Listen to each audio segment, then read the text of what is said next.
Services, Stan Green, and because you, the audience, have asked for more Arvin, you want more Arvin, you want more Garden in the Sun representation. Who asked that question? A lot of people, trust me.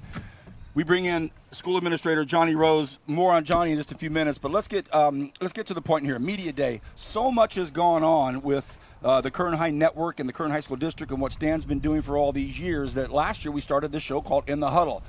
Gangbusters, blew up. It was huge. I remember one show we did, we left like a high school that we were at, and within 1 hour, like 8,000 hits, views, comments. It was so crazy that we realized you've done something special here, Stan. It really took off, and it's become so big that we talked the summer about having a media day where we just kind of start the fall season off and we bring in representation from all the schools. We're going to get to all of that, but let's back up just a little bit, and then we get to JR here. Stan, when you look back at last year, we started over there outside in front of the school, and then we ended up going to all these places. It just blew up. Can you give us kind of a retrospective look on the 24-25 year? Yeah, I mean, everything we do from our office is very intentional. We had these conversations for probably an entire year preceding this on doing a program just like this. And I wanted it to be called In the Huddle because I feel like everybody wants to be in the huddle, yeah, you're right? And as a sports guy, that's our thing, and we struggled with it. And we brought in a couple administrators to do interviews, and it just wasn't there yet. And then last year, probably about end of July, we came up with the concept of let's do a weekly show. And we're going to call it In the Huddle. We'll bring athletes in, eventually to expand into other areas, just like we always do. And, we brought you guys in. We got it going. It was a fantastic show right out of the gate. It was funny because I remember you saying, what's the 30,000-foot view? Where do we want to be? And we talked about on a school site, like College Game Day. Yep. And it wasn't even an hour, and I got a text from a principal, we want to be the first school. And that was Bakersfield High School, Ryan Guyvin. And so we went there, and then as you guys know, man, it was just hang on for dear life. It was a home run from the start, and we've had great support from our superintendents, great support from our school sites. We knew it was a gold mine. We just had to get the right people in the place, you guys, and just get out to school sites in front of these kids. And we're just lucky to be supported the way we are. Got more questions for you, then I want you to introduce our special guest in just a moment. Trevor, from your standpoint, you are our boots-on-the-ground guy. You were just cultivating so much content, giving it to our director, Alex. She would put it all together. Javier would piece it all together for the optics. So much legwork, Trevor. Tell us about your experience when this thing got going and just kind of, like he said, hold on, this thing's going crazy.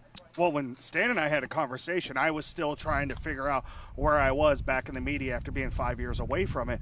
And so it was one of those conversations like, what do you really want out of this? And then it was just so fluid. It was like, well, we're going to start with here. And I think the three of us actually started in your office. And then we went outside. And then the whole idea for In the Huddle being a College Game Day-like atmosphere.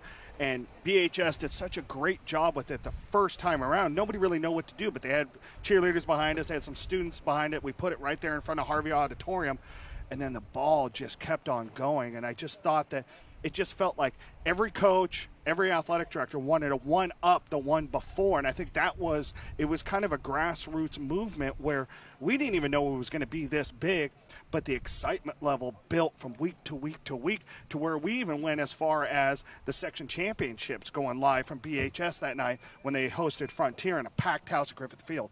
Fantastic year last year. And then we even finished it off with a basketball one at North High in the gym before they went and played for the section finals. That was crazy. Yep. And when we look back on it, and you go back and you look at all the notes, and I've got my folders at the house, and you look back on all that we did, I think, wow, this thing has really taken off. But just like replacing the person that was there before, now we're having to replace a show or come up with another year to start things off. We start with Media Day, and we start with a special guest. Stan Green, I would like for you to introduce to the world that's watching, to the world that's watching this fine young man right here. So, throughout the journey of life, you come across people and that are memorable, that you enjoyed being around. And Johnny's been a friend of mine for a long, long time. And about 2, 3, 4 years ago-ish, I can't remember, I was given the opportunity to bring on another administrator. And I instantly knew who I wanted. And the reason I wanted him is not because he's an Arvin grad. Take that with a grain of salt. Okay, we played together at Bakersfield College in 1987 and 1988 on the last national championship team, and I just felt like it was a great opportunity for me to reunite with Johnny, bring on a teammate, a friend, take care of somebody I care about very much, and he does. Aside from all that, he does a great job anyhow. But I feel like it was, as a quarterback, I got to throw one more pass to a teammate. And Johnny's done a great job for us. He loves what he does. He does a ton of work. He's always willing to help. And that's the Arvin in him, I think. Good people from Arvin. But Johnny Rose, then the funny story, I was going through some old game tapes that my dad had given me. And we played baseball against each other in high school in 1987, and I found the tape. I can't remember. Did I? You got a hit off me, didn't you? No, I did not get a hit off you. It was before you came in, and I actually struck out and then grounded out. So, I never did get the hit what an against you. auspicious entrance into the thing, talking about being Cade. Let me, talking to Greg. John, we also want to talk to you about a couple things, but first of all, from your view, you've watched this whole show, this whole thing bloom. Your thoughts on In the Huddle? Yeah. First, let me just say thanks to Stan for that wonderful introduction there. I think the world of him as well, and I'm glad to be here. I've been blessed to come over from East High as assistant principal over here. It's starting my 5th year now, and it's been a great move for me. And I've had a ton of fun, met a ton of people, and it's great to be here every day. I look forward to getting them coming to work, so I'm really thankful for that. Love it. With regard to your question, I really love it. I love how it's developed as you guys have gone through the progression, the timeline of it all. To see it now like a game day type situation. I mean, who doesn't like college game day? And Saturday you watch all day long, 3 hours before the game to watch this thing. And I think it's a great thing for the students, for the staff, the coaching staff, and for the kids there that all get involved in this thing. And to have that put out there to see what goes on their game day at their campus will be great. Stan, he's involved in a lot. Thanks, Johnny. He's involved in a lot of things structurally.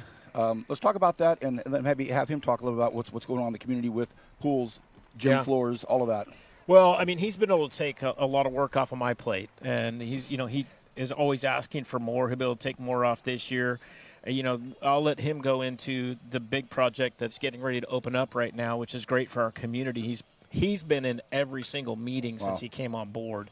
And that's our second pool. And Johnny can probably talk more about that right now and tell you where it is. Yeah, we have a second aquatic facility that's being built up at Highland High School's campus. It's in the final stages of production here. We had a architect firm, PJHM, come on and design a nice facility for us. Construction is being done by a group called AMG. We are a little bit behind in the construction, but it's moving full steam ahead, and it's going to be a great facility. It's an Olympic-sized pool that on one end you'll have a learn-to-swim pad. Oh, wow. On the other end you'll have a couple diving boards, so we'll have swim, dive, and learn to swim. We're hoping to incorporate some PE at some point down the road, but that's yet to be seen. But it's going to be a great facility for us, I think, and it kind of adds to the availability of some water space on that east side of the city here for those kids over in the other communities. Incredible. Anything you want to add to that, or is he good on that? No, he's great. I mean, we're just excited to have more water. This community's been short water for years. We'll still rent all the pools that we rent, even when we open this pool, because we just need that much water. Right. And they're great sports that we have out there with water polo and swim, and Johnny does a great job organizing all that. He's in charge of 60 lifeguards and 5 or 6 pool managers, and the Highland pool is going to be run probably from 6 a.m. to 9 p.m. Correct. Every day. That's correct. We'll have a group in there in the mornings renting the facility, and then we'll have our guys coming after school, and we'll be there till 9 o'clock at night every day. Trevor, you cover a lot of water sports. You cover a lot. You see the pulse. You see the need. You see how exciting it is. Well, and that I think that was the biggest thing, is that when the initial schools in Kern High School District were being built or were built, they were always right next to a community pool. But as the campuses have evolved to 19 campuses rather than 6, you've kind of lost out on that availability to just go across the street or go near. Do you foresee one going, in the southeast? Do you see one going in the northwest? Do you see this as something kind of like what you guys were doing with the all-weather tracks 10 years ago? Hey, listen, that's kind of more of a superintendent's question, not a Stan Green question. No, Media Day controversy right out of the gate. I love it. Good No, start. I think it's actually a No, I'm phenomenal messing thing with that in you. the Yeah. last 5 years they've been able to build these two Yeah. incredible aquatic centers. That's the best thing about it, is that you do have these facilities where you can run 2 or 3 games at one time. Sure. Well, we've had really good parent involvement, really good board support, and really good community support. They passed that bond to build the aquatics complex out near Independence High School. As a community, pools are really, really expensive to run. And that's why the community stopped building them and shut down pools, because it's a lot of money. As far as do we expand, we're always looking to try to expand things in this district. I can't speak to that. I will probably be retired by the time the next pool comes into play. So not Johnny, though. Johnny will be right here. All right. Maybe. Okay, one of my jobs, we're on the clock. I know you're not leaving because a special young lady is going to be here for the centennial section of it. Johnny, good to see you as always, and thank you for your time. Appreciate it. Always a And pleasure. let's get him on a few more in the huddles as the season goes. Always a pleasure. Johnny Rose, thank you. Stan Green, I'm going to bring you back towards the end of the day, after you've had your 19 tacos to wrap Nap things up time. here. We're going to be back. We'll take a very short break. Our first guests are coming up. Who is it? It is West High. All right. First of 19 high schools that we will be on set over the next 5 hours. You're watching Media Day in the Huddle. Back after this. Strong's youth accounts help kids practice earning and spending in the real world. So, my rate for dishes is going up with inflation. Oh, is it? Blame the economy. Because when we plant financial literacy young, it grows the rest of their lives. Valley Strong's youth accounts teach kids how to save and earn interest on their hard-earned money. Hey!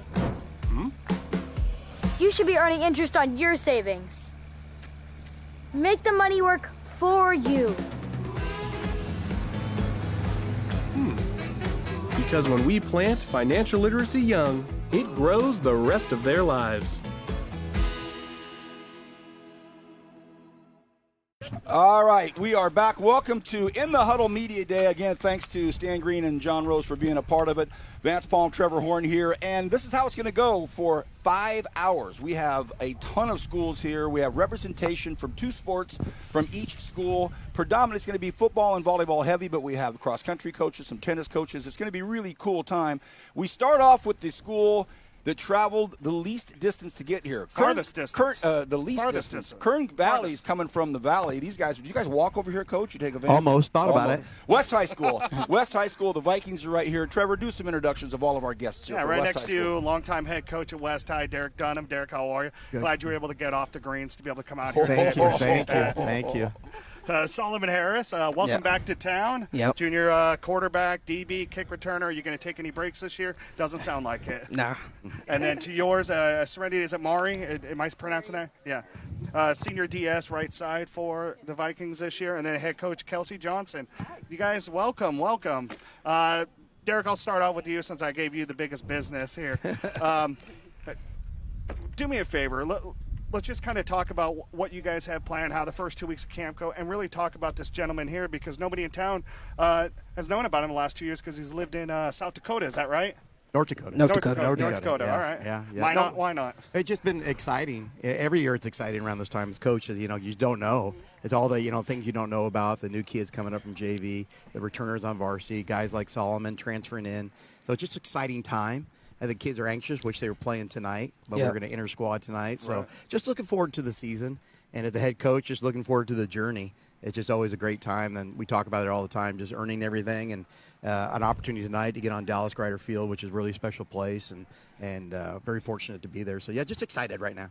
Solomon, first, thank you for coming in full uniform. I wish you guys at home could We see just it, got done with 'cause our he's- pictures down Yeah. the road. Okay. Yeah, For we Yeah, got for our all the pictures. schools that are still on the way that haven't come over and you're watching live, here it is right here. Brady, Yeah, you just should got done have with brought your pictures. helmet, too. He's ready to play. He's ready to go. Yeah. So, Solomon, welcome back. Kind of tell us your story and how excited you are to, get back on the field knowing that, we're literally 2 weeks away from game one. Yeah, it's excited feeling. can't wait to play Cali ball again. North Dakota was fun, but nothing like Cali ball. Yep. Kelsey, big year for you guys Right. last year. It was huge. Obviously, Savannah Smith is gone. She graduates. But how excited are you for this program and Serenity leading the way this I'm fall? super excited. We already are starting off really strong we're already a tight squad. We had a ton of new girls come out this year. That was really big for us. Serenity did a lot of work this summer and in club. She's probably one of my highest jumpers, even though she's one of my shortest. But it's going to be exciting. Like, expect big things from us. Serenity, obviously, a lot of success for you guys last year. But for you kind of leading this program this year as a senior, where's your mindset with this group? Honestly, it's always just surface level to win. But I want to prove everyone wrong. They think because we lost our captains and, we're defending the league title that we're going to lose it. But sorry to burst your bubble. It's not going to be like that. We're still strong. I like the confidence. Coach, let's talk about that, though. Last year, 25-9, 8-0, Mountain League champs, advanced to the D4 playoffs. What's been in your wheelhouse up here getting them to kind of just accept that? We had a great year. It was a lot of fun, but, man, it's August. Let's get rolling. Definitely come back humble. Yes, we had an amazing season last year. I don't want to go out there too big-headed, but I also don't ever want to go out like we're just not beatable. Everybody can win, everybody can lose, but I want us to go out every game strong, ready, and stay together. Love it. Coach, give us what you're really looking forward to seeing as far as some positives and some things that maybe some opportunities for growth on your squad. Well, change of quarterback. Solomon going to pull the trigger this year. He's going to be a quarterback for us, probably our most naturally gifted athlete at West High in the last couple of years. So I'm anxious to see what he can do in our system, our scheme, the triple option scheme, and then he being the leader of the team. And the guys have really adapted well to each other. We have 5 seniors on the line this year coming back with 2 to 3 years experience. Nice. So looking forward to that. And like I said, we like to run the ball, throw when we have to. And with Solomon, like I said, running the show, some exciting breakaway plays that might be able in our repertoire this year. Solomon, across the street, for all of us that grew up in Kern County, that is a mecca for some of the greatest football teams that have ever played in this valley. Do you when you walk around that school, do you see some of that history, see some of those photos there? Do you know much about the West High legacy? Yeah. Very honored to represent it for its 60th year anniversary. Just want to go out there and do what I do best. Beautiful. Young lady, volleyball is so up, down, highs, lows. I mean, every point, it seems to be so nerve-wracking. You looking forward to this season? You cool, calm, and collected? Yes. Even when the game is in high energy and you're anxious, the game doesn't stop for anyone. So you just have to keep playing. Love it. Kelsey, what's an on-league schedule look for you guys? Our on-league schedule, our first home game is on Thursday against Kennedy. Okay. Then we go straight into tournaments. We're all excited. South High tournament, where else you guys going? Yep, we have our South, we have our Ridgeview, we have a 3-day Highland tournament. Okay. Yep. We're going to be busy girls. Yep. Every weekend is volleyball. Volleyball's life. Serenity, for you, I mean, how enjoyable is that for you? You play club volleyball, right? Yes. What for you to be able to come out and senior year and be able to compete as much as you guys compete in August and September before league starts? How enjoyable has that been for you during high school, knowing that this is the last ride? I know it's bittersweet, but I love my team and our chemistry that we have, and this is just something I've been doing my whole 4 years, and I wouldn't want to spend it any other way. So. Derek, for you guys, 2 weeks from tonight, you're going to be playing Kern Valley. Where are you guys at right now, and where do you expect to be come August 22nd? I love where we're at right now. We had the addition this year of hiring Chad Greider to come on staff. Who's that? Does he have any connection to West? No connection at all, You're right? right. So he moved over. He's going to be teaching at West High this year, so he's bringing that defensive mindset himself, Coach Bustamante, bringing some higher level things that we're trying to get into because the football IQ is a little higher level in our team. So I'm looking forward to seeing our defense on the field. Kern Valley, we've never played before, saw them in sevens this summer. So it's going to be new and interesting. First 5 games, with 3 of them are at home. Right. So we'll see where we stand right there after the first 5 in preseason. And, like I said, this is just such a fun time of the journey and making memories. And as it sits right now, a couple of those home games are going to be Thursday night games. Yep. Obviously a Thursday night game, obviously you still have to wake up and go to work the next day, unlike a Saturday. Maybe you can get a cup of coffee in before you start looking at film. But for those Thursday night games, do you like knowing that maybe there's a little bit more eyes on you guys because there's only 1 or 2 Thursday night games rather than the whole city? I never really thought about it when I was asked which games. I saw the one on Labor Day weekend, and selfishly I wanted to stay married to my wife. So Friday night we'll get to be home that night. And the other one is right before our bye week, so we get an extra day. So selfishly, more time for the kids to rest, adjust, watch film. So we just had some flexibility. Never really thought about the eyes on us. It's just we just got to get ready no matter what. Because it's always a give and take. You're going to have a short week, but then you're going to have a long week. So you just kind of work within that. Kelsey, for you guys, I mean, there might be time where you're playing, 10 matches because of tournaments in a week if you have a non-league game too. How do you guys condition the girls to be able to be, ready for those long hauls? Well, I definitely always make sure I tell them to go to bed early because, teenagers like to stay up all night long. You can tell them. But that blue light's a problem. The good thing about my team, they love volleyball. Like, if I cancel practice, they're like, why? Like, why can't we practice? I'm like, we're tired. We need a rest. And they're like, no, we can still come play. And I'm like, oh, okay. That's good. Really, my girls eat, breathe, sleep volleyball. That's what they love to do. Your success shows that. Yeah. Young man, today, in about 3 hours, it's going to be 103 degrees. What was the coldest? I've got relatives. My bloodline comes from North Dakota, that whole area up there. What was the coldest? Tell me a story of the cold in North Dakota. Story of the cold. Oh, man, it's always a great, wonderful story. Out there around this time, it's coolly around the 80s, but once it gets past that November time, it's low negatives. The lowest I've been in was negative 39 wind chill. My family, my relatives, I would go over there. My relatives would say, "Vance, go out and get the mail." And so I would open the door. Whoa, that's cold. Yeah. You glad to be back? Yeah, very much. Snow games at all while you were out there? No, we almost had one, but it had to get canceled due to the blizzard of the wind. Yeah. It was that deep. Yeah. I mean, you can run in a little bit of snow, but you can't run in 2 feet of snow. Yeah. And a sidebar, Solomon's father's our basketball coach, varsity basketball coach. Yeah, we're going to kind of touch on that as well. Yeah. Maury, any plans? What's your future look like after West High? I'm planning on attending Tuskegee University in Alabama because I want to pursue my veterinary career. So I've always been an animal person. So that's very good. Yeah. Volleyball in the future, though?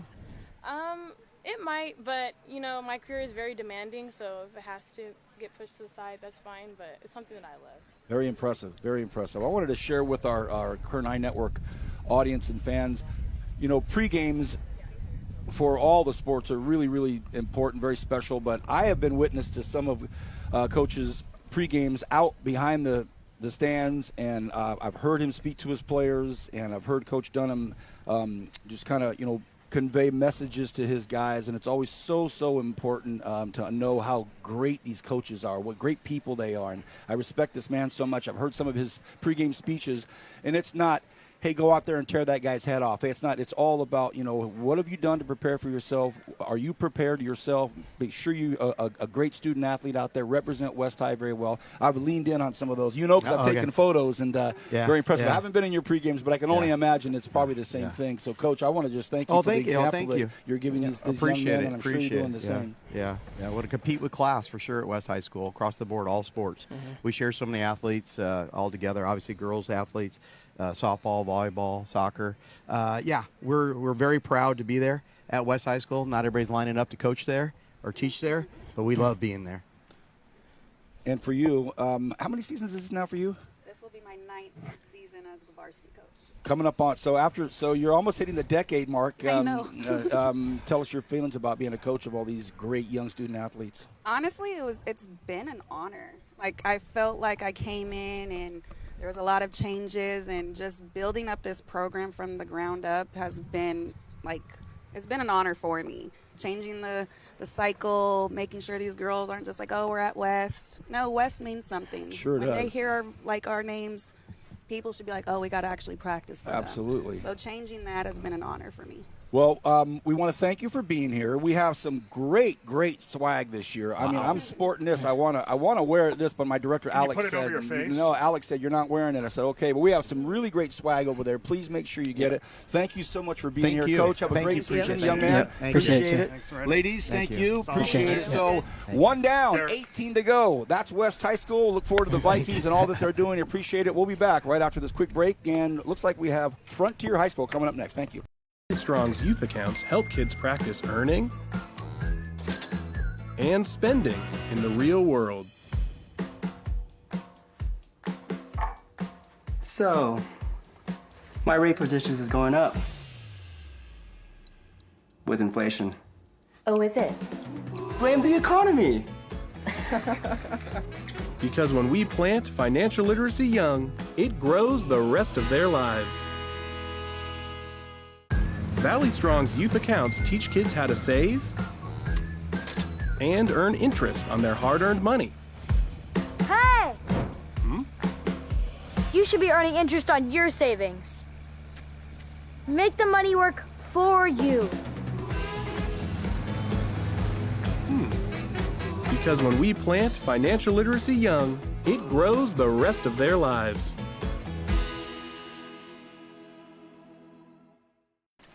Welcome back to Media Day in the Huddle. We are on the grounds of the Kern High School District. We're right across from West High School, and we want to thank West again. They're going over to get some tacos. We have some great vendors here. Vance Palm, Trevor Horn.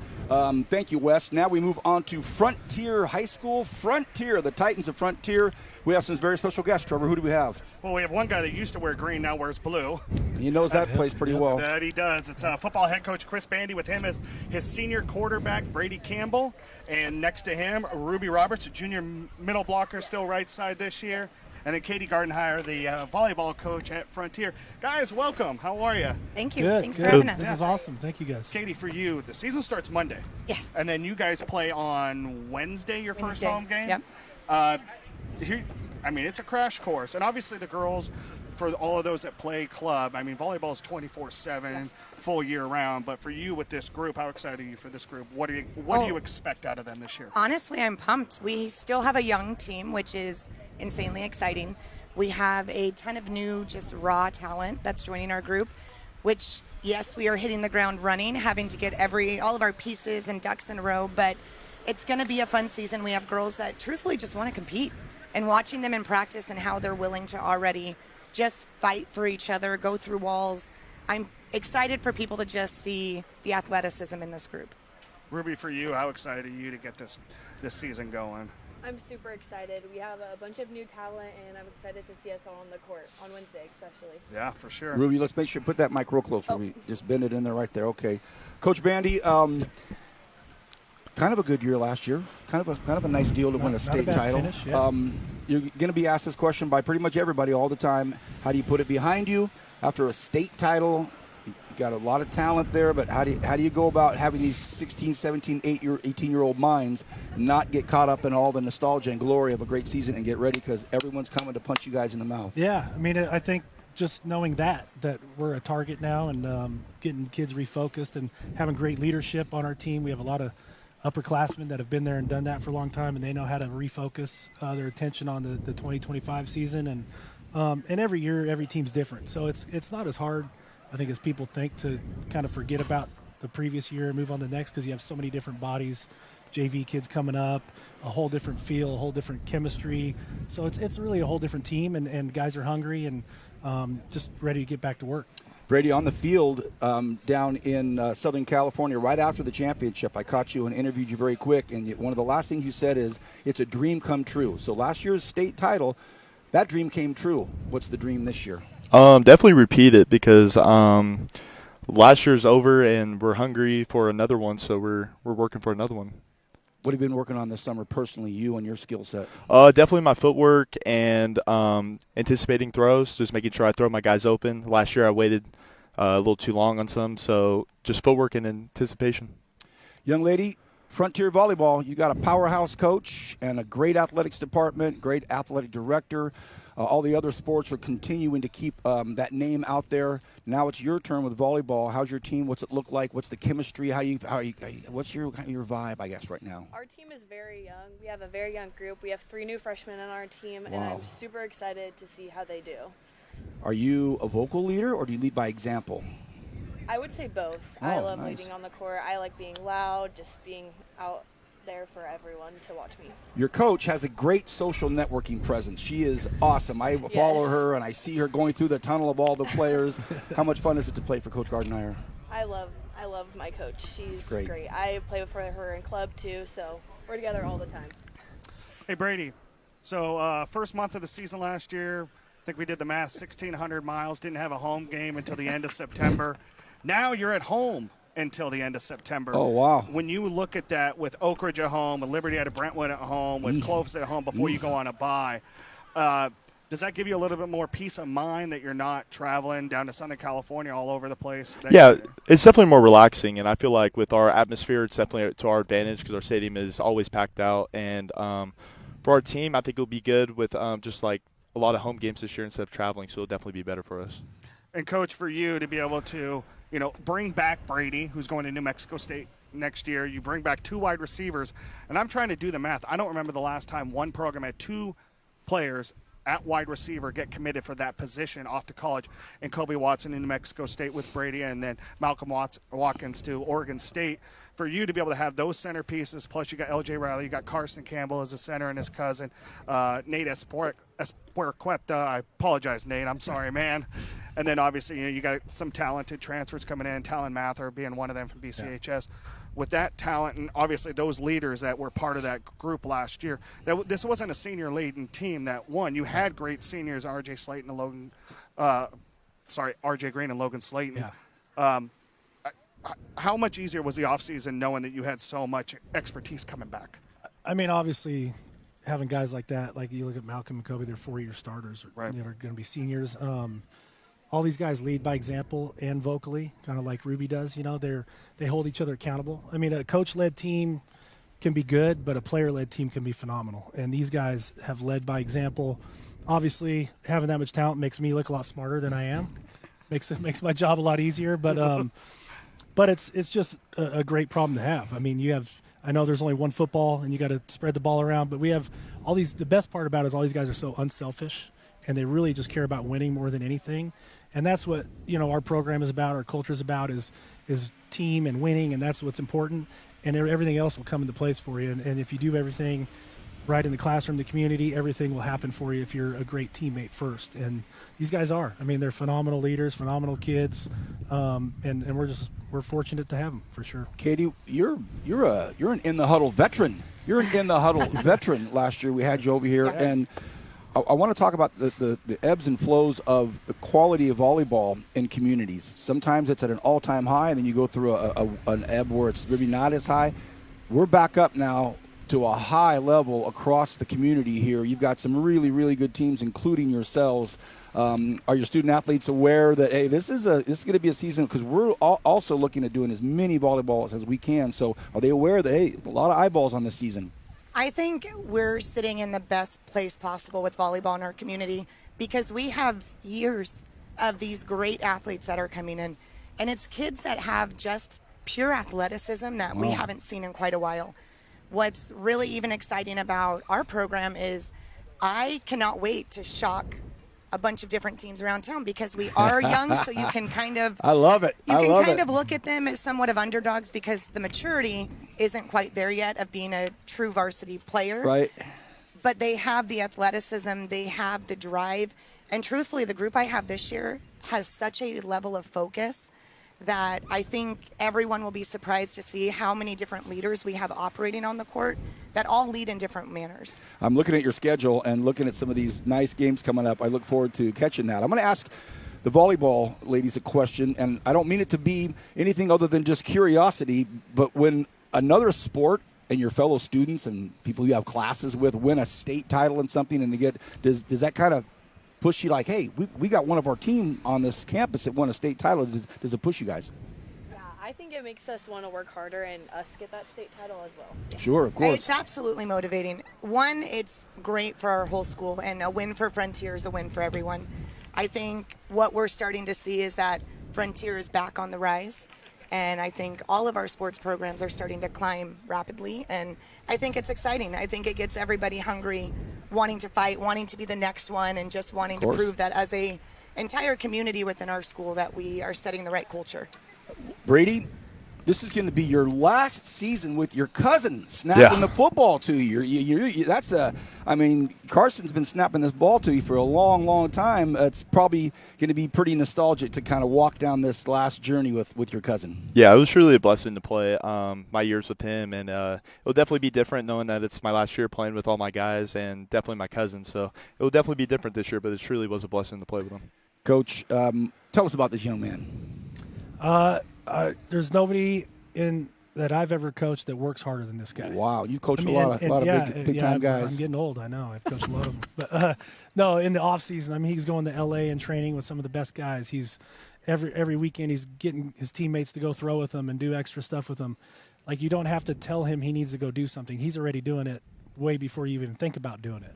He watches film. I mean, you know, he's asking me, hey, Coach, can you meet me and we'll break down film. He's going to watch film with college coaches just to get their ear and their eyes and see what they do. I mean, this guy works tirelessly, and he's a coach on the field. You know, we nickname him. We always called him the sheriff because he really is the sheriff of the team. Like, he will make sure everybody's doing what they're supposed to be doing because he's driven to win and compete. So it's he's one of the more impressive kids I've ever coached, for sure. Thank you. My last question then, Trevor, has one. Tell us about this young lady. Oh, the best thing, if you learn anything about Ruby, is she just started volleyball a couple years ago. Wow. And it speaks volumes of just the athlete that she is, that she's been able to grow so quickly, and not just in the volleyball realm of high school volleyball, but even just in everything she does on and off the court. It's no surprise that she has colleges already coming after her, because this girl, in the 2 years that she has played, has done remarkable things that a lot of athletes take years to do. Love hearing that. Thank you, Coach. Katie, I asked Kelsey the same thing. What do you, non-league schedule, what tournaments do you go into? What really kind of piques your interest in the first month before you guys start league?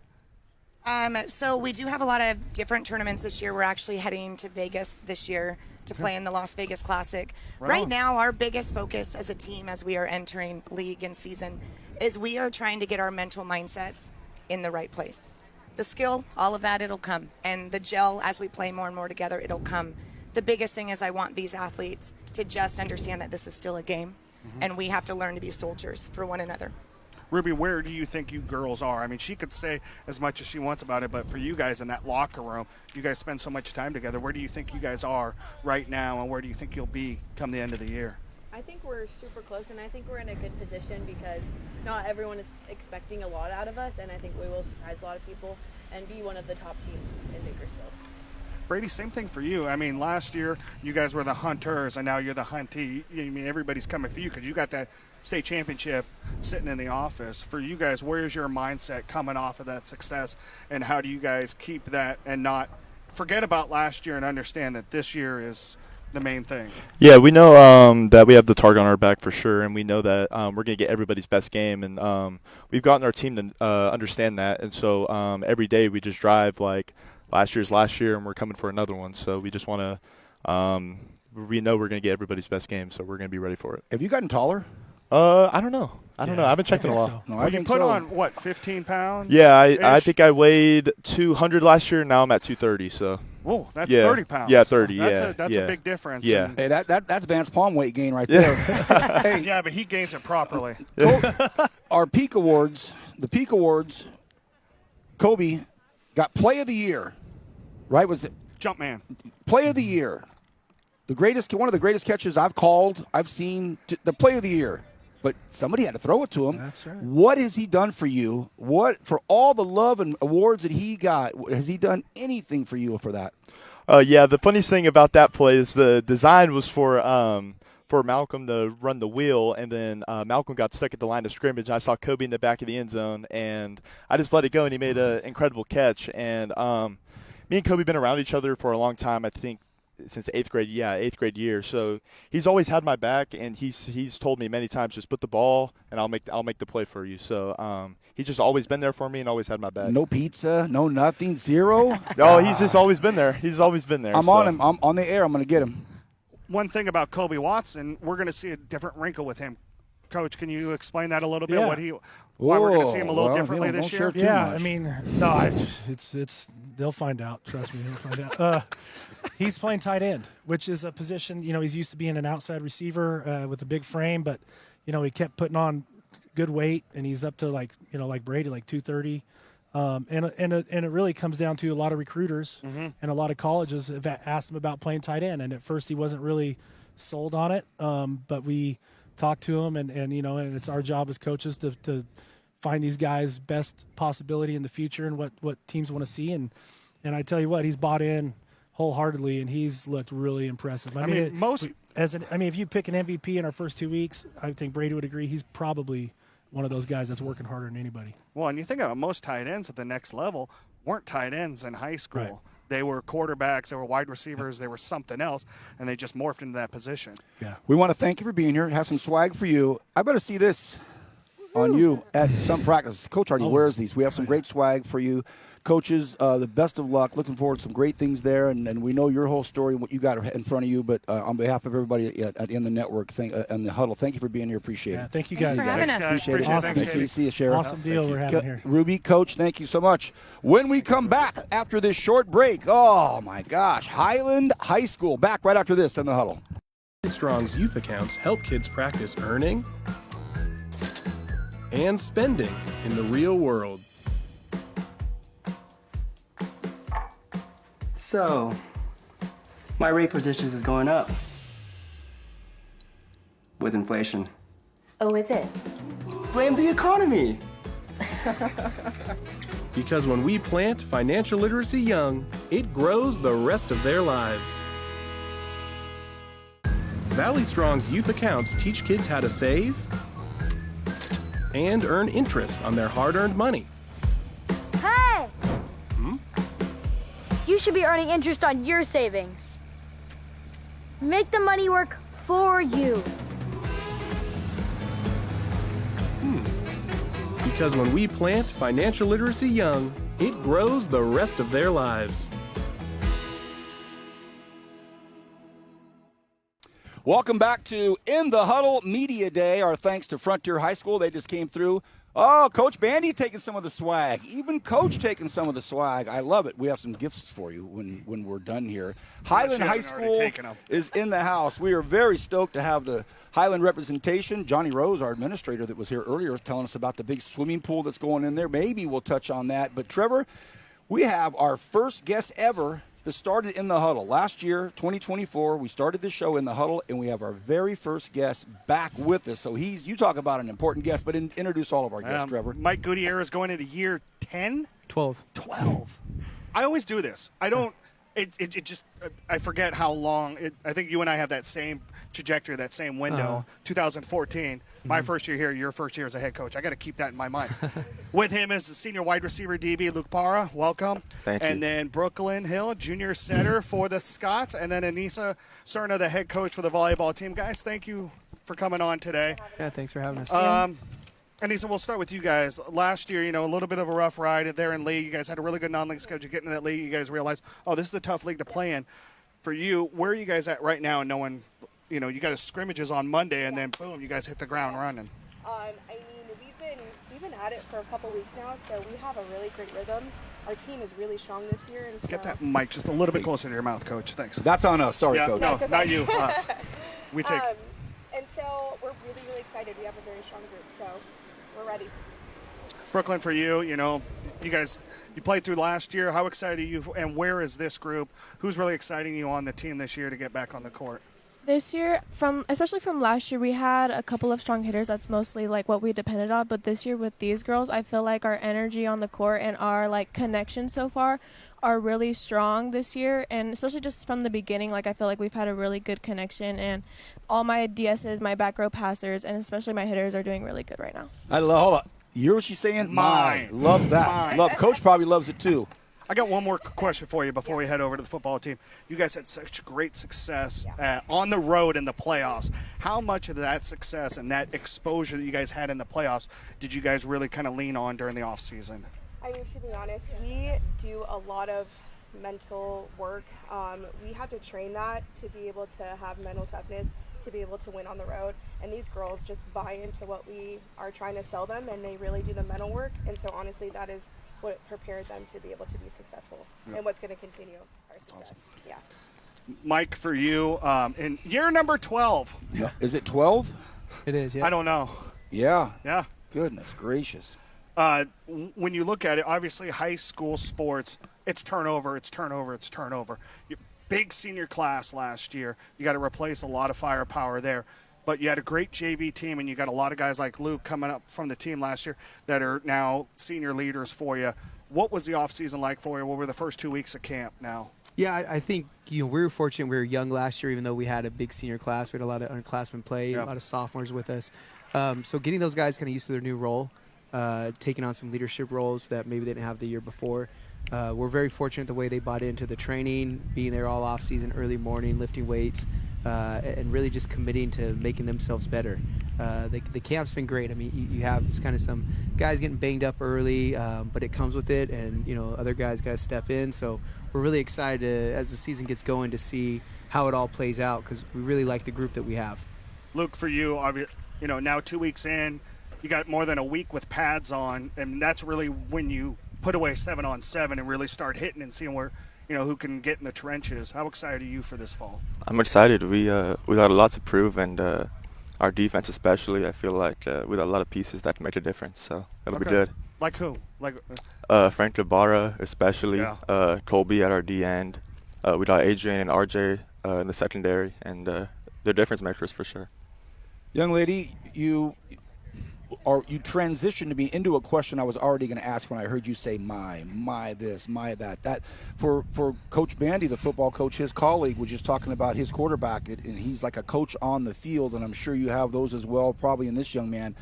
Every volleyball coach that I know, because I'm a volleyball dad, loves when they have a take control setter, and you have to be at your position. Let's talk about your relationship with your players. Do they know you're the boss? Yes, I'm pretty sure they do, because your coach is going, yep.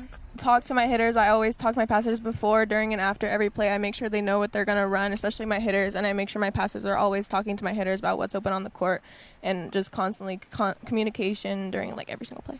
She commands every huddle, doesn't she? Yes. Well, what's your favorite set? What is it? Back set. I mean, what if you have a go-to on a match point? If it's if it's 14-13 and it's match point on the fifth set, what's your go-to set? When I have a good middle, which we do now and we did last year, I love setting threes. Oh, okay. They're quick-tempoed and they get me kills most of the time. That communication between setters and hitters is really, really insane. Coach, you're coaching up there in that Highland Gym. There's so much history up there. It's in one of the older schools, but you're getting this pool, this aquatic center, excuse me. Is there a buzz out there on the campus? I mean, do you have any volleyball players going, I want to get in the pool? Yeah, actually we do have a new player, Micah Fox, who came from us from BCHS, and she's a water polo girl, and so she's very excited to get out there, and she's a swimmer, and so we have a lot of buzz, and it's going to be exciting. Trevor, I didn't think about that. Is she going to play both sports? No, she's not. She's chosen volleyball, but she is a really good swimmer. But I didn't think about that when Coach said that about the possibility of multi-sport players. Yeah. Are you guys Tuesday, Thursday? Thank goodness we are Tuesday and Thursday. Because they're Monday, Wednesday, so you can... No. Okay. No. Coach, last year we had you on the show and had a great time, and thanks for being our first guy up. Looking at your schedule, looking, what you're looking at here. You start off again. You start right again with your East High game that you guys have, and then I'm just looking at the schedule here. Is that a double? No, it's a bye. No, bye then BCA, then BHS. Tell us about your prognostication for your squad this year with this schedule. Yeah, I mean, every year we've told our guys we want to play the best schedule we can, right. And we feel it really sets us up for playoffs, no matter what our record is. So we go in having played tough teams. So. We have a stretch where we go Kennedy, Kingsburg, Porterville, BHS, BCHS, and it's a pretty big gauntlet for us.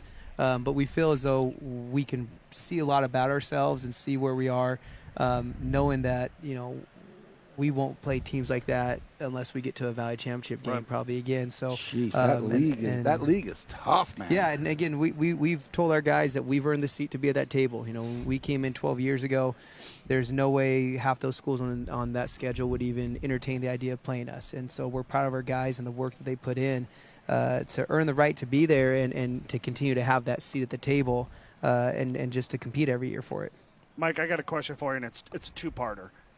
You have more Thursday night games than anybody else in town. 3, correct? Not that I know. I mean, I knew of 2, so that's news to me. But Okay, I saw the Delano Porterville, and then your Frontier game is on a Thursday as well, according to Arbor as of this morning. So when you look at those games, first, tell me about your preparation. Like I was talking with Derek Dunham, is one of those things where you may have a short week going into it, but then it allows you that extra day of film, of recovery, and that kind of stuff. How do you look at Thursday night games? Yeah, I mean, you obviously we have no choice in that. I mean, it's not ideal, but you got to deal with it. And I think for us, we talk to our guys that it's your first step in dealing with adversity. You know, you don't always get dealt the cards that you want, so having to deal with going things a lot quicker, getting prepared a lot quicker, I think can show a lot about your team if you're able to show up and play. So we're fortunate. We got great guys that watch film. We can put notes up for them. They get the game plan early, and you know that they've dived into it. So in that sense, it's definitely a lot quicker. But we're fortunate with the group of guys we have. As far as the recovery, definitely helps out having that next day to just get some stretching done, go lighter on their bodies, and an extra day even just to review and to improve. And then the second half of that question is, Thursday night games are because there is a shortage of officials, not just here in Kern County, but nationwide. You as a head coach, you that has to, game plan for those Thursday nights, how imperative is it for you to make sure that the public knows we need more officials, we need more people coming out and giving their time back to these kids? What does it mean for you to have more officials out there on the field? Oh, I think it's huge because even, the guys we have are running so thin, working, I remember one guy saying he worked Wednesday, Thursday, Friday, Saturday. Yeah. And that's got to wear and tear. Because they have day jobs. Yeah. And this is a side gig. Our PA announcer last year, he made a great comment to the guys or to the crowd of, they were displeased with the call and said, hey, we need more officials. So if you want to go ahead and do that. And I think, some people may need to answer that call because it just helps the game. And so many people are so passionate with the game. Why not get involved with it? I might walk around with the billboard this year. Is that you don't like the call, contact the Officials Association, help out. Yep. Yeah. Young man, obviously a tall target. You done growing? Is he done growing or no? I don't think so. We'll never know. Yeah. Tall target. You got to be looking forward to getting out there and getting going. Have you got pop yet? Have you been hit hard this summer yet or not? Are they hitting hard or? Yeah, we've definitely done some contact, but we also know we got to be careful, especially some restrictions we have. So. I just see this big frame. I'm going to be calling games and watching you across the center, across the middle this year. Tell me about your quarterback situation, who's throwing the ball to you, and then how's that relationship going? David Farrow, he's a young quarterback. It's his first year on varsity, but he's developing really well in the summer. And every day it's just he's becoming more of a leader and just getting better and just putting the ball where it needs to be. So I'm excited. So as a senior, I know that we haven't even started the season yet, but you peeking around the corner and what's next for you?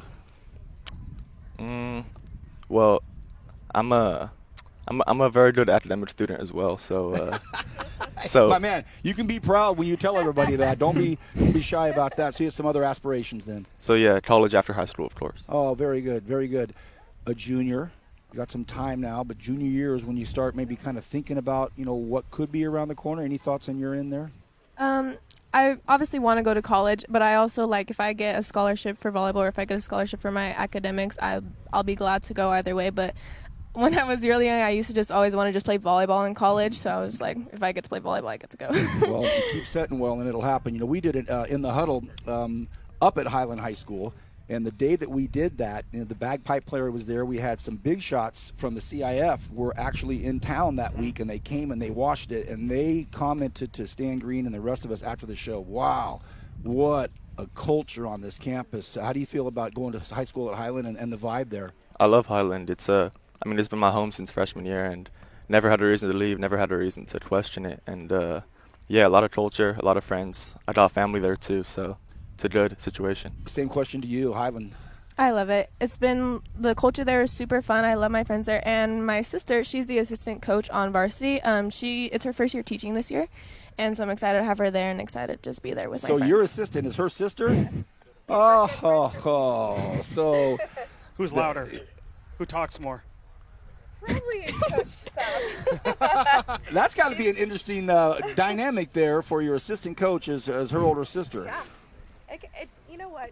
Sav she's a gamer. We both played in college, so we understand the game, and she coaches her just like she would anybody else. So That's great. I love it. Well, we want to thank you for being here. Have some swag for you guys. Make sure you grab it. Coach, thanks for taking the time. I know it's coming up real close to getting things going here, and we love you, man. You're part of the show. You're part of our history. Thanks for being here. Appreciate you guys always having Highland us. High Thank School. you Have guys. a great, great season. Thank you, Luke. Thanks for having me. Guys, appreciate it. It's a real pleasure. Thank you. Brooklyn, thank you. Thank you. Coach, good luck. Thank Look forward you. to calling some games. Highland, thank you very much. When we come back in the huddle, Centennial football first off.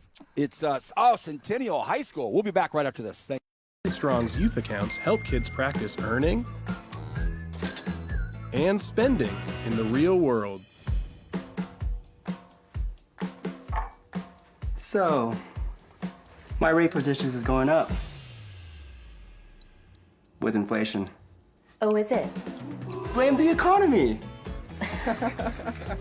Because when we plant financial literacy young, it grows the rest of their lives. Valley Strong's youth accounts teach kids how to save and earn interest on their hard-earned money. Hey! You should be earning interest on your savings. Make the money work for you. Because when we plant financial literacy young, it grows the rest of their lives.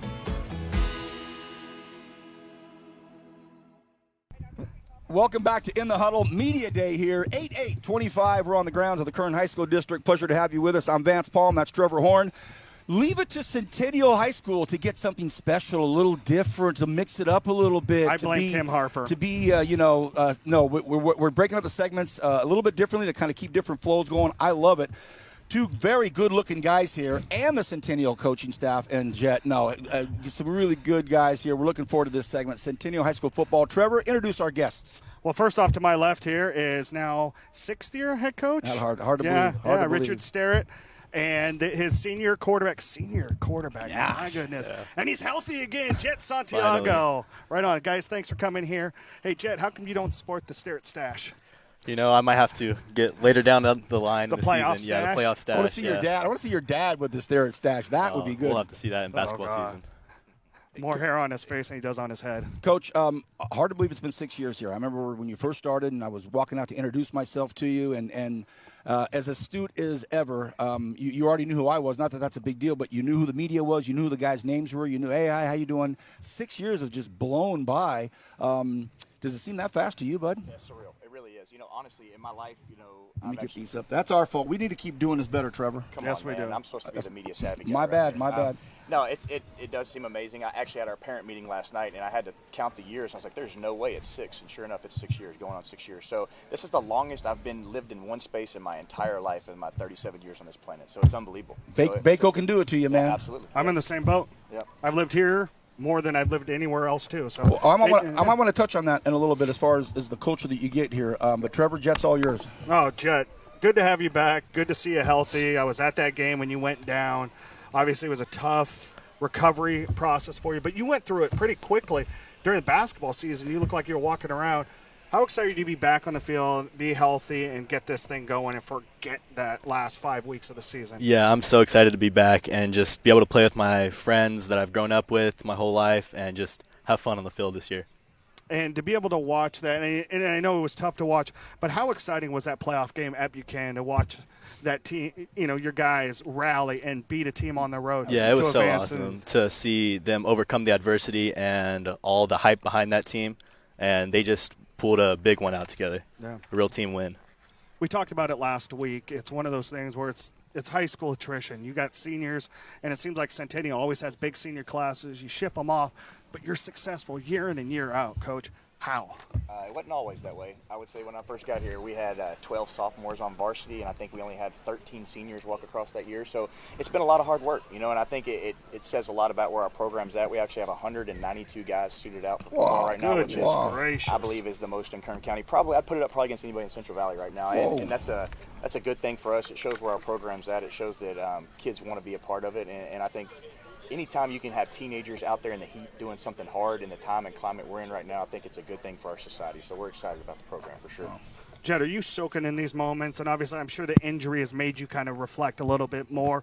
But have you really kind of soaked in that this is the last time you're going to be wearing Centennial stuff? Something that you've been around since you, 9, 10 when you guys moved in, when your dad left Independence?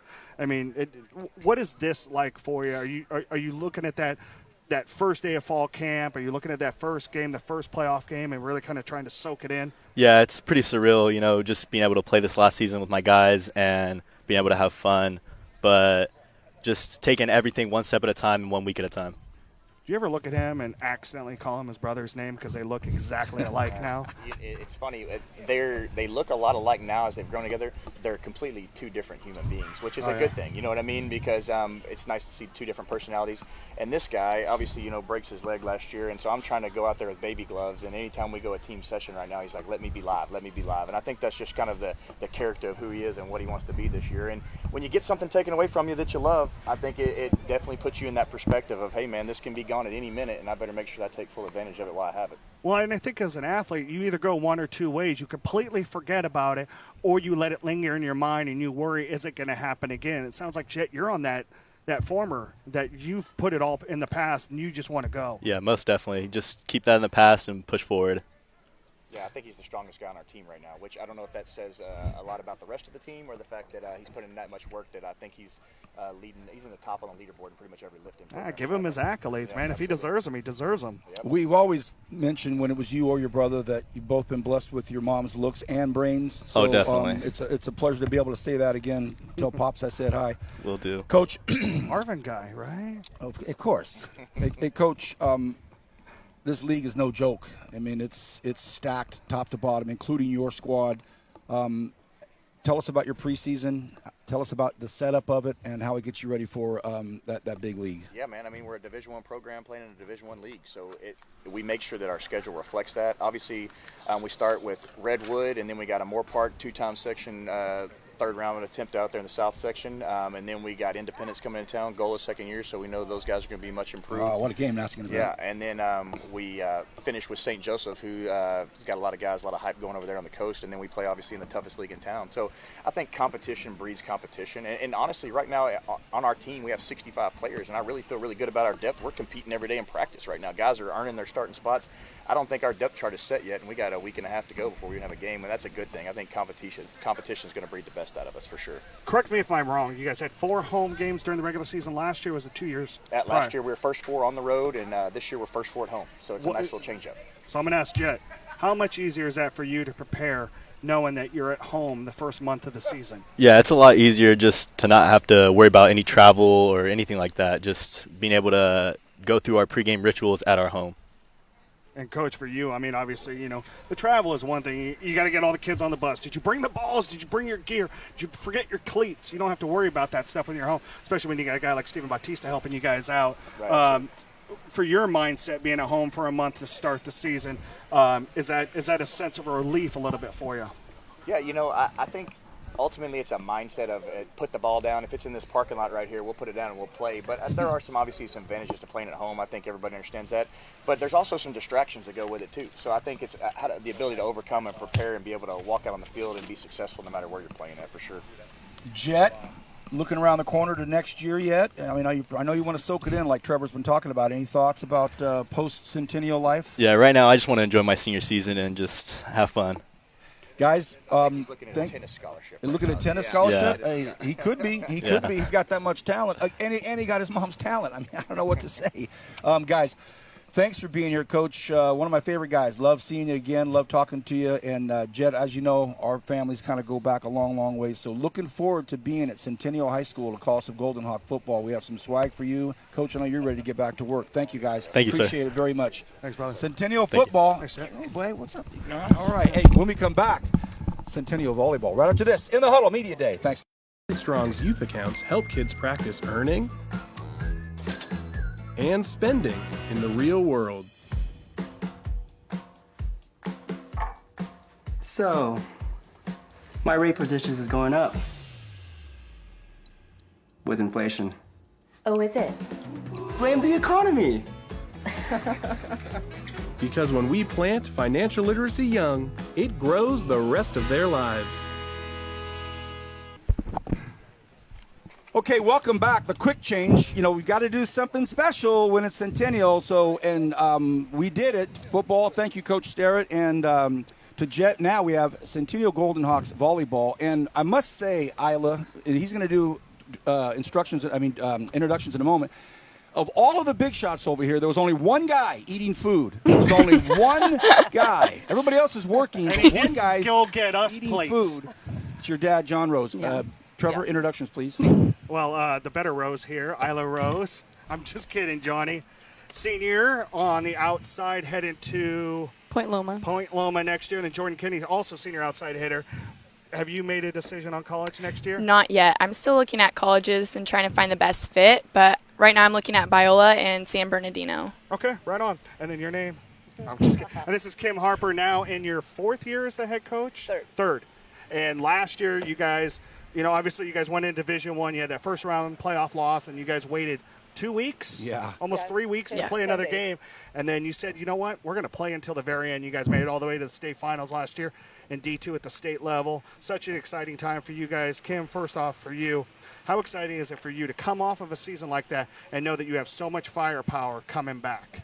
Yeah, I mean, obviously I was super proud of the way the girls ended the year last year, but it is super exciting to know that we have kind of a new energy, a new vibe, but also so much leadership and experience coming back in these young ladies. This is their 4th varsity season, and it's got here like this, and just to get to be a part of it and watch them as the leaders and young ladies they are, I'm really excited.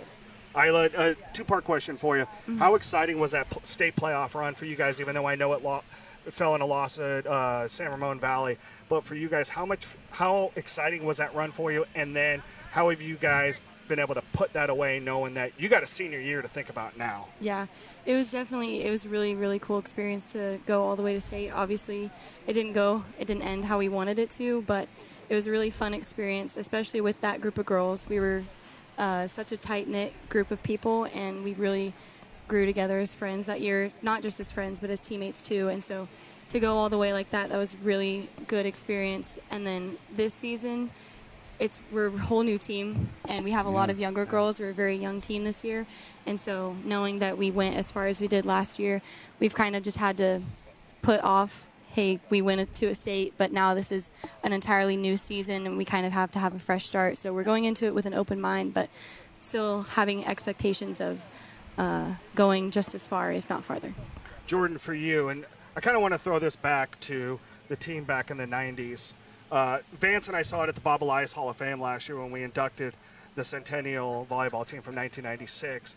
Your assistant coach, Sarah Slayton-Price, was on that team, and it looked like they're all lifelong friends. Do you feel like that togetherness that Isla was just talking about is a cohesiveness that you guys could see yourselves in 20, 30 years still being friends, texting, calling, whatever form of communication we'll have in 30 years? Yeah, definitely. The team camaraderie there was just so strong, and I definitely feel like there was so much support, and it was awesome to have that through academics and athletics, just to have that strong bond there. Coach Harper, speaking with Katie Gardenhire here earlier about the ebbs and flows of the local volleyball vibe.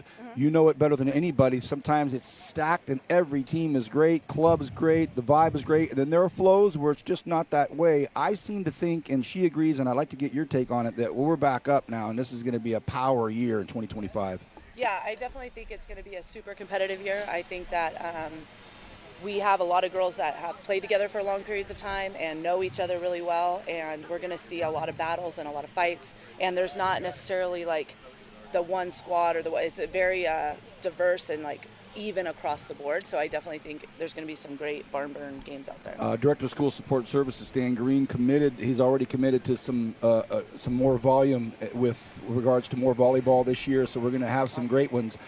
Ladies, you're In the Huddle veterans. I mean, you're becoming, superstars. Coach, have you noticed not just their skill set develop, but just their rapport and their aura and their public presence? I've known this young lady forever, and now I listen. It's like listening to like a D1 senior in volleyball. Tell us about the maturation process of these two ladies. Definitely watching them not only grow as athletes, like you said, they've become more talented and better leaders, but they have grown into such strong, confident young women, and they're so articulate and able to really share the passion that our team has, our program has, that Centennial has. Our principal and our athletic director are so supportive of our program, and I think they feel that. Like Jordan mentioned, the support we have, and they're really able to embrace that and truly be themselves, which I think is when you see young people shine, is when they're confident and like authentically themselves. I love it. Great answer, and it's right on point. T. Kim, the season starts Thursday at home. That's right. What are fans and what am I going to expect being out there Thursday night? Well, you're definitely going to expect experience a really fun, excited group. You heard them the minute you said we have a game. They're like, yes. For especially being club players, like they've been in this volleyball drought almost. They haven't played in a competitive game in almost a month. So for them, oh my gosh. I know it's been crazy. Yeah, that's funny. 30 whole days. Yeah. The football guys are like, football guys. Yeah. They haven't played in 9 months. Yeah, so they're really chomping at the bit to get opportunity and to really start the season. There's a lot of buildup that goes into it, but to finally have the opportunity to get out there with their new teammates. We have 5 freshmen on our team this year, so we're on just varsity. Yes. All right. So we're just kind of ready to we want to go. So we're excited. So Katie over at Frontier just said that she's got 4 or 5 freshmen on the varsity team. Was that a big class coming in locally that we should be excited about? Yes, definitely. There's a lot of talent in this incoming freshman class for sure. Okay. Across all, at every school, I would say. Oh, that's fantastic. Okay, Jordan, tell us about your coach. Oh, she's awesome. Every day she's just says some positive words and we're ready to practice and we're always there for hard work. Yeah. Isla, tell us about your teammate right here. Oh, Jordan Kennedy, the GOAT. No, Wow. Jordan's the best. She always brings the energy, the fire. She's that girl on the team who, regardless of the situation, whether we're up or down, she always brings the energy, brings the passion. She'll get in your face and yell at you, or she'll hype you up and pick you up and spin you around whenever you score a point. So she's really the hype man on our team, and I'm super grateful to have her. Well, we're hyped. Talk about hype. This is going to be a very, very exciting volleyball season. We have some swag for you. Don't forget to hug your dad. Coach, thanks for being here. We appreciate it. It's a very, very busy time. Centennial High School, everybody. Appreciate it. Thank you for being here. Thank you. Coming up next, Shafter Generals. Up next. Strong's youth accounts help kids practice earning and spending in the real world. So, my rate for dishes is going up with inflation. Oh, is it? Blame the economy. Because when we plant financial literacy young, it grows the rest of their lives. Valley Strong's youth accounts teach kids how to save and earn interest on their hard-earned money. Hey! You should be earning interest on your savings. Make the money work for you. Because when we plant financial literacy young, it grows the rest of their lives. We're back in the Huddle Media Day. We thought we were going to be adjusting the schedule and having the Shafter Generals up next, but we are staying with our original schedule. We do have Del Oro here. Boy, I love me some Del Oro. We went out and had our very, very first live stream event ever in the history of the school. We had a basketball game there. Unfortunately, they beat God's Country team, Arvin. They beat my Bears. But being in that gym and seeing that pulse there, Trevor, we showed up to call a basketball game in February, and they greeted us like, oh, Kern Network's here. It was a great, great vibe. Great to have Del Oro here. Please give us some introductions, Trevor.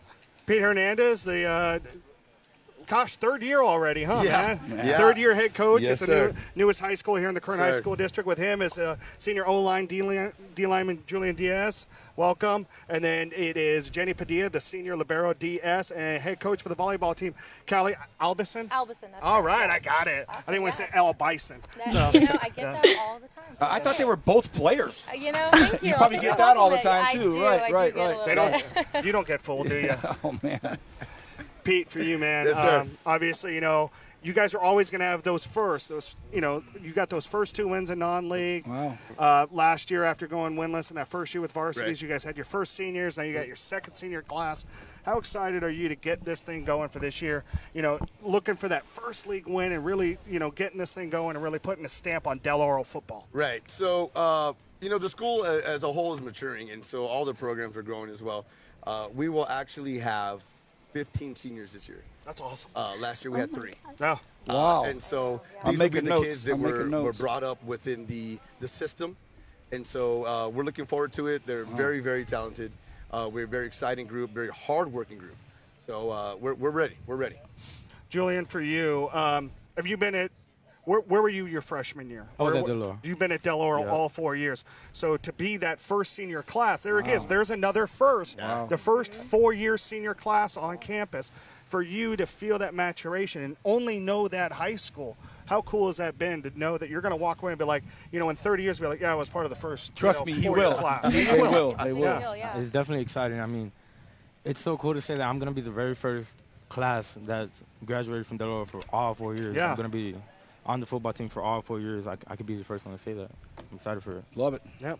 And then, Coach, for you too, I mean, this is a program that you guys are building from the ground up, and you're still looking for that first celebratory match. Yeah. First 2 weeks of camp, you guys got scrimmages on Monday, and then the season gets started. Where are these girls at right now? Honestly, I am very proud of these girls. We're hitting the ground running. This is my second year with the program, and I have never seen a more dedicated group of girls who are just hungry for that win. We are hungry this season, so I feel like we're coming out the gates. They're really excited and pumped, and the energy's there.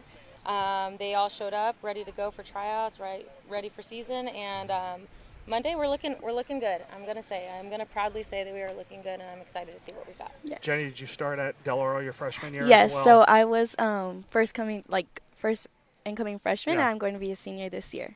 And then, like I asked Julian, what's that like for you to see these 4 years at Del Oro? What was campus like when you started as a freshman, and what's campus going to be like next week when you start school in your senior year? Yeah, I can say coming into my freshman year, the campus was super empty. Half of our campus was still not even fully built yet.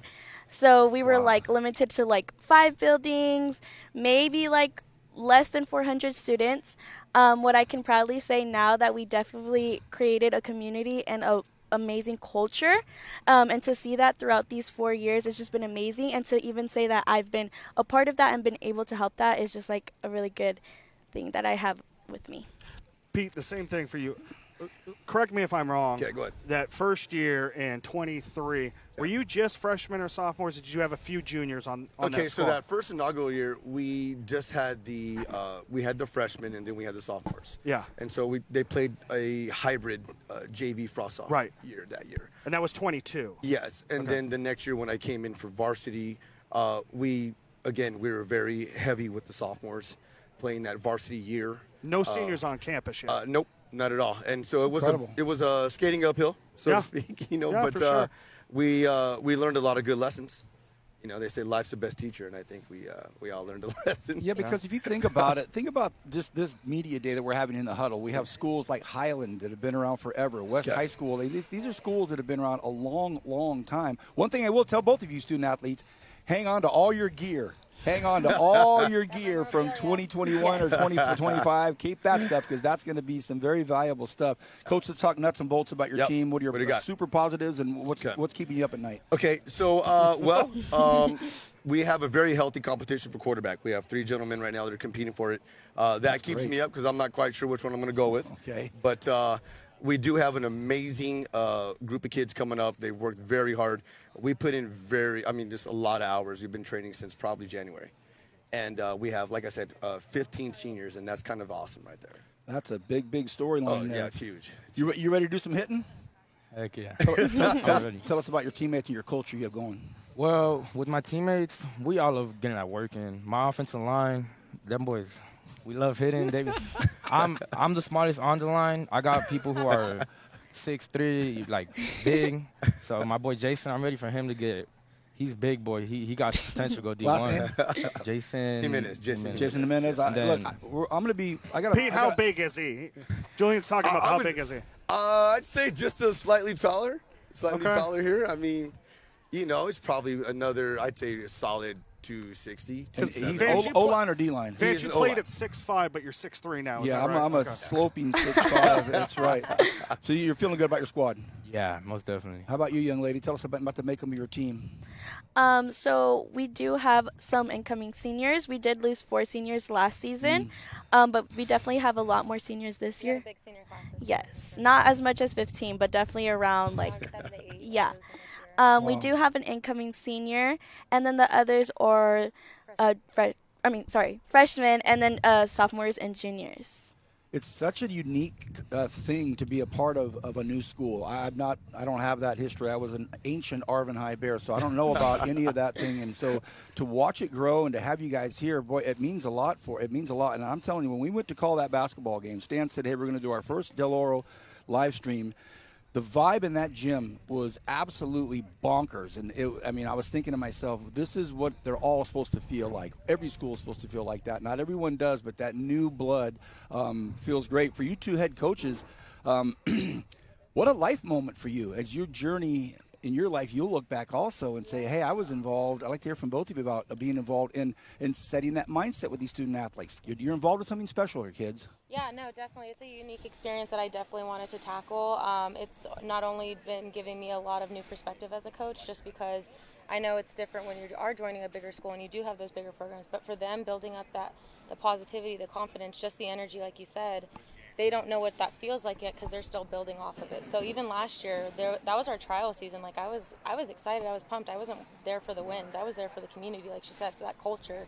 What are we building for our future? It's not just about this season, it's what we can bring up into next season and the ones following. So I'm excited about what we're growing here. The whole thing seems like right out of a Hollywood script. Like, everything seems like it's just made for a movie because, the climb, and man, that's great. Trev? For the two of you, Vance talked about it. Obviously, he went to Arvin, and there's a rich tradition. But the high school I went to, we were the 3rd graduating class. So I think one of the things that I never did is we never really thought about it when we were in high school. Yeah. It's something that we all talk about now. People always say, "Oh, you were the 3rd graduating class there," and it's like, people remember these moments for you guys. So I think the one thing I would tell you guys, soak it up, like we've been talking about for the last 10 minutes.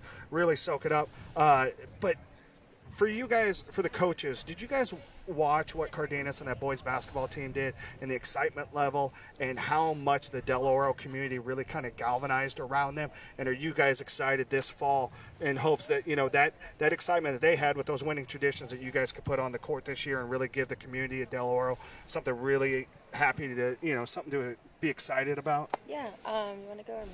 Go ahead. No, honestly, I feel like getting to watch the environment on campus, you see it. You see coaches walking around constantly. You see them involved. You see them actively engaged with their students. So it's not just that, like, we're looking for the one. It's like we're all building this really big community. And I appreciate all the athletes that cheer on other sports, not just their own sport. And I think that's the humbleness that you see on this campus. That's very rare, is all of them are rooting for each exact sport, no matter what. That's awesome. Right. Yeah, our community is big. It's big. I'm a teacher there as well. And so when I'm on campus, it's just, the energy is just crazy. It's everywhere. The rallies are amazing. The kids really just get around the school spirit, and it's very catchy. It's all over the place. The admin's amazing. The teachers are amazing. The staff's amazing. You guys are talking about first, so I was actually the first varsity baseball coach and varsity football coach for Del Oro. That's right. I forgot you had that. I was pulling double duty. I was pulling out all my hair. Not that I have a lot, but it was, it was coming out. But it was something else. It was really something very special. And this might be because I'm hungry right now, so shout out to Homies Tacos and Event Kings Catering, who are here feeding all of our guests today. Maybe it's because I'm hungry. But do you guys consider that food park that you guys have down street from the campus being the best one in town? Because I think it is. It is pretty good. Yeah. It is pretty good, yes. So, Del Oro schedule coming out, you guys you're getting right into the thick of it here. Right. what's your toughest team that you think you have this first month? Ooh, actually, that's a good question. You know, I don't know. Do we have? I don't. What I'm not tournaments gonna are lie. you going to? We're going to Miramonte on Monday. This Monday. Okay. That's our very first The tournament. scrimmage, the full district scrimmage. And then our Highland tournament is our big one that we're really looking forward to. The that 3-day one, yeah. Yep, that one's going to be a big one for us. And again, honestly, it's just coming from that humble point. It's like last season we were building, so this year everyone's a good competitor, everyone's a good opponent, so we're just ready to see where we level up now at this point. How about you? What first big game, like the first game, like here we go. Right. So I agree with Coach. Everybody, I mean, you guys know Kern, football in Kern County is huge, and everybody's made such amazing strides. But we have Chavez opening up, and that one's going to be last year. We came back at home. No, you're on the road this time. You guys had that first big win at home. You guys got to do it at home in the first game. I remember calling whatever game I was calling. I think it might have been Highland and it might have been Highland East or somebody I was calling, and that score came over. We're like, whoa, that was a big deal. That was a big deal. So get ready. It's a big deal. So it's not going to be easy. It's going to be the part of the trilogy, I guess. Yeah. So hey, we'll we want to thank you guys for being here. It means a lot to us to have Dillaro here. We're going to be. we got stuff for you, bro. There you go. Oh, there you go, Trevor. Here comes the That's swag. Hey, thanks, man. Laurel, every time we give it back. Bringing some There we swag. go. Forget about us now. Hey, I will. Coach, I love coming thank down you to very camp. much. Appreciate you, brother. Big guy. Appreciate Good luck. it. Looking forward to it. Young lady, Thank you so much. Coach, thank you. When we come Thank back, you. it's going to be the Shafter Generals. We're going to take our first elongated break, a whole 2 minutes this time, so Trevor can get some tacos. When we come back, Shafter in the huddle. Strong's youth accounts help kids practice earning and spending in the real world. So, my rate for dishes is going up with inflation. Oh, is it? Blame the economy. Because when we plant financial literacy young, it grows the rest of their lives. Valley Strong's youth accounts teach kids how to save and earn interest on their hard-earned money. Hey! You should be earning interest on your savings. Make the money work for you. Because when we plant financial literacy young, it grows the rest of their lives. Valley Strong's youth accounts help kids practice earning and spending in the real world. So, my rate for dishes is going up with inflation. Oh, is it? Blame the economy. Because when we plant financial literacy young, it grows the rest of their lives. Valley Strong's youth accounts teach kids how to save and earn interest on their hard-earned money. Hey! You should be earning interest on your savings. Make the money work for you. Because when we plant financial literacy young, it grows the rest of their lives.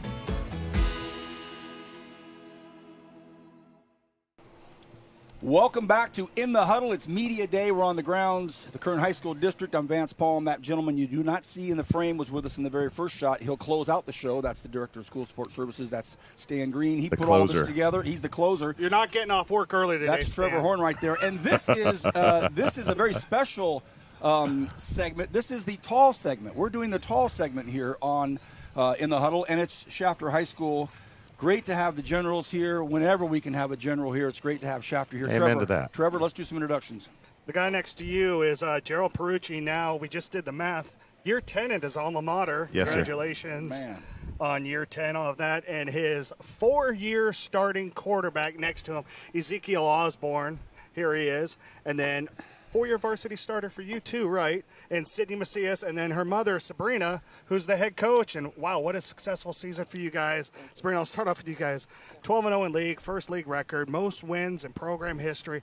Here you guys have back-to-back 20-win seasons. And, you know, I think you had to add up 6 seasons before that to get to that number. Right.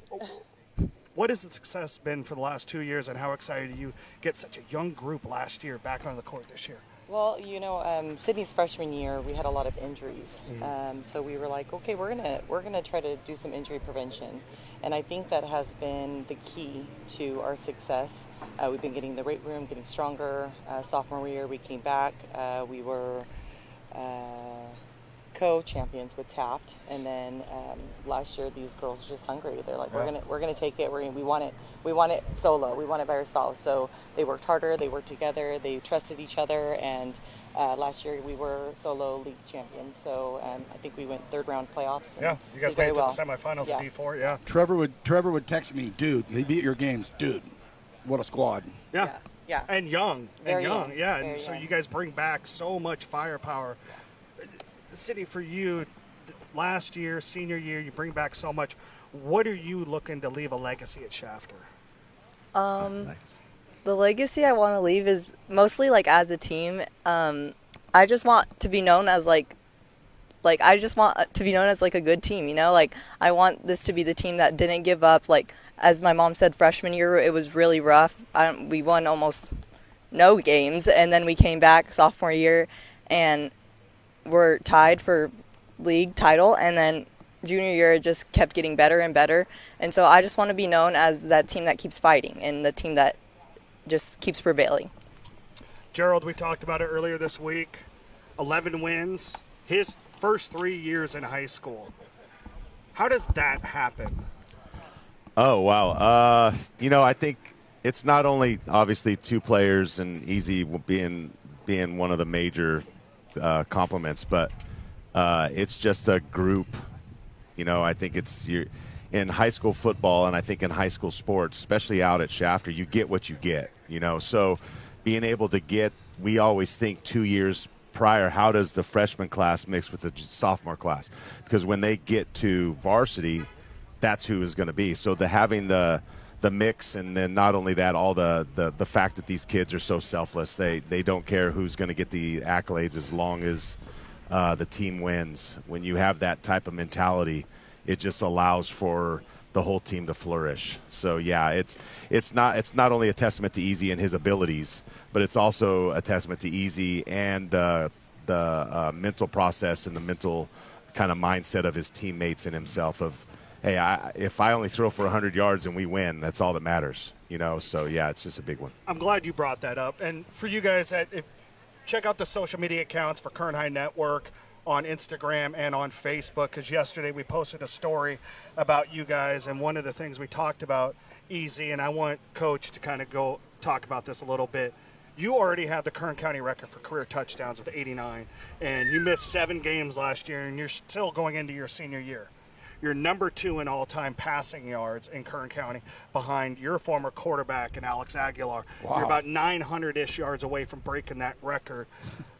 For him missing 7 games, and then to have the seasons that he's had the last 3 years, for you, how much? And you've had some great quarterbacks going back to Brandon Jones and Alex Aguilar, and now EZ. Do you soak in these moments with signal callers like this?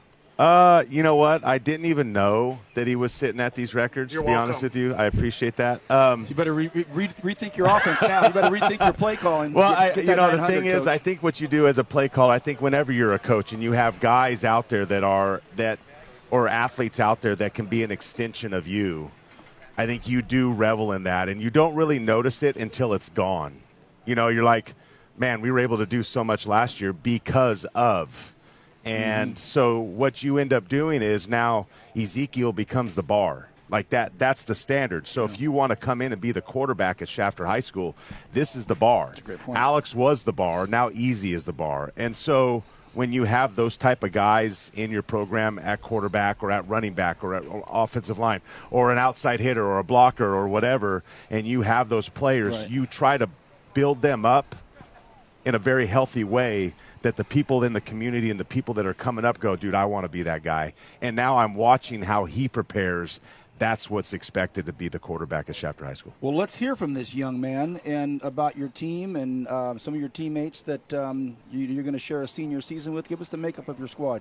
Yeah, I think obviously we had a great team the last couple of years, and we've lost quite a few people, but like I said earlier this week, I mean, I'm really super excited and confident in the younger guys that are coming up. They're doing a great job, learning the offense. Like Coach said, getting to the bar, learning the standard that we have set at Chapter High football. And they're just doing a great job soaking it all in and getting ready for this season. Tell us about your offensive line. Offensive line, I'm super excited for them as well. That's the main the past couple of great years, the heart and soul has been in the O-line. And so it's just such a great feeling to have, a great group of 5 guys that, line up in front of you every play, protecting you every play. And these guys are just that. They're going to come up. We lost some seniors on the O-line last year, but all the new kids coming up, like I said, they're doing a great job to prepare, and I'm super excited to see how they perform. I'll be back to you with a couple more questions in a minute. But, Coach, you probably tried to fight back the image of your very last game coming up at the very end of the season with this beautiful daughter of yours. You probably said, I don't want to think about that. So let's just take it present day as you go into a final season with your daughter as a senior and coaching with her.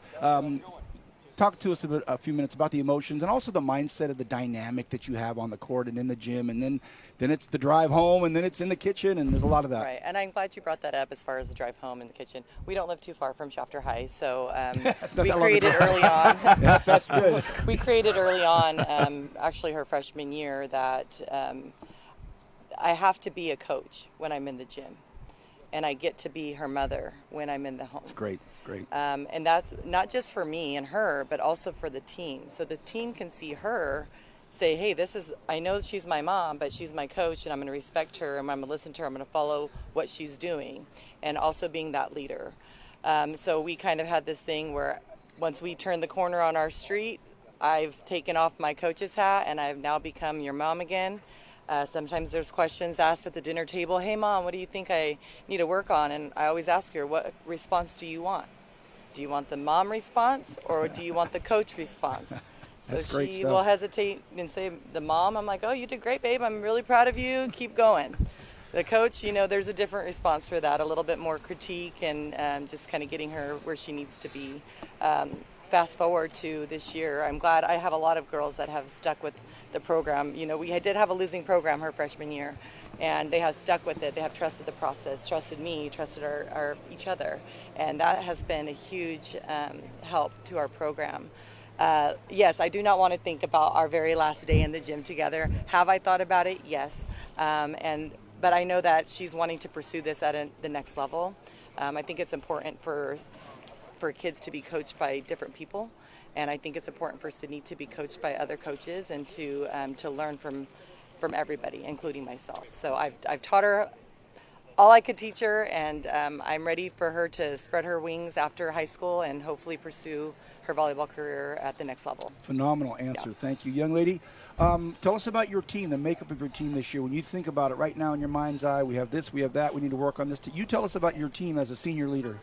Okay, so we recently had a scrimmage, and in the beginning, I think there was just a lot of nerves, we do have a lot of returning seniors coming, so we kind of had that connection a little, but we're also still rusty. We haven't played since last season together, and then we had a couple new girls come up, so that was hard. So right now we're just trying to find the connection. We're trying to find it between the passer, the setter, the hitters, and our setter last year. We only had a couple seniors graduate last year.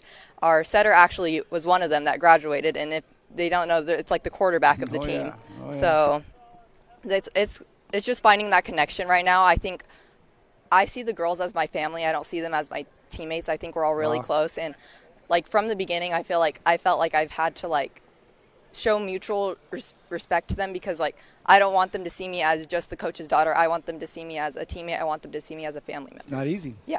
Good for you. I want to set this question up for all 4 of you guys, because outside of you guys, Arvin and Kern Valley, the rest of the district is in Bakersfield. So you guys have that one school, one town mentality. Gerald, you lived it. You've coached in it for the last 10 years. How special is that? And I even go back to your first practice at 12:01 a.m. on a Sunday night, Monday morning. You had 30, 45 people in the stands watching. You had about 10 parents cooking breakfast. How was that, by the way, Izzy? I didn't get to eat it. Great breakfast, yes. Breakfast at 2 a.m. Yeah. That was college. But anyway, what is that environment like, and how do you explain to somebody that doesn't live it? I don't know if you could putting it into words is really, really tough because most people know what they live through. So all I can tell them is, you know, all those movies that you used to watch where the town would shut down. Our town doesn't shut down, but on a Friday night or going into a volleyball game or something like that, for gyms to be packed in today's athletic world, Right. to have a stadium that seats 5,000 packed on a Friday night, or 2,500, whatever it is, I forget. But anyways, A lot. I think it just speaks to the fact that our community supports our kids, and they don't care, and that's one of the great things about it. I went to games when the Generals were struggling, and the fans were still there. The stands are still packed. Now we have, as we've been lucky enough to have success, it's grown, and so now we overtake the visitor side, and then it's not just at our place. People want us to come to their place because we travel so well. Right. You know, so we're not just having just a few parents in the stands. The visitor side sometimes can't even take the amount of fans that we have coming. So when you have that type of support, not only in people with the butts in the stands, but also financially and everything, it just makes for a great situation for high school athletics. But I'm glad you brought that up because, and I know it wasn't a loss. I know it was a tough one for you guys to finish out the season like that. You guys playing Coalinga, another one town, one school. I mean, that stadium was loud on both sides. That's got to be so much exhilarating to have that feeling, right? Yeah, and you feel sorry for kids that never get that opportunity, because that to me is what high school sports is about. It's about playing with the people that you've gone to school with, playing in front of the fans that support you, and ultimately, win, lose, or draw, just playing in a way that the people in the stands and the people on the field are still connected in that way, and you're paying homage to each other just by playing in the way that you I do. remember Cornford and I were calling one of your games a couple years ago, and my phone's blowing up from fans, former Generals all over the United States were watching the game at 11 midnight, on the East Coast because of the reach you guys have. It's incredible. Go ahead, bud. We have about Sabrina, 1 more minute. Yeah, same thing for you really quickly. I know Gerald talks a lot. That's your fault. Wow. Did you go to Shafter? I can't remember. Yes, Okay, so for you, same thing with Gerald. Here you are coaching again. What is that environment like? I mean, I'm going to agree. I'm going to kind of ditto what Gerald said.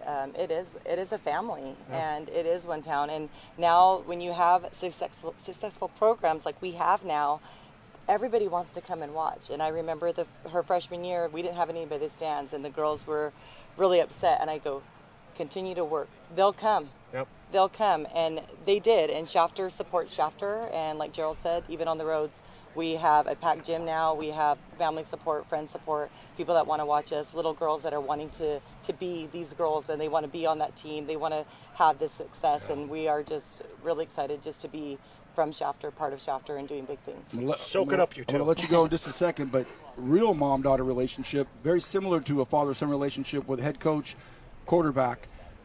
How does it feel to walk us through that process? Last question.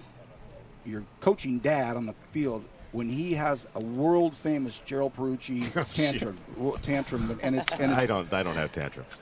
Golly gee willikers! Let me rephrase it, because I've had fun with it on the air before. He's an intense head coach.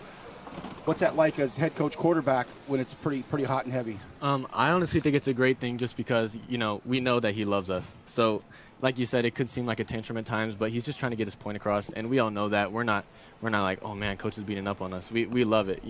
It really does fire us up, and it's an important part of his coaching style, I think. I used the wrong word, not tantrum. You're correct. You're Yeah. right. I think it's passion. Oh, no question about it. I just used the wrong. That passion changed the trajectory of state football. I just used the wrong description, but great to hear that used that as a motivator. Shafter, always doing great things, raising the bar every year, doing it again. Coaches, student athletes, thank you. Wish you both the best, and have a great season. Thanks for having us, guys. Thanks for having us. Thank you so much. See you, Coach. Thanks. All right. Thank you so much. Yeah, strong word. Strong's youth accounts help kids practice earning and spending in the real world. So, my rate for dishes is going up with inflation. Oh, is it? Blame the economy. Because when we plant financial literacy young, it grows the rest of their lives. Valley Strong's youth accounts teach kids how to save, and earn interest on their hard-earned money. Hey! You should be earning interest on your savings. Make the money work for you. Because when we plant financial literacy young, it grows the rest of their lives.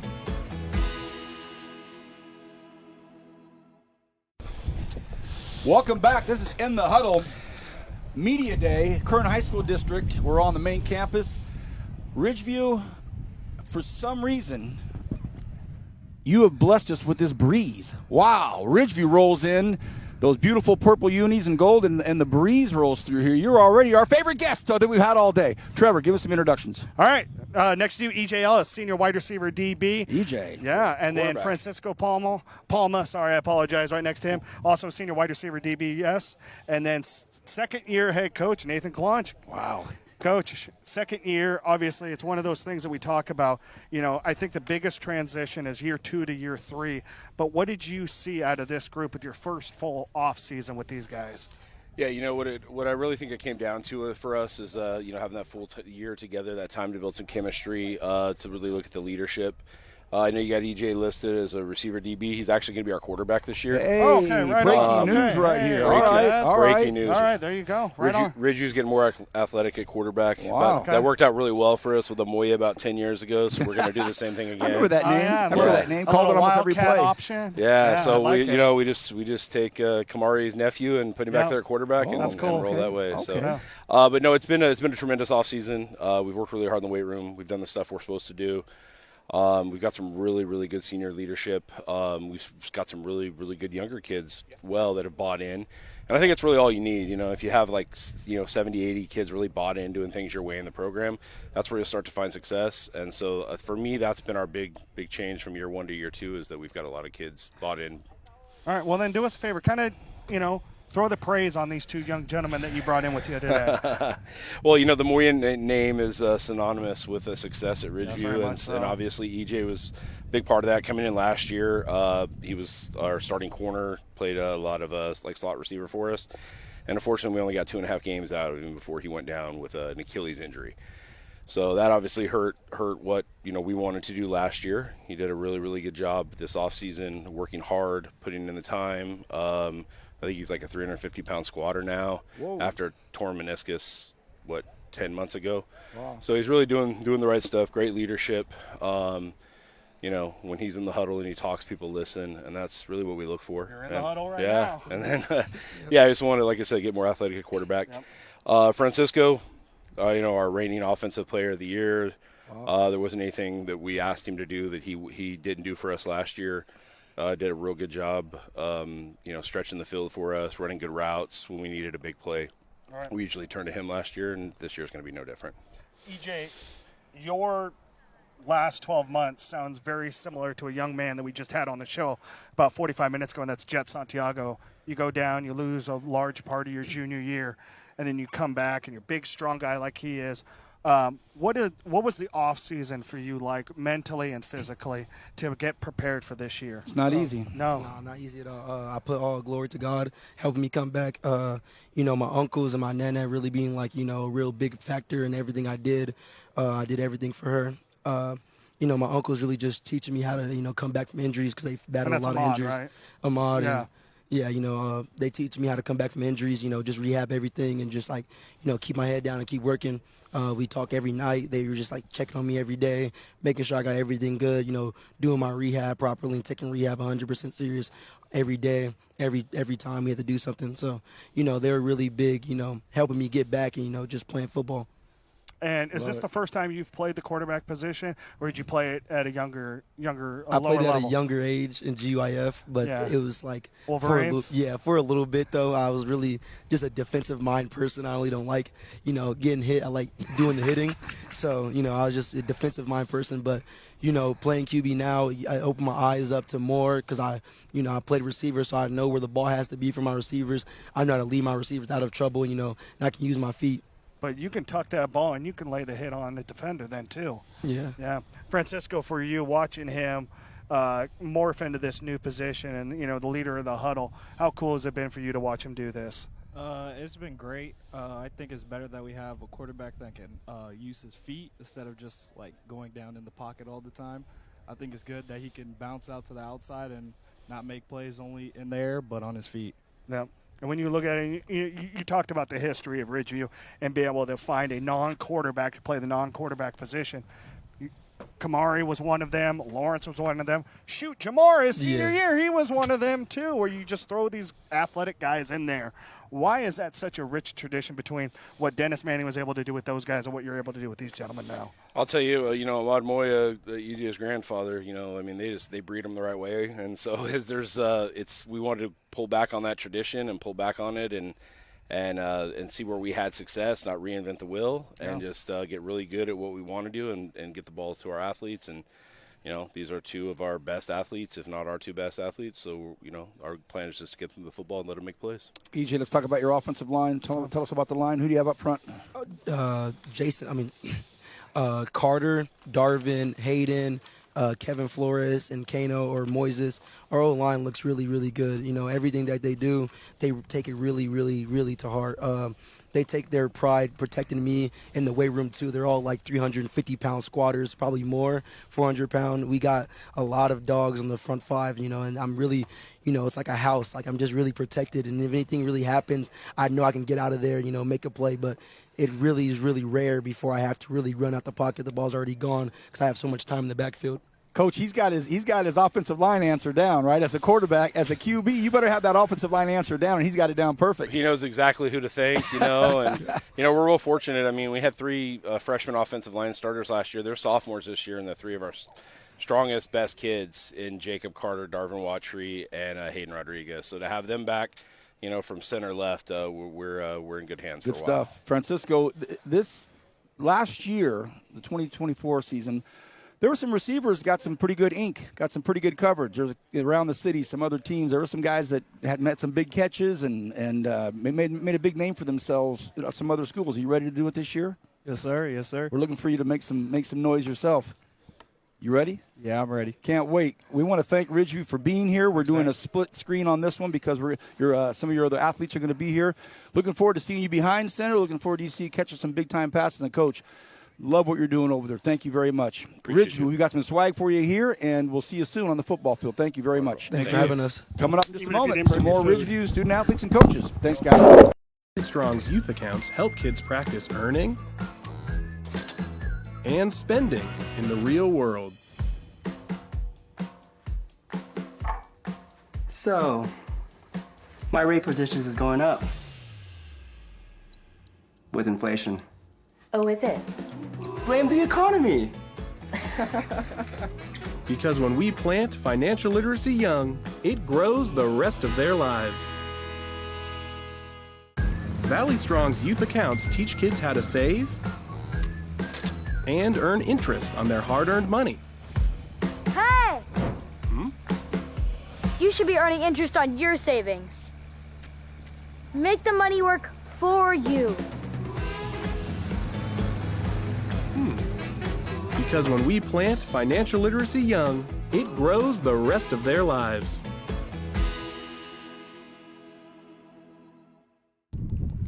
We are back in the huddle on the campus of the Kern High School District out in this beautiful lawn, and Ridgeview brought a breeze with them with the football players, and the breeze remains.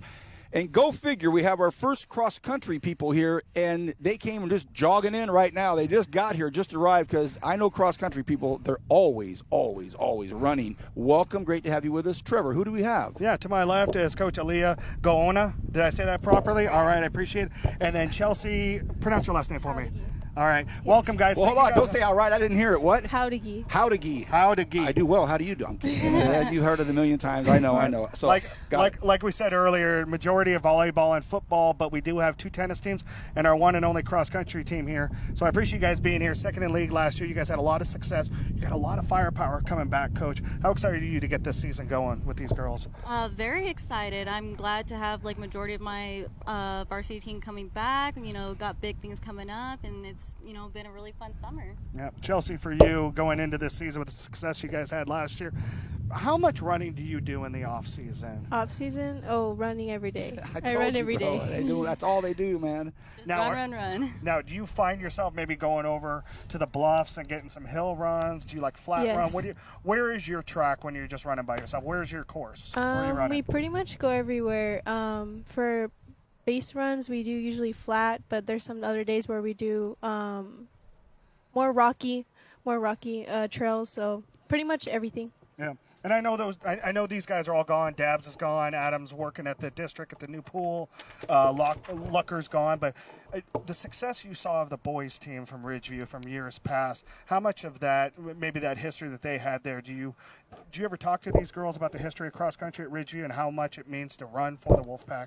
Oh yes, like every year when we get like a new generation coming in, I do like to make note of like, you know, the success we've had in the past, and you know, trying to like bring back that fire we used to have. I know there was like kind of like a ghost town for Ridgeview for a few years, and you know, I wanted to come back and coach because Setzer was he was my coach when I was in high school, and you know, I definitely, you know, have a lot of pride for the Wolfpack, and you know, I think we have like a lot of success coming in this upcoming season, and I think these kids have like a lot to learn from like the past years, and you know, they really do look up to like those titles that we came home with.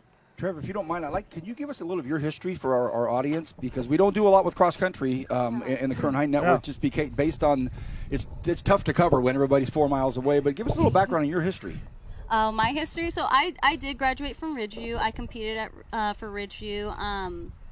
I graduated in 2018, and I believe my senior was the year that our girls cross country team, we did make it to state, and that was also the year our boys cross country team made it to state. Okay. So really big year that year for us. I believe that year was the only year in Kern County we had a boys and girls team from the same school like go to state. So really good. And then years after that, I know like the Wolfpack, like the boys were on fire. Like they went three times back to back at Valley, and you know, they also brought home a state championship. Love it, young lady. Runners. I tried it out one time. I tried it out. I tried cross country my senior year at Arvin, of all places where everybody could run like forever, and it is such a physical drain, but it's also up here too. Walk us through. You know, when you're on the run and you're doing it, and your mind starts to say negative stuff to you, how do you deal with it? How do you work on the mental side of cross country? For races or just everything? Anything. Yeah, we'll take a race. A race would be okay. even better. Let's say you got how long are your races? Usually about 3 miles. Right around the 3 miles. Still about the 3. So you're at that second mile mark. Where's your head, and what do you do when you're like when it's saying things you don't want it to say to you? So about 2 mile mark, that's when my legs are starting to hurt. I try to think of anything but the pain. Honestly, anything in my brain is just what I did the day before, what I'm gonna wear. Sometimes I think of my dad, because my dad is the reason why I really got into running. Oh, so beautiful. I kind of just think about things that he's told me before. Beautiful. I play music in my brain. Like I just play music in my brain. I love hearing that answer. I love hearing that. Hello. There's a cross country walker right there. You love the set. He just loved the set. He thought we'd walk through. When do you get? Where are you at now in your schedule? When do you get going? What's happening?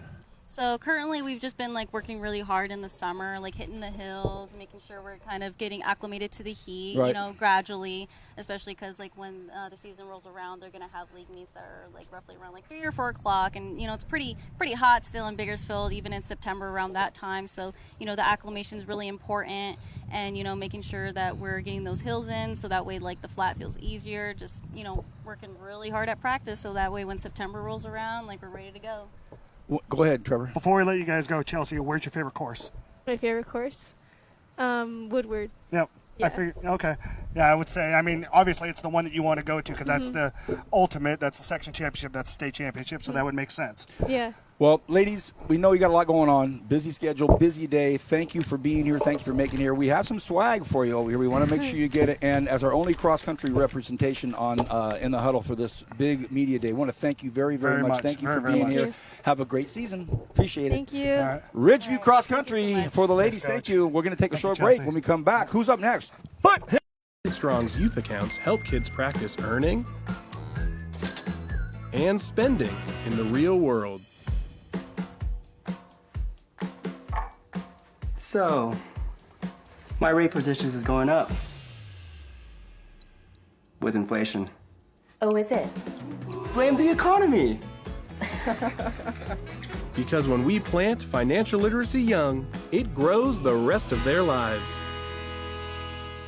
Valley Strong's youth accounts teach kids how to save and earn interest on their hard-earned money. Hey! You should be earning interest on your savings. Make the money work for you. Because when we plant financial literacy young, it grows the rest of their lives. Welcome back. Quick change. Thank you, Ridgeview Cross Country. It means a lot that you were here. We appreciate it. Now get out there and get running and stay in shape. We had Del Oro here, new school, talking like to the first 4 students, their first senior year, And then we go to an old school, Foothill High School, one of the great schools. Find him. No, you know what I mean. We're talking about the longevity of the schools, because with Del Oro being so young, and then we go back to schools that have stamped their name across our community for many, many years. Foothill High School, great to have you here in the black and gold. Trevor, got some VIPs here. I'll let you do the introductions. We have Chris, not Kyle Weedle, right here. Sorry, inside joke. Chris gets the joke. He totally understands. Second-year head coach with him. We have Anthony Perez, senior lineman. Love to have linemen here. And then Bella Fierro, a senior outside hitter for the Trojans. And they brought back a Hall of Famer. Wow. They brought back a Hall of Famer. Who's the Hall of Famer, not me. You should be a Hall of Famer. Teresa Hudson. First off, Coach, I think you took over a month ago? Yeah. Yeah, and a month ago. You just had a birthday. You just turned 30 last week. Trevor, let's get her microphone. Coach, put that microphone a little right bit there. closer to you. Perfect. Coach, you just turned 30 last week. You come out of retirement. What prompted you to come out of retirement, get back onto the court? Well, not to get into – it was a personal decision. Long story short, it was a prayerful decision for me because my granddaughter's still there, and when we lost the coaches, I wasn't quite sure, who was going to be applying and that kind of thing. So I just threw my name in the bucket, and I said, hey, if you find somebody, my feelings aren't hurt, but I'd do it. Yeah. I'll do it for you. I'm a diehard Trojan. I was there almost 37 years. Wow. And when they offered it to me, I went, oh. Oh, this is happening. This is real. I guess this is real. Okay, I'm ready. And I went in feet first and had to pull out some of my notes, and and it's changed a lot. Yeah. But I'm having fun. I told the girls I'm a little rusty, but it's coming back to me. Great. Well, and this is the best part about it was when we started to get the names coming in on who's going to be on the show, I looked and I was a little shook for a second, and I texted your husband, and he sent me a photo of you in front of the house. Here's Teresa on the first day of practice, and you looked like it was your first day of high school, your excitement level. Bella, did you feel that excitement level when she was on the court? Actually, I did, because I've heard about her past and how she's been like a really good coach, and I was actually really excited because I feel like our team's going to be really good this year. And obviously, we should preface it. Her husband, Mark Hudson, is a Bob Elias Hall of Famer, longtime BHS basketball coach. Your son, longtime basketball coach, and is actually now an assistant with his wife at San Diego State. Is that correct? Yeah. I So think Mark wanted to get rid of me. He said, "Go for it." Well, he did text me excuse something to get a little onto the earlier. golf course. Exactly right. Yeah. I'm excited to be back. Yeah. I love Foothill. I told the kids that. It's So, great to have you. glad to be back. And Chris, you obviously know the history of Teresa at Foothill for you now in your second year. Obviously you've been there as a baseball coach now, but that first, we talked about it with Nate, and we'll talk about it with Paul Gola later. That first big off season you finally had where you start from December and go till now. How exciting has that been for you, man? Oh, 100%. Coming in late last year, just like you said, we weren't able to get it in, and, head right into the off season this year. We hit the ground running right in the weights as soon as we were able to get to out on the field. We were there. We started completing our 8 hours as soon as we could. We had a great off season. Did a few extra 7-on-7s, was able to link up with a few other schools like Wasco, Highland, and Stockdale and meet up on Thursdays and just make sure we got a lot of reps and, tried to over-prepare ourselves, even though that's, there's no such thing. Anthony, for you, the league was so tight-knit. Obviously, Tadpy took the way to but there was 3 of you guys at 2-2 in league. I've heard of a lot of excitement about you guys this year. You guys are, senior heavy. You guys have a lot of returning players. What excites you most about this team going into next week? The scrimmage next week and the season in 2 weeks. No, I feel like we're ready, and we've been working really hard in the off season. We've been hitting the weights. Team chemistry is being better, and our coaches just been pushing us to be our best. Coach, what kind of pressure are you putting on these guys? What kind of, what's the message? What's the team motto this year? For the fact that we're getting about, everybody 85% of our team back, these boys know what's on the schedule. They've been there. They know what to expect. And, that was the big thing that we preached, it's just putting in the hard work. When you put the time in the weight room and out on the field, it's going to show. And, they saw that this year in the summer, out there having some success out on the field. We just had our black gold scrimmage yesterday. Okay. Got about 60 reps in, both sides of the football. And, they can see it. They see results, just like you said, the chemistry, the communication within one another on the field. Just getting to know the style of coach I am. Everything is just starting to seem like it's folding into place for us, and we're excited to hit the season.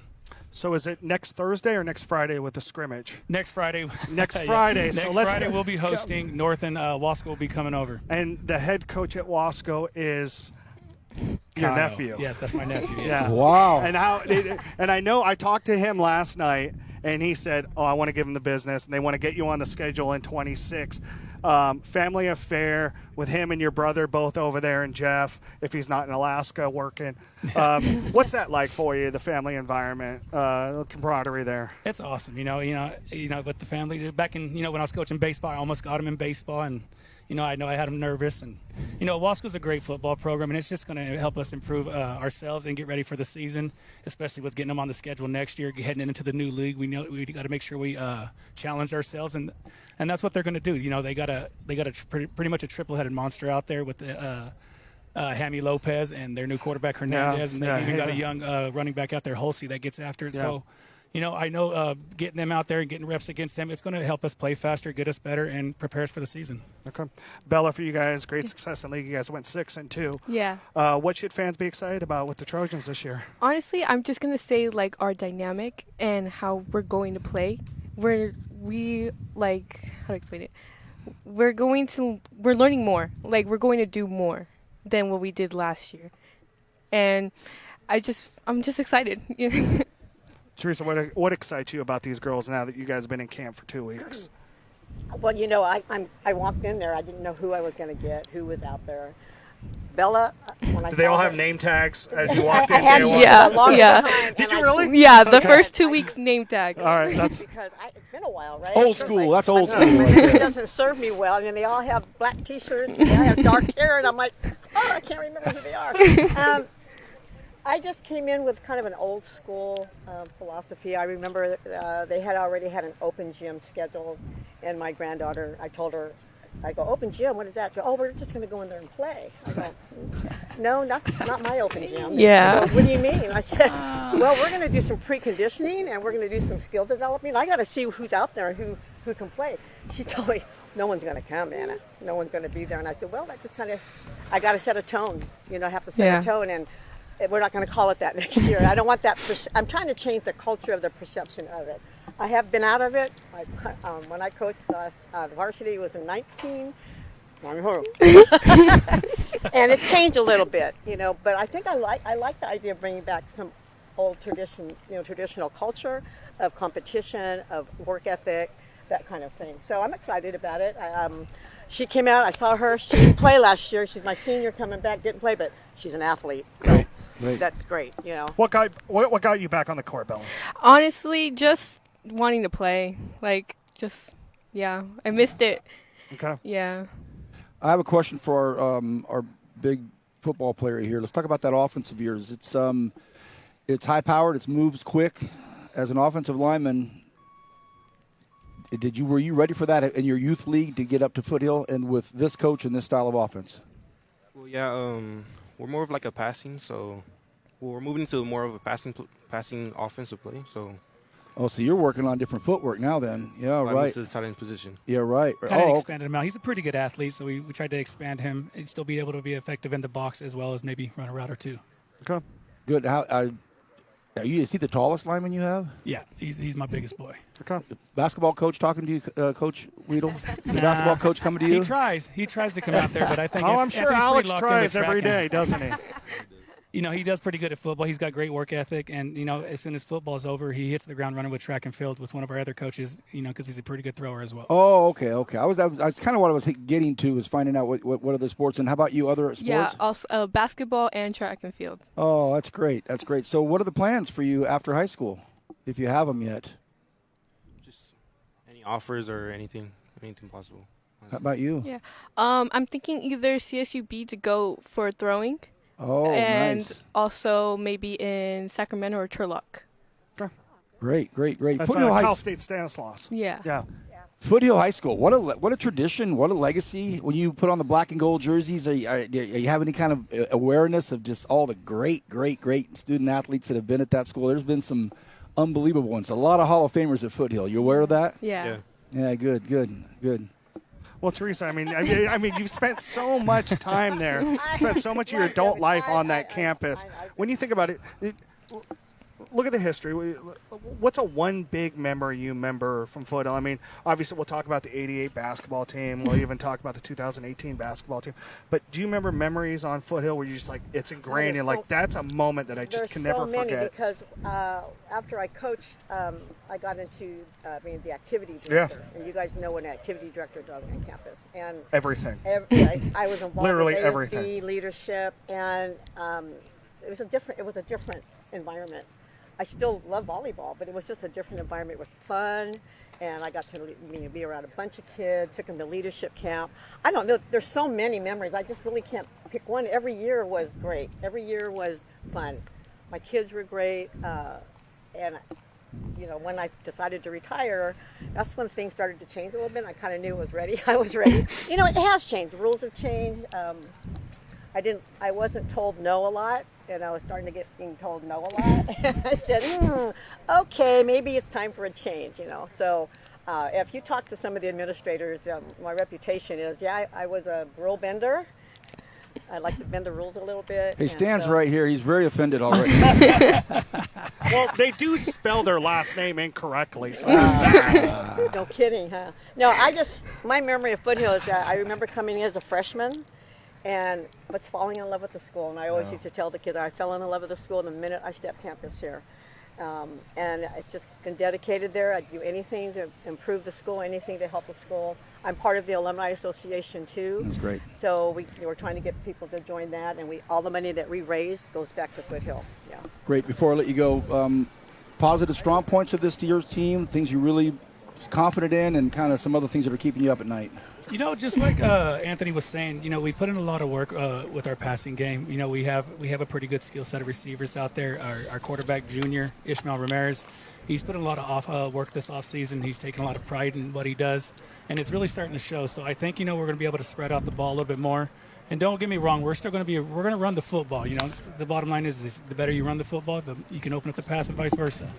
So I just feel like we're going to be more of a diverse team when it comes to running and throwing the football, and it's good. It's going to be exciting to see. Can't wait. Had a great call last year when we were at your spot. That was like a halftime. You guys, I want to know what you said at halftime. You guys came out and just completely flipped the switch. Foothill, thank you so much. We have some swag for you. We have some tacos for you, and always love seeing the black and gold. Thank you. When we come back, our friends from the lake, our friends that made the longest trip here, Kern Valley coming up. Foothill, thank you. Back in a minute. Strong's youth accounts help kids practice earning and spending in the real world. So, my rate for dishes is going up with inflation. Oh, is it? Blame the economy. Because when we plant financial literacy young, it grows the rest of their lives. Valley Strong's youth accounts teach kids how to save and earn interest on their hard-earned money. Hey! You should be earning interest on your savings. Make the money work for you. Because when we plant financial literacy young, it grows the rest of their lives.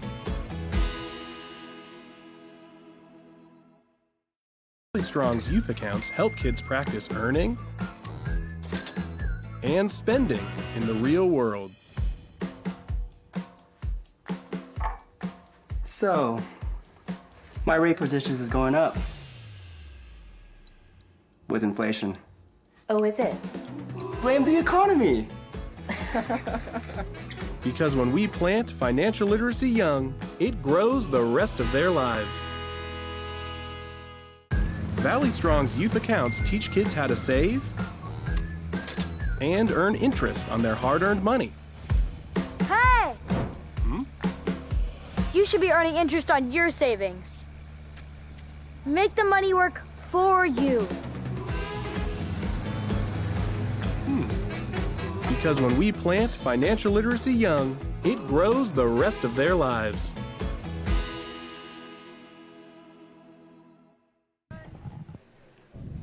Thank you to our sponsor, one of our vendor sponsors, Homie's Tacos. Thanks, homie. Whew. We were able to get one taco in.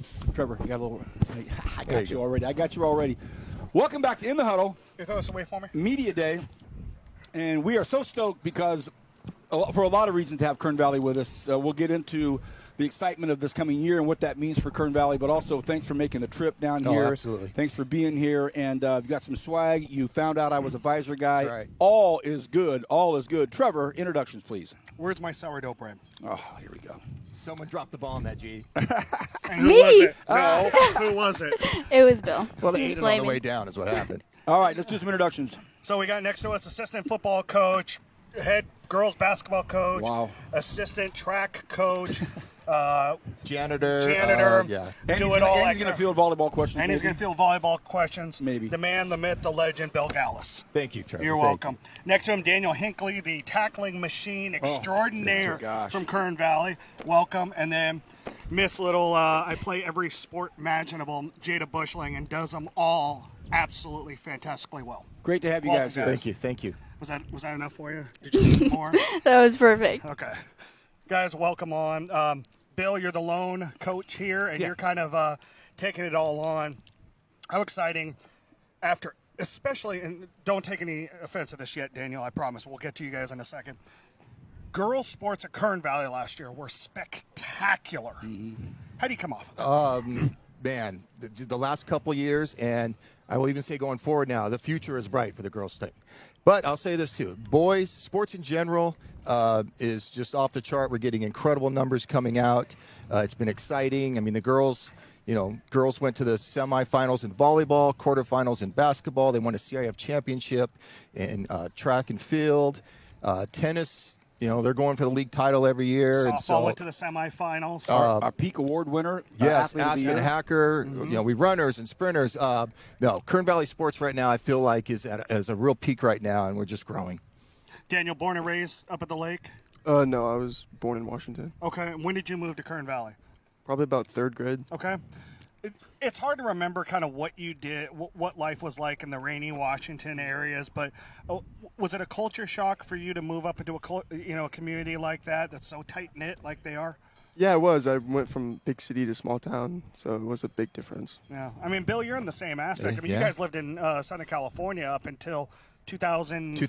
2008. Yeah, you guys moved up here. Well, you moved up here first, and then the family kind of migrated with you. Yep. No, it's been a big shock to start with. I know the older boy didn't really like it much, but everybody kind of took to it. It's that small community. That's that vibe. Everybody knows everybody. Come out and watch, the superstars play every Friday night. It's been a lot of fun. But yet Dalton came back. Oh yeah, and works with the Parkers. He loves it. He loves it. Yeah. Let's talk about the football team now. Yeah. Obviously, Daniel kind of leads the way. 158 tackles last year, man.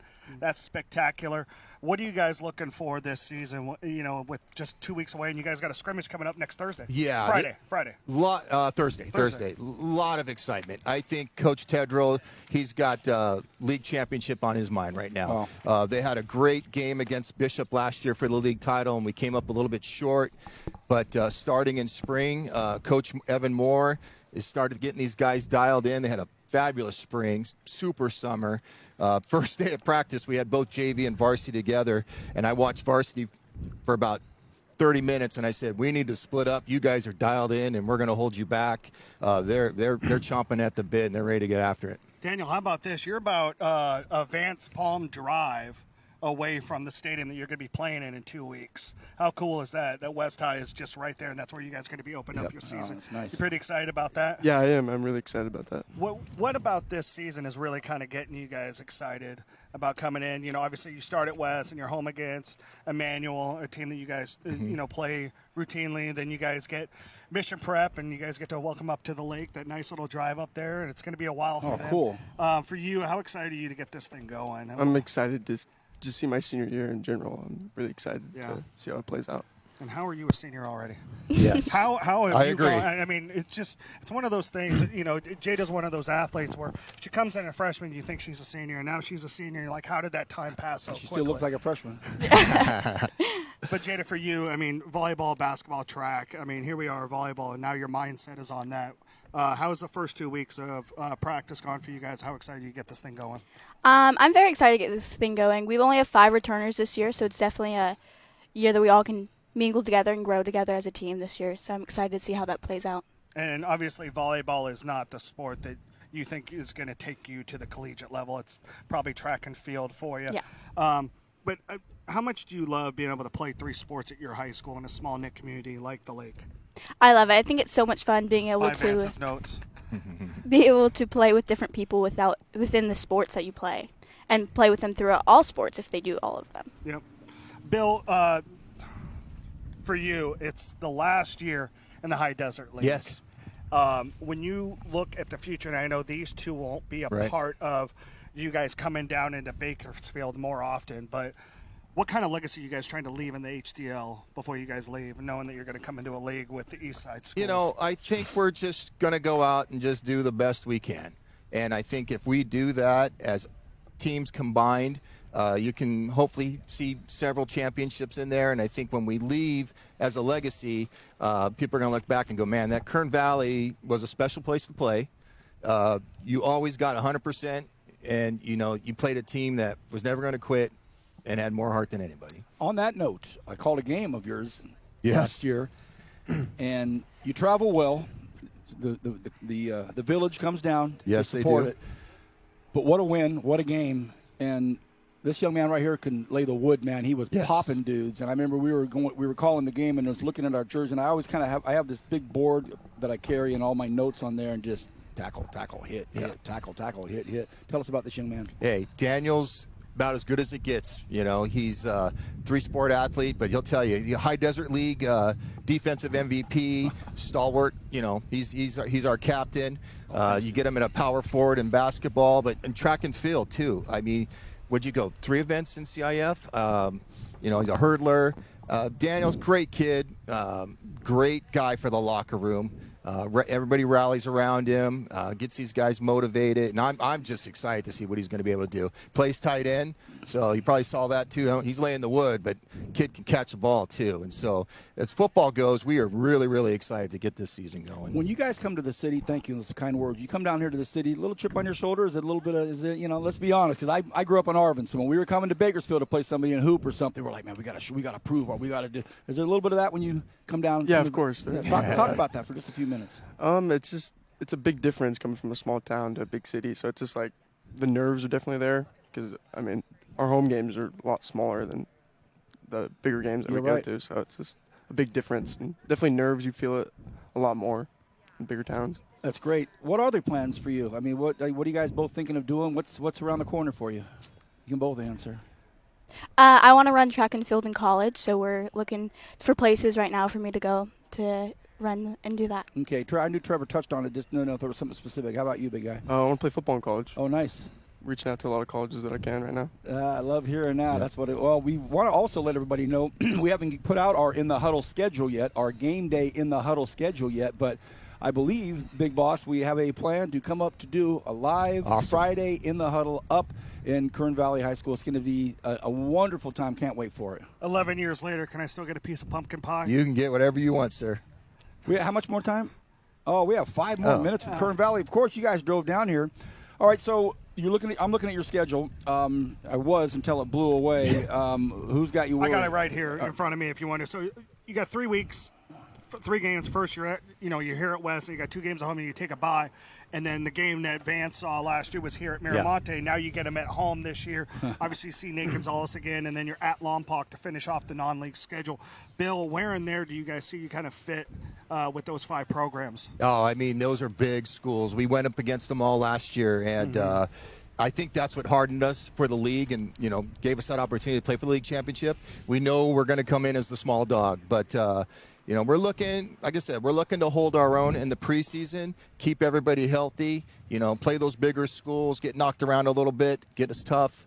But I think the Miramonte game, going back maybe the last 4 or 5, maybe 6 years, that has been an outstanding game. A lot of fireworks, a lot of touchdowns. Yep. They got us in the playoff game last year. We got them in the regular season, but they got us in the playoff game. So should be a good rubber match game hopefully this year. They got that running back coming back. So I was going to ask you about that, Daniel. You see a guy that's gotten 2,300 yards last year.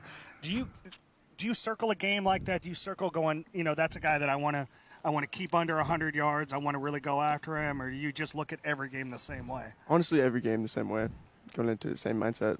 Okay. It'd be interesting because he's going to be thinking about that 44. He's I don't want to please let's stay away from that guy, man. That was an incredible game. That was good stuff. Young lady, when you are up there in that typical beautiful spot in California, picturesque, where are you thinking you might want to go to school? Because you live in heaven up there. So where are you thinking you might want to go to college?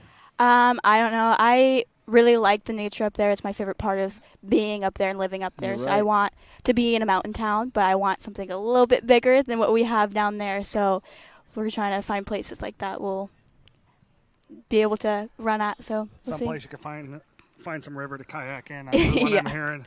Yeah. Sounds just like her dad, man. Sounds just like Kenny. Talk about your administration up at that school and what they achieve every single year, because all I ever hear about that school is how great it is. This is my started my 13th year. We started with Mr. Myers, and he was awesome. And then Mr. Paradise came in, picked up for 2 years, and man, we didn't miss a beat. Now we got Gavin Bell. He's going to be leading our way in his first year, but he'd been our AP a few years back, and he's already off and running, getting that school looking sharp, and he's going to back all our programs. And I know, like I said, we're all excited to get these things going and start winning some championships for him and really, just put together really good seasons. Well, one of the hardest working women in Kern County is your AD, who's also your activities director, Brianna Monday. I mean, the amount of work that she does, the amount of hours that she puts in that campus. But that really goes back to your community, Bill, is that you guys really rally around these kids. And you don't know them from just 9th through 12th grade. This is a community where you start to know them. I mean, you've known Jada since you moved into town. Jada was 4. Yeah. Wow. 4 years old. Yeah. Still look the same. I tell her scooter stories all the time. Little 4-year-old, Zach and Dahl are shooting. Zach and Dahl are shooting baskets, and she's on a little scooter just going around the court and not a care in the world. Never even thought about sports probably until maybe her 7th grade year. Is that true? No, I did play soccer when I was younger, but Bill scooped me up for basketball. So. Yeah, I did. Yep.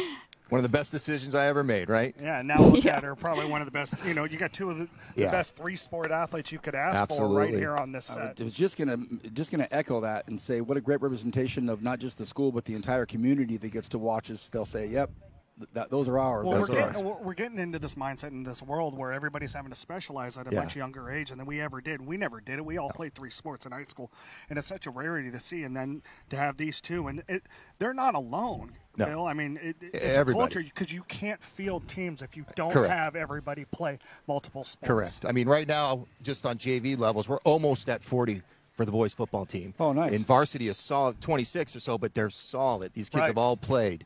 And, I mean, we have three teams for volleyball. Volleyball has a frost-off team, and we're kind of getting ready for that new league. And we'd like to do the same thing for basketball. And so we're growing, and I think that was one of the reasons why we needed to get out of that high desert league is we want to expand. With 460 kids or so, they want to play, and we want to give them those opportunities. It's the travel. It cuts down on so much travel. Because for you to get to Mammoth is 3 treks down to the city. Yeah. Well, Absolutely. I want to thank you guys for being Oh. here. You guys came the furthest. We really, truly appreciate it. And again, to everybody out there watching in their neighborhood, we are so excited. We'll give you the date soon. We're coming up on a Friday game day to do In the Huddle and then call the game while we're there. It's going to be a great, great time. We're looking forward to Gentlemen, it. a little bit of merch for your appreciate it. Thank you guys. Oh, my You guys God. are That's the first awesome. time I've gotten Thank merch from you guys. Look at very that. much. I even You had a got parking it. spot. Again, guys, thank you. We look forward to seeing It you. means a lot to all of us. Okay, Thank you you bet. to All both. right. Hey, Thanks for thanks, having guys. us. My man. You got it. See Give ya. me a hug, Thank Cal. you. All right, Real Daniel. pleasure. Nice to Right meet on. you. Nice to Appreciate meet it. you. Thanks, man. When we guys. come back, we go from a new school soon to the area to play against us to the oldest. Back right after this. Strong's youth accounts help kids practice earning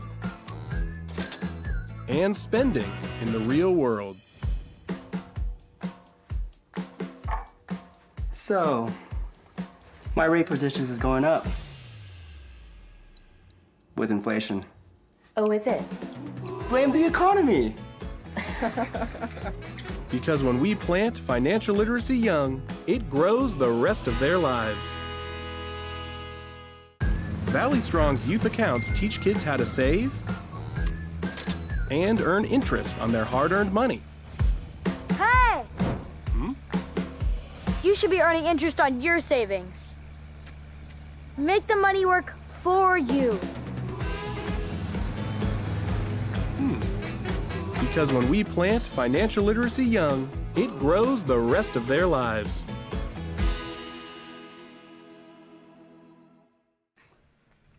Welcome back.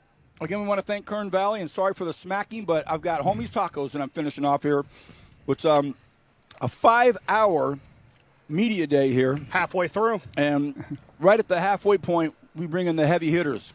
Bakersfield High School joining us, and I'm looking forward to this on a lot of different levels. Trevor, introductions. Right now, to your right, sorry, tired, been here for 2.5 hours. Rashawn Sheehy, head coach, you're going into year number 5? Yes, sir. Yeah, year number 5, and you got with him Denham Simmons, Yes, sir. wide receiver DB. Is that right? Am I missing it? Nah, I just play defense, DB. Okay, just the DB. All right, and then We're trying to set him up, Coach. Yep. Right. and then Lauren Turner, who is now in her second week as a head coach Wow. for the Drillers on the volleyball. And then Carly Arambula, sophomore, libero and DS. Sophomore, because you have such a young squad again this year. Yes. I'm going to start with you, Coach. You literally took over this program day 1 of fall camp last Monday. Rhea Turner's running over to me. We're meeting our coach right now as I'm just finishing up with an interview with you, Rashawn. So, no off season. You just went right in. How has the last 2 weeks been for you? It's been great. Yeah, I am a former driller. I played volleyball for BHS, and it's kind of like coming back home again. Yeah. I've been loving it. Obviously, such a young team last year. I think you guys graduated 2 seniors off of that squad. Yeah, last year. no, actually it was only one Just senior. one. I remember it was 1 or 2. But for you guys, really good record, 18-16-1 with so many non-seniors on that team. Carly, how was the offseason for you guys, and how was the first 2 weeks, and how excited you guys to get you guys going to Miramonte on Monday for the scrimmage? No, we're going to Liberty. You're going to Liberty? Okay. How excited are you guys to just get this thing going? Honestly, all of us were just so excited to be back on the court. It's just full of smiles, and we just love to play volleyball. Almost half of us or all of us even play club, and we just love volleyball so much. We're just excited. And preseason or off season was it? Off season we didn't really do much. We didn't really talk a lot, but we still saw each other around school and football games, and it was just a really good environment to be around. Coach, we just talked to Coach Hutt about it, how, she had name tags on her girls when she first started because she wanted to make sure she had all that. Did you have to do anything like that?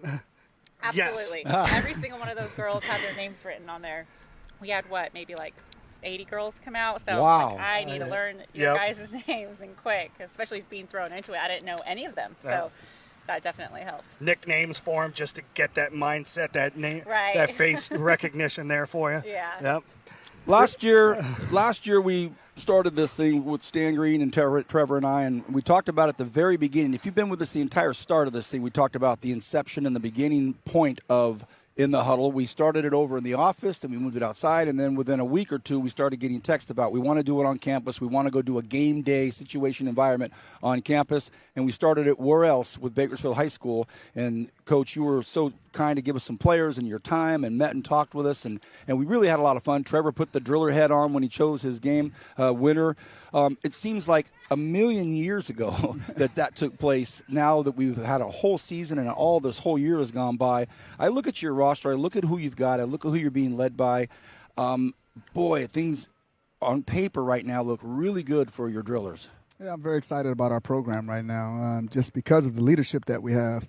Some of the guys that's coming back from last year really worked hard this offseason, and other guys are following them. So that's, in order to lead, the guys got to follow. Tell us about this young man. Talking about leadership, Denham's been a natural-born leader since day one for us. That's always what I've told him. Don't know what you're going to be in life, but for sure I know one thing, that he's going to be a leader at whatever he does. So very happy to be around him. He always keeps the energy up for our program. What's he bring to the field? Driller energy, and whenever I need the energy to be picked up, I can look at him and say, Denham, I need him up, and he's going to definitely bring him up for us. Saw you're on the social platform. You guys been going at it, been working out in the summertime, and one of our colleagues, Ken Calvin, was posting a lot of good stuff too. You guys have been really getting after it. What are some of the things, maybe some areas for improvement, maybe as we've been joking about, keeping you up at night? Right, so up front for us, our guys are working hard, but they're young, inexperienced guys. But I tell you what, all I know is hard work. All they know is hard work, and with the hard work, the results will follow. Young gun, you're playing at a school that is the school. It's the school. There's the slogan, it's a school so great they named a town after it. You know all about that. And the endless Hall of Famers that have played on that field, a coach of his stature in the NFL. How's it feel to be a driller at this stage of your young life? It's great. That school has a lot of legends, and it's good to play on that field and walk through that tunnel with a lot of legends' names all in the tunnel. If you walk through the tunnel, you can see names written up there. It feels good coming out on Friday nights, ready with your boys, just pumped, ready to go. All right. So, Denham, you said that. So when you look at those names, what's the one name that you looked up there and I went, man, he went to high school here? Is there one name that you looked up there and you went, wow, I didn't realize that? Because there are a bunch in that tunnel. I mean, they're all etched. Of course. And Rashawn, what year was that they finally unearthed that? Was it like it was about 10 years. Actually, it was during the renovation. It was during the renovation time. Because it was like there was like plaster over it, and then somebody ripped it down and was like, you got to show this because that's the history. Right, and got to keep that there. Yeah. It has to stay there forever. It can't go anywhere, for sure. So let's cut you off. So is there a name? Steve Walford is one of the legends there. Yeah. Steve, I know you're watching. You probably like it. Coach, I wanted to ask you, I'm a former two-driller dad volleyball player. I had two volleyball players that play there, and that gym is a special place. I played hooping there when I was in high school. That's got a nice little bounce. The echo, the sound that bounces off that gym in there. You played there. You know it. Looking forward to getting that vibe back in there? Oh, yeah. I'm so excited. That school and the program shaped me into college, into where I'm at now. So just to give back to that community and the driller pride that is associated with that school is just amazing. And you had how many young ladies came out for tryouts? Gosh, there's, what do you think, like about 80? Probably, yeah. There was quite a bit. That's a big number. That you're already back in some sense of the word. But when that place gets loud and that place gets going, that'll be an even better recruiting tool to have that. Oh, that's great. Good. Carly, for you, you've obviously played in a ton of gyms around town in the section. Do you understand, what they mean? I mean, Coach Sheehy coached in that basketball team for 7 years.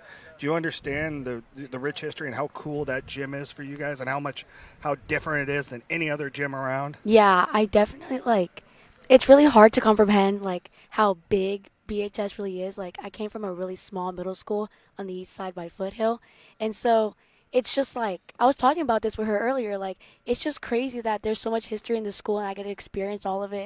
And, that bounce in the gym, as you were saying, the energy in there is just different when I'm on game days and when the student section's rowdy. It's just crazy. I love it there. Yeah, you're proud. You are definitely proud to be a driller. Yeah. When you walk out of there.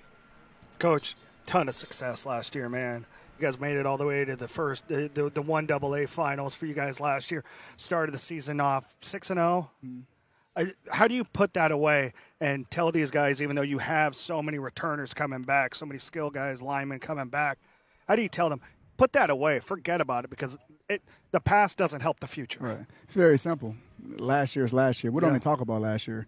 I mean, really? No, we don't talk about it. I mean, we just look at last year and learn from the good that we did and the bad.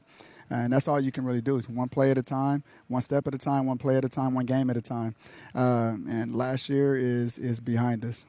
So this team is a whole new team. Last year's gone. Seniors are gone.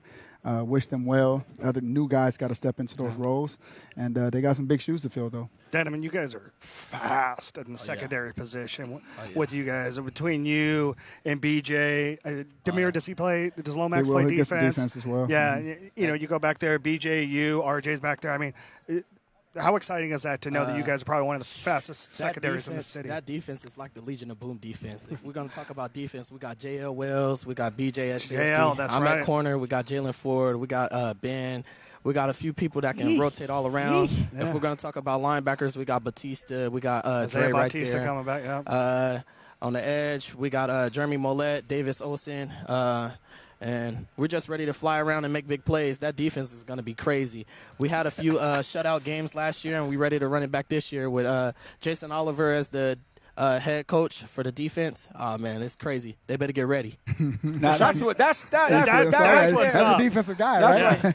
I just wish he had, like, the guns or something to back it up. Right. Oh, wait. Oh, yeah, right. Okay, young lady. Sophomore leader on this team. A sophomore leader on this team. It doesn't happen a lot. I've seen it. You see it a couple times here and there. I'm calling you that sophomore leader because you're here, and Coach wouldn't bring a non-leader here.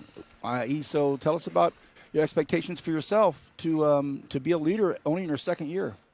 This year, I don't know. Like, I feel like I've always been like that really loud kind of hype person on every team. You'll like always catch me after games and tournaments, like having the loudest voice there, and the next day having no voice at all. Like yesterday I had link crew, and today I have no voice because I'm just like leading these little freshmen into success. But little freshmen, little freshmen, just one last. As if I wasn't one 3 months ago. Right. That's a great line. He's little freshman. That's beautiful from a DS. Isn't that great? That's great. That's great. Well, no, it's an important part of it because we talk about this rich history and this rich tradition of 100+ years at this school, and at a fall sport that starts the vibe off for all the other sports, we have a sophomore leader. So that's important. It's an important part. I'm glad to hear that answer. Coach, any surprises? Any like, wow, who's this? Where this? How, whoa.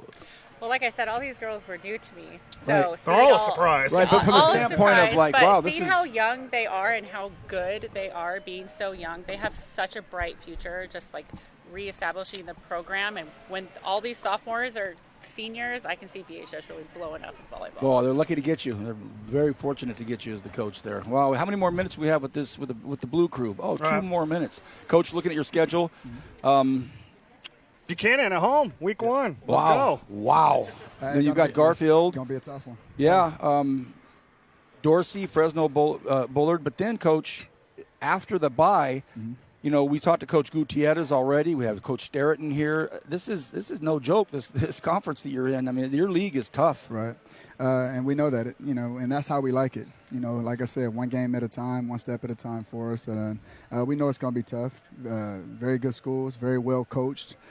Players are ready to fly around. But you can best believe drillers going to be ready, though. Oh, we believe it. Okay, leader, finish this sentence for me. Bakersfield High School football has a successful season if we what? If we succeed at everything that we do. It's just the little things, no penalties, just fly around and play ball, just everybody lock in and communicate and just, stay together as a team.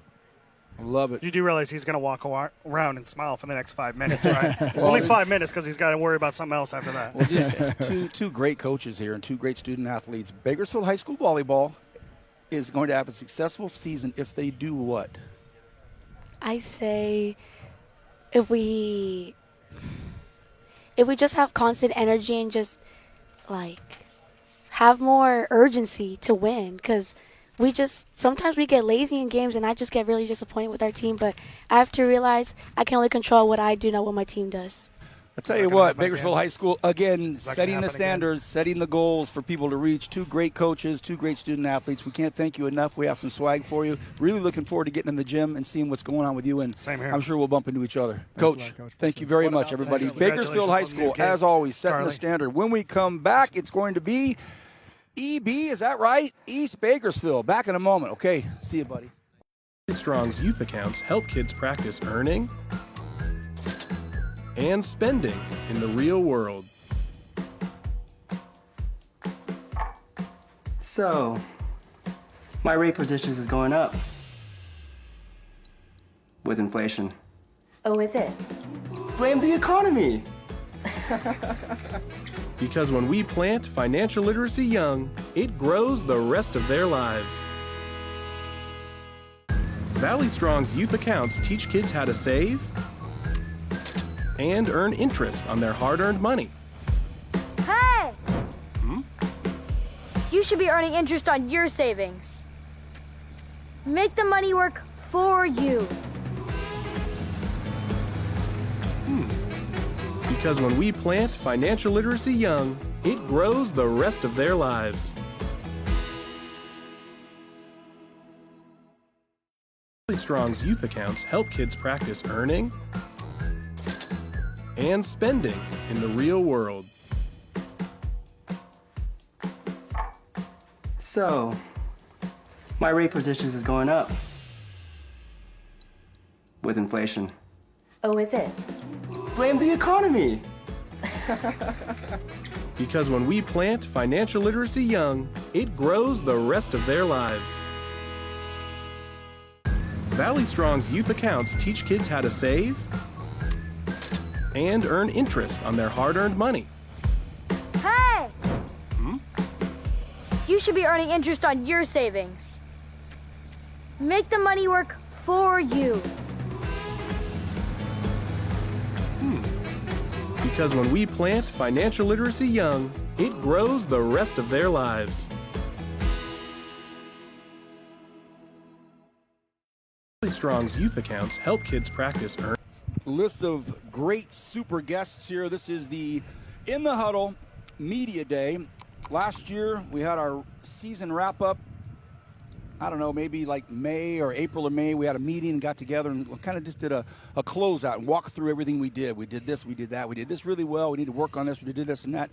Trevor said what we need to have was a media day to kick off the year, and now we're having it. So it's a 5-hour extravaganza. We've been having every high school in the high school district, and we've had them come from Kern Valley. We've had them walk across the street from West High School, and now we are blessed with the East Side, East Bakersfield High School. Our guest is going to be a great discussion with all four of them. Trevor, let's have some introductions. Well, right to your right is head coach Sam Smith. You're in your second year as head coach, correct? Yep. Former Centennial standout in her own right. That's right. Kaylee Demison, senior setter and libero. Wow. Here's Levi Delgado, the senior starting quarterback for the Blades. And our first-year head coach, Nick Romero. Congratulations. Coach, for you to leave BC and take over this job, how exciting.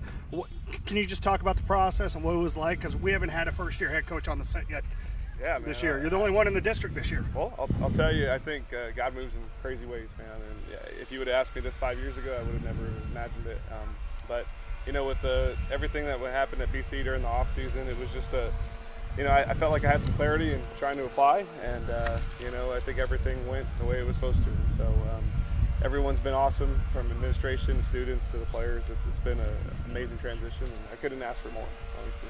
And Levi, for you to watch Coach Romero come in, what's it been like since he took over the program in the spring? Well, he's great. He's a great coach, and I've loved being under him for this start of this school year pretty much. Yeah. But yeah, it's been great. He's put a lot of standards that we have tried to best to follow, and I say we've been doing pretty good. Sam, for you, you were in the same position Nick was in last year in your first year. First off, is there any advice for you as a second-year coach that you'd want to tell him that you felt like you did right, or something that you felt like, man, I really should have done that year one? I definitely should have formed relationships with the players before I got on to them about anything. Like to love on the kids before you actually coach them, and relationships are everything on the east side. It's really important over there. Great answer. And now going into year two, how is it with a full off season with these girls, watching what they do in club, or if they're just coming into open gym with you? How exciting has it been in the first 2 weeks of camp? It's looking really good. I mean, half my players play in clubs around the city, and it looks really good in the off season. We have 8 really strong seniors coming up from JV and a couple returners, and it's a very veteran team. They look really good. Nice. Okay, last year really successful, 19-13-1. You guys went 3-5 in a very, very tough Mountain League. What does a successful season for the Blades look like in your mind? I think a successful season looks like not only like close together. Obviously, winning is really important, but having a really good team, because when there's secret animosity, that doesn't work. Sam, you're looking at her. What's going through your mind when she says stuff like that? Well, last season was rough. I mean, the culture wasn't all there because I kind of came in a little late the season before last season as an assistant. You know, it was a lot of in-betweens and confusion, and a lot of stuff was up in the air with coaches. I was coaching both Froshtoff and varsity last season. Wow. So a lot of the kids were, you know, we weren't really formed as a program. So there were issues with players and me as well. But, yeah, other than that, I mean, this year there's a culture, and you can tell it's implemented, and everyone's on the same page now. Yeah. I think the transparency and honesty is refreshing. Yeah. It's great to hear. I appreciate that. Coach, up in that region up there, Renegade Land and Blade Land, it's a very natural pipeline. Former players, coaches, it's, you know, they all stop over and eat at Rose's at certain times. I mean, there's a lot of synergy between East High and Bakersfield College right there. There's a lot of history. Great players were at East. And so any of that vibe up there right now with you, or is it kind of a whole new environment? It's funny that you mentioned that, because when we first started, like probably within the first month or so, we had our Hall of Fame dinner. And, oh, wow. It was an amazing, like it just hit you, right? Because, I mean, being at Highland, I mean, it has history, but not anywhere near the history that probably East, you know, has. And so just seeing the amount of accolades and the people that have walked through that campus, and then coming from a program like at BC where, man, it's just, you can't go anywhere without anyone mentioning anything as far as like history and something like that. So it's cool, because it's like kind of the once a Blade, always a Blade, once a Renegade, always a Gade, right? And so. And where'd you go to high school? I was Scott. Right, that's what I was saying. So it's great for a Highland Scotsman to say, wow, I'm over here coaching at East. Let's talk about that for a moment. What about when you guys play? Week 1. Yeah, I know. At home. I know. Talk about meant to be, I guess. You know, I'm excited. I know, and it's not even really about me, man. I'll say that the kids have done everything possible to get themselves ready for that game. I know last year we didn't have the outcome that we wanted, and I think they have really bought in from the big time we started in January in the weight room, getting consistent, and just from a cultural standpoint, like Levi was talking about, man, like guys like him have really taken the reign of the team and doing all that they can and all that they can control, and controlling the controllables, as we always talk about. And so we're really excited, man. Awesome. Levi, tell us about your offensive line. Give us every quarterback that we have on the show, we give them a chance to kind of wax eloquence about that protection up there. Tell us about your line. Well, it's a little young. Our line is very young. I think we only have maybe 2 seniors on the line. Okay. But as, like, comfortability, I am behind them. I feel great. Okay. I think I'm very confident in what they've worked towards, and it's shown in the weight room and it's shown on the field. And I really appreciate the amount of leadership that's also on there. You know, as a leader, it's kind of hard to lead everything by yourself. But they've really stepped up and made my job, and I'm sure the coach's job's a lot easier. Talk about your quarterback. He's a dude. Yeah. Good. Levi he's an awesome athlete. I found this out later that he's like a hurdle champion and all this other stuff too. So it's nice to have a guy that, you know, has mobility, smart, 4.5 student, right? Like he's the Ford. What's that leadership program that you're in? It's the Ford leader. The Four Dimensions program. Yeah. That's awesome. Yeah. Fantastic. It's not an easy thing to get into. So yeah, it's a big I honor, feel man. very honored to be a part of that. Great. Let's segue over to you, young lady, and your teammates. And you're a setter, libero. Yeah, I play libero for school. Okay, so let's hear about your teammates. Give us a little bit of a snapshot, because I'm going to be in there calling matches. I know I'm going to call an East volleyball match. We do it every year. We go to the East Side and call a volleyball match. So tell us about your squad. What do we look at? What am I looking out for, other than just you? What number are you? 6. 6. All right, I'll put that here. But then other than that, who else? Tell me about some superstars over there. I think a superstar is definitely my setter, Roxy. She's really good. And also my outside, Ariana. They're both really good. They're both, like, very coachable, and they adapt easily. And overall, I think my team in general is great. And I think we're going to That's have a really good. good year. No, I like Yeah. it. Coach, we've had some of your colleagues on here earlier today. We'll have some more after you guys, some other volleyball coaches in here. We talk about the ebb and flow of talent. And like when you were playing, and now it seems like it's back on the uptrend for a lot of these schools in the city. It's got to be exciting for you. Maybe a little nerve-wracking, but it's an exciting time for high school volleyball in Kern County. Yeah, definitely. This senior class is definitely a really special class that came through. Since then, I mean, we've had some good classes in the past, but this one's definitely a standout, and it's exciting to see more kids get involved with the sport. I'm looking forward to it. Really looking forward to it. How much time do we have with East? Give us a count. Oh, good. 4 more minutes. That's an eternity. Good. Sam, I want to go back to you just because I know your family quite well, and you've been around volleyball since the crib. Did you, at what age did you realize that you were going to be a coach? Is this something that just came on? Is this something like, mom did it for so long, it's not something I want to do? Or was it something you always wanted to do? Pretty much always. I've assisted my first club team with my mom when I was 14. Wow. But I took a break from it for a couple of years after college, and I realized I can't live without volleyball, and I'm happy where I am right now. It's in your blood. Yes. Yeah.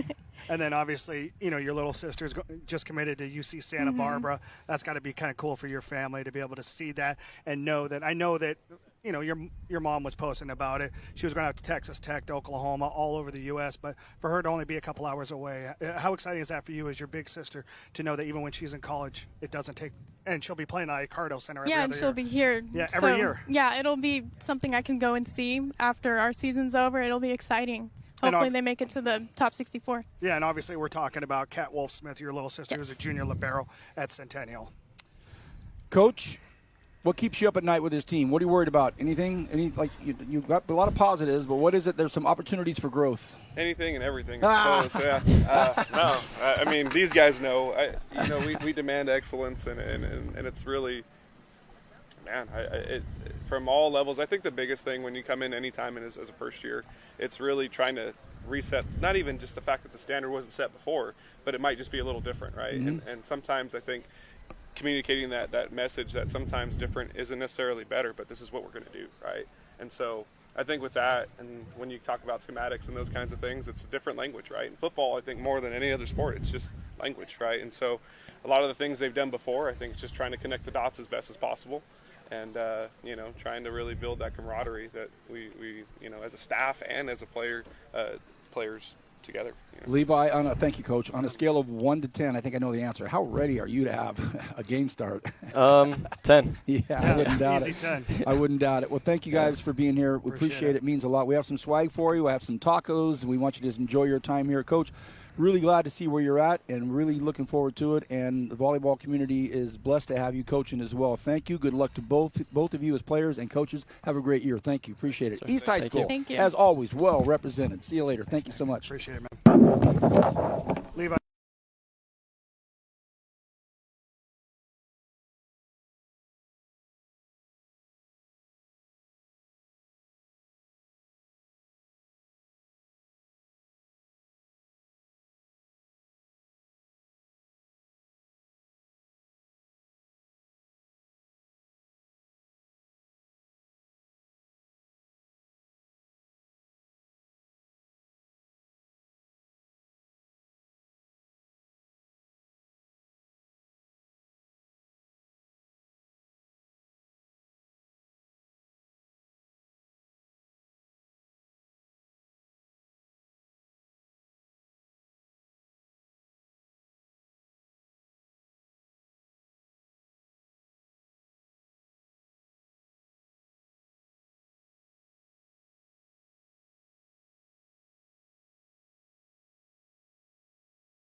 Welcome back to In the Huddle. This is Media Day. We're on the grounds of the Kern High School District headquarters. I'm Vance Palm. That is Trevor Horn down there. And we've been at it since 11 a.m. For those of you that have been watching us the whole time, I have something very special for you. Holla at me. Get one of these In the Huddle stickers. I don't know how you're going to get to me, but either way, we're going to get it for you. We have multimedia Just find a golf here. course. Everybody, right. I'll be right over here in about 35 minutes. All right. Man, am I stoked to have this next school here. Stockdale Mustangs are here and present. Glad to have you here, fellas. We're going to split this, I think, as well. Yes. We're going to do a split here, so we'll have football here, and then we'll do another sport after that. Trevor, introductions. Head coach Chad Dials, no longer interim. Now he's the full-on head coach going into your head guy. First year. And then Valentino Nunez here, junior wide receiver tight end. Do I have that correct? Yeah. And then Benji Odlin. Yes. Odlin, sophomore. What positions do you play? Running back, safety. Running back. Whatever Coach Dials needs you. Yeah. All right, Coach. There's a slew of you guys that are going into your second year, and I think you're the third of the four that we've had on set right now. We always talk about, I think year 2 to year 3 is that big culture change. But for you going from interim last year, taking over right before the Independence game. Yes. Did I have that right? That's correct. Finishing out the season, and now you have a full off season. What's it been like since December to now? I think it's been great. A lot more buying in the weight room. Zero period's been a great opportunity for us for all of our guys to grow, start figuring out some things, and really buy into what we need to do. We need to be a stronger team. Like that, we know that. We see it every Friday night, and so these guys especially bought into the lifting, and they're continuing to grow. And when you see guys putting on lots of pounds in the weight room, I think you're going to see some of that shine on Friday nights as well. That's awesome. So Valentino, for you, when you hear Coach talk about you guys like that, how has this offseason been with you, knowing that you've got some continuity here now after a little bit of a shakeup last year? I felt like we finally became established and we had like an actual culture building and everyone was just buying in. The younger guys, because our team's going to be a little younger this year, they all bought in. They all went into the weight room and they were working. Wouldn't stop. Everyone was showing up. Everyone was lifting, going as hard as they can. That's awesome. Yeah, that's good. Benji, for you? That's got to feel great, man. That's got to feel great. Yeah, as a younger guy, you just have to stay dedicated. It's hard going against the older people. They're so much bigger and stronger than you.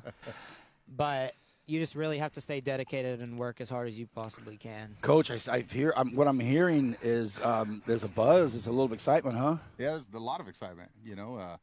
Another plus too. We got some new jerseys, so Friday night we'll run out on the field and it's gonna be something special. Now we just gotta let our game match the way our jerseys. Well, you got a great student section. The black hole is about as good as it gets. You're not kidding. Wow, this is fun stuff. I'm looking forward to it. Chad, for you're in that rarity where you're an off-campus guy. Yeah. You still work for AT&T. I do. Yeah. So wow, what a plug! Goodness gracious, thanks, man! Appreciate that. You hear that? Pay you later. Yeah. But for you as an off-season coach, they always talk about a football coach. They want them on campus because it's good for you to be around the guys because you have the biggest programs. Right. Of most campuses around. For you, do you lean on your assistant coaches that are on campus to watch over these guys during the day, knowing that you'll come in and get them fine-tuned once you're able to get there? Yeah, absolutely. And Shelton, actually, he's previous coach at Stockdale. He's running zero period for me, actually. Hammerhead. Yeah, He'll always man. do that. He gets after it. And these guys like that, and they appreciate that. And so I work with him quite a bit. But I'm not too far away. My yard is only a few miles from Stockdale. Okay. So if something happens where I need to be there quickly, I can. And then I go to zero period and visit these guys and see how they're lifting. And then after school, I'm there immediately. So it's not too bad of a deal. It's actually worked out okay. That's awesome. Did you young guys know this coach or know of? Tell me the process of learning that he was going to be, because we love him. He's a great guy. You're lucky. You're a great coach. We'll start with you, Valentino. When did you hear about how long did you know Coach before he became your coach? I knew Coach Dowles when he became the offensive coordinator towards the end of my freshman year. Okay. And I knew a couple of the plays, but I didn't really know him that well because I was on JV. Got it. Okay. And you probably didn't even know him. I didn't know Coach Dials until I started last year, because last year was my freshman year. Yep. But I heard about him going into the season, and then we talked a bit, and getting pulled up to varsity for playoffs, we started getting very close. That's when we really started having a bond, building a bond. You guys have a very fortunate opportunity to play under Coach Stiles. Well, Stockdale took a few lumps, took a few thumps, took a few bumps, but it seems like you guys are on a pretty good groove moving forward here. It sounds like there's a good pulse there. You guys looking forward to school starting, getting back in the classroom? Because, Stockdale's also known as quite the scholastic school. I had one of my young guns just graduated from there, but man, he came home his first day at Stockdale after being in another school and said, gee, many Christmas, Dad. So you guys ready to get back in the class? Yeah, I'm ready. Love it. Yeah, I'm pretty much ready to go back.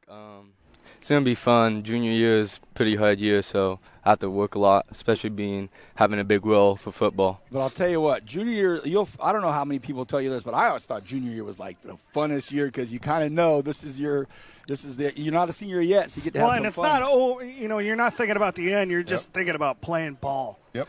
And speaking of playing ball, Coach, let's before we get you guys offset, let's just talk about what's upcoming for you. You start off at home this year against North, and then you're at Highland, and then on a Thursday night against BHS before you're home against Independence and at BCHS. My goodness, that's a non-league schedule that rivals your league schedule. Yeah, it does. Get ready, how do you boys. get these guys ready for them, or is it just trial by fire? Some of it's trial by fire. I think some of it's the pace of our practice and continue to battle every day. And this week, being the first week of full pads, we've seen some of that. And our guys, they've been getting after it. And we might not be super big in the trenches, but doesn't mean we're afraid to hit.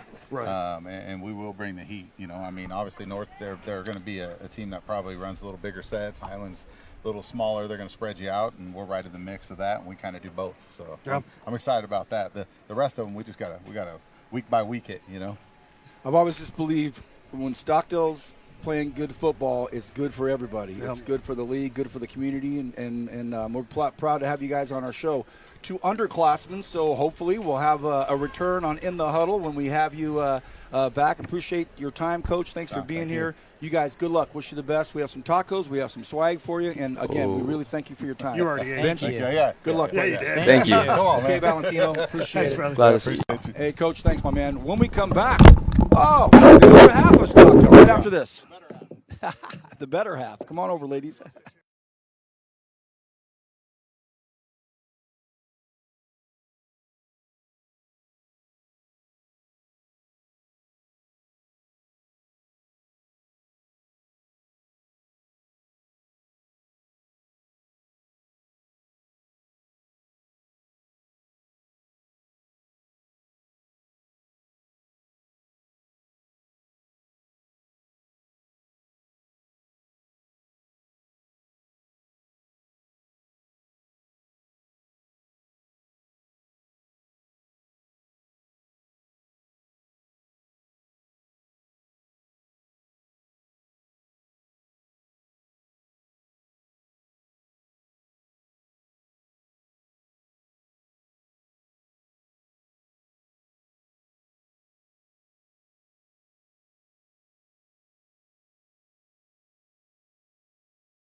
Welcome back. Stockdale High School has not left the stage. We just switched to, as Coach Dial said, the better half. Stockdale High School well represented here in their volleyball program. Great to see some more Mustangs. Trevor, introductions. Well, first off, first-year head coach. Wow. Never said that. Only had to say that once in Stockdale's history. Yeah. Only the second head coach in school history. Nicolette Elmore, congratulations. Thank you so much. Amr Rahman, right here, a senior setter, right side. Is that correct? Yep. And then Lauren James, senior middle and right side as well. Go ahead, Vance. Well, I called a couple games last year. Called Coach Kolotz's last game on the Kern High Network, so I know both of you as players. And he's going to ask you the most obvious question of all time that you're going to get asked all season long about replacing Maria. That's all going to come. But from a standpoint of a player, that's also a change because every game you played your entire high school career, it was always mentioned that you were playing for the godmother of volleyball. But, she's no longer here anymore. So you're also, as players, going into a much different environment as well. I'll start with you both.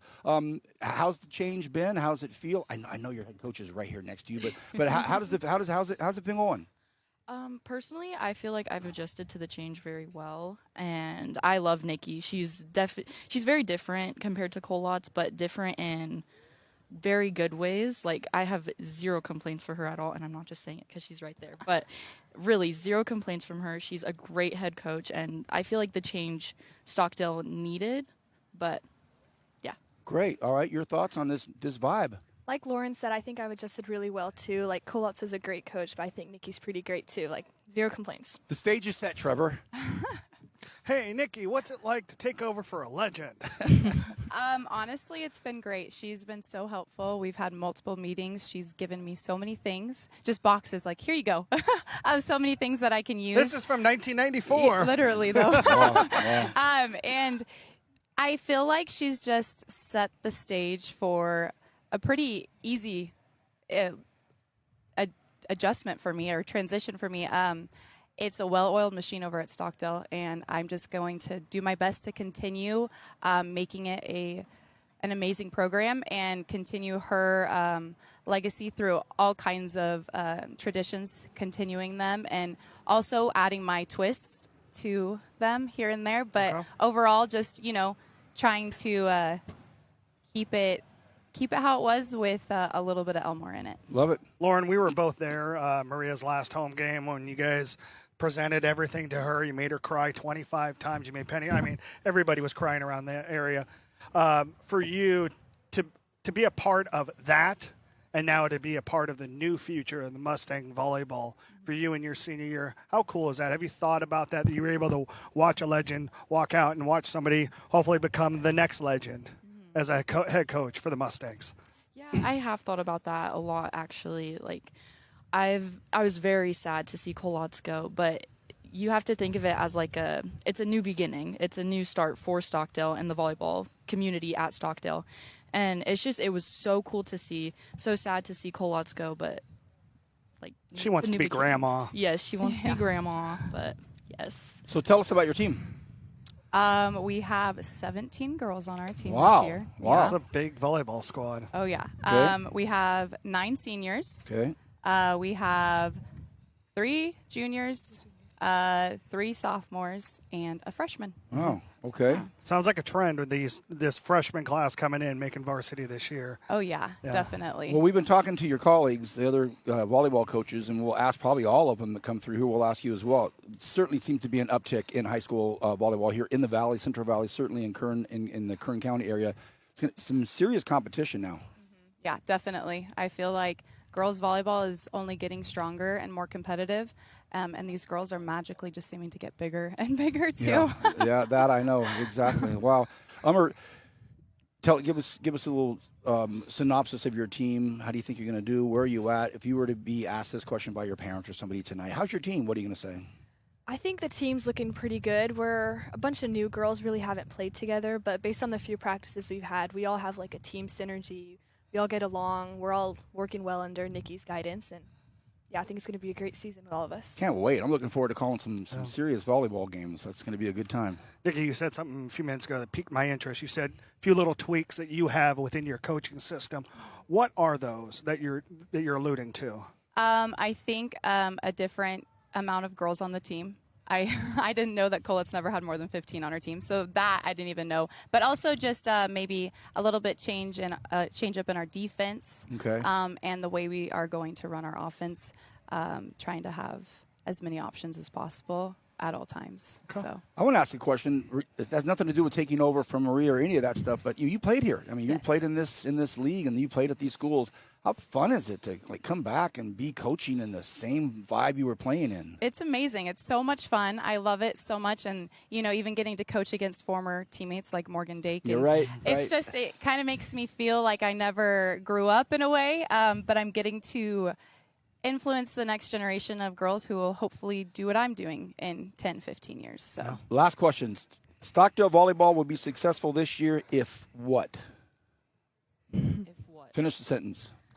Stockdale volleyball will be very successful this year if we are very strong on our offense and running everything we possibly can. Strong offense. Same question. If we are 100% committed, just giving our all and full competitiveness at all times. I love it. Coach, you've got two superstars here, and we want to thank you for making it over here. We're going to be calling games soon, so we'll see you in the gym. Great. Congratulations. Thank you so much. You'll get past these questions about it and get into your own vibe, I promise. Ladies, thank you very much. Appreciate it. All right. We'll be back. Thanks, Thank guys. you. Arvin coming up. God's Oh. country.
We are back at the In the Huddle Media Day on the grounds of the Kern High School District offices. I'm Vance Palm. That's Trevor Horn down on that end. Our director, Alex Torres. Thank you for everything that you've been doing. Two superstar camera operators. We'll get to them in a few moments because I have separate introductions for them for all that they've been doing as well. And now, finally, we have representation from God's country. I know that everyone was waiting. Even your director is from Arvin. I'm the odd man out. Yeah. Even the director is from Arvin. So always fun to have my my alumni here, and it's great to be here. Great to see the Bears here. Let's do some introductions, Trevor. Robert Riley, head coach for the Arvin Bears football program. His standout wide receiver, Xavier Brooks, next to you. Also an incredible defensive back as well. Junior DS, Kayleen Pantoya. And then right here is head coach for the volleyball team, Brandy Randall. Thank you guys all for being here, and I apologize for not being an Arvin Bear. You need to apologize. I just did. Thank you, Trevor. Thank you. You're welcome. Coach, you're also an In the Huddle veteran. He's an In the Huddle veteran because the whole school was in the quad when we did it that one day, but you were out. You came over here, and you were part of one of our very first shows, So thanks for coming back. Great season last year. Had a lot of fun calling those games. Let's take a look back before we look forward. Your thoughts on last season? Well, last season it's been 18 years since our football teams won a league championship, and it's one of those, goals that we set and early on, and we were able to accomplish that. So, before that, the year before that, when I first got the coaching job, the goal was just to make it to the playoffs. And so, now we wanted to add that league championship to our belt. And, this year we want to try to defend that championship and then move on and try to win a couple playoff games this year as well. Hey, VP, think about this for a second. We've been on set for almost 3 hours now. This is the first time that we've had two league champs sitting on the set at the first time. You read my mind in a perfect segue because I was going to say something about our volleyball coach, Our. You dig that, Our Arvin? Every other day I'm seeing, win. I just because I follow as much Arvin as I can. Coach, talk to us about the success you've cultivated in that gym. I think it's just a lot of buy-in from the players, making a culture. Coming in from when I came in new 16 years ago, they didn't have a culture. We built the culture and they took at it. I could wax eloquence for an hour and a half about Arvin culture, Arvin vibe. I'm talking about winning culture. with you. How do you're winning a lot of matches and a lot of seasons, Coach. What is that culture how did you build it?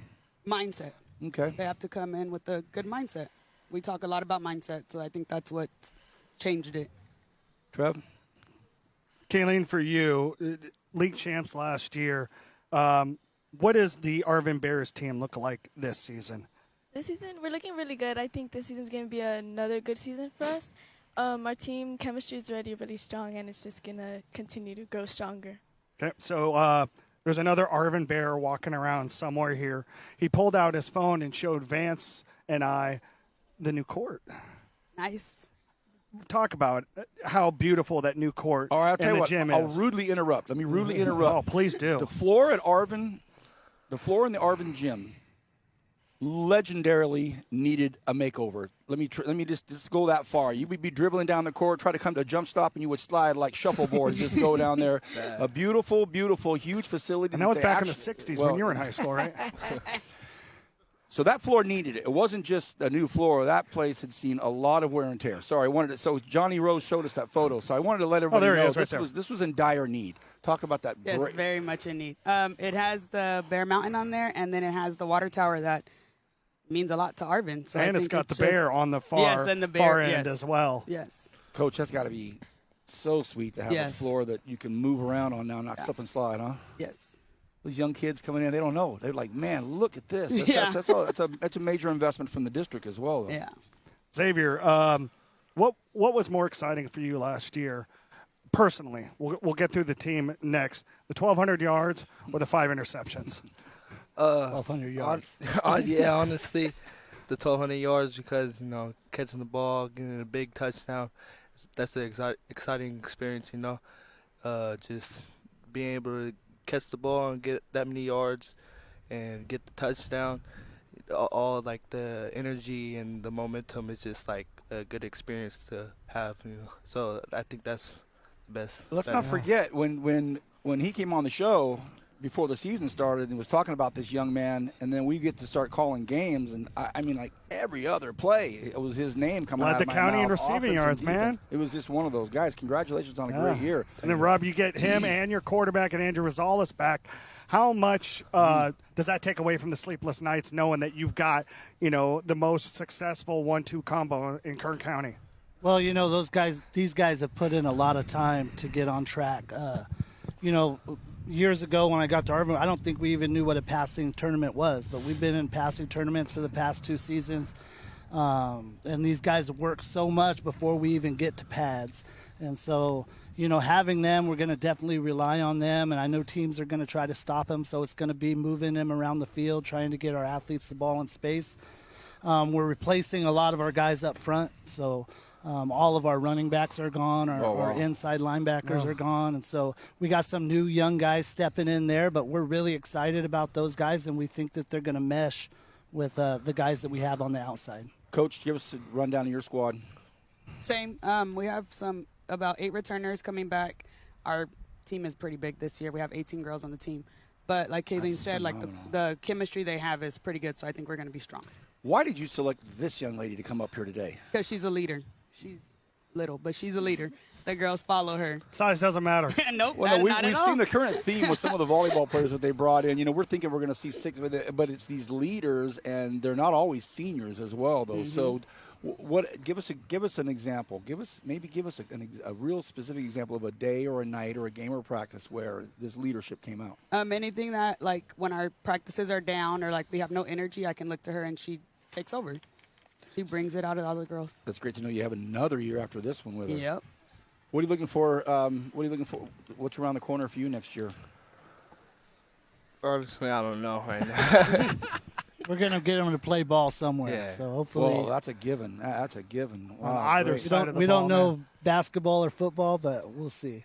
Yeah, that's another thing. We didn't even talk about the hoops aspect of it. Coach, talk about your schedule real quick and what we're looking at as far as the setup and then as we get into league play. Well, we start off with a bang, you know. We start with Lindsay. Lindsay played it for a state championship last year. They also won a Valley championship. Yeah, they beat Miramonte in the And then D6 right finals. after that, we got Shafter to look forward to. So we got two juggernauts right At off the bat. on a Thursday but, night. You know, I wouldn't want it any other way, man. I just want our kids to see that and be able to go into that game and come out swinging. And so if we could get our kids competing in those games, you know, by the time league hits around, they're going to see that competition already, and they're going to understand what level of football that Arvin needs to play. He has a new preseason speech, and it's that you're league champs. Yeah, it hasn't happened like you absolutely. said in all these years. Now it's a new kind of a new start. She's used to being dominant now, you know. So now you start with a new vibe. How about your preseason? What's it look like? What tournaments? We have Roseman, the second day of school. We're going there. First time playing them. We haven't seen them. And then we're in the Cal City tournament and the Sanger tournament. Oh, nice. So Good we'll ones. be going Good there, ones. yeah. And ours is the same thing as Riley, like giving them the competition, because without it, they're not. When we get into league, it's not going to be anything. Arvin history. Arvin, you and I have chatted about this, and we've gone back and forth about all the great names that have come out of Arvin. Will he be considered? Will he go into that conversation when it's all said and done after the senior year? Some great names. Well, I like to think so. When you post anything about records or anything like that, a lot of those old-time Arvin be like, wait a minute, Coach. Trust me, I'll be in the middle of a game and let get me it. tell you about this guy way back in the 60s. And I say, well, Max Preps wasn't around back then, so this is what Yeah, we're I just going had with. a 45-minute conversation with one of those guys in Greg Showers yesterday. Yeah. Oh, under the bus, Greg. No, but my point is he's reaching some new heights for Arvin High. Yeah, It's really absolutely. You know, with what him and Andrew has done together, you know, I think Andrew is over 4,000 yards passing already, going into a senior year at varsity football. And I don't, you know, if you look back over the record books, I haven't seen a kid be able to do that ever. So they're doing a good job, and I think they're setting the tone, you know, for our Grizzly program coming up. Those kids really look up to these guys. For the first time in a long time, all those programs are now running our same offense. Wow. And so, you know, we got everybody going in the same direction, everybody running the same playbook. So it's an exciting time for our football program. Randy, how's the volleyball tree in Froschhoff and JV? What do you mean, like the same philosophy? Like, I mean, Oh, how's yeah. it look? We all do the same thing, like Looking same- good and healthy? Yeah. Yes. Oh, nice. I got one more question, Brandy. For so long, 16 years there at Arvin, we talked to Shafter, Kern Valley. She started when she was 13, everybody. Yes. you guys are the three schools in the district that are one town, one school. What makes the town of Arvin and the surrounding community so special for your campus? I think the support, the community support that we have. Yeah, and the alumni support as well. A lot of our alumni come back and help. My two lower level coaches are both alumni, so I just think coming That's back great. and help. Yeah. Kaylin, do you feel that too? Do you feel the community support in Arvin, that it's something special? You know, you play everybody else in the city, but the city doesn't revolve around one high school in Bakersfield. It revolves around 19. You got one. Do you feel that commitment? Do you get an old timer come up and be like, man, I love watching you because I remember this or this from the 50s, 60s, 70s, whatever it is? Yeah, and then the energy is also like, it just feels a lot different. That's good. That's awesome. I love hearing that stuff. Well, I know he knows it. He lived it. I love having Arvin people on the set. Congratulations on all your success. Looking forward to a really fun volleyball season. We're going to call some matches, so Stan and try to get out there and get an Arvin match in. Really, really appreciate it. Always good to see you, big fella. Arvin, we've got some swag over here. We've got some tacos over there, and thanks for being here. We really, really appreciate it. Yeah, Thank you, very guys. much. Good Thank luck you, this guys. season. Appreciate it. Arvin in the house. When we come back, I think it is Independence football. We're going to first. split it in half. We'll have Independence football. Then after that, we'll go volleyball or tennis. Back in a minute. Thanks. Strong's youth accounts help. Strong's youth accounts help. Strong's youth accounts help.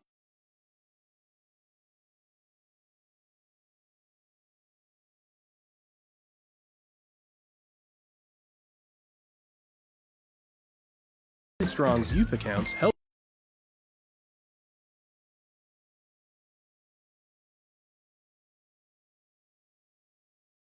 Strong's youth accounts help. Strong's youth account.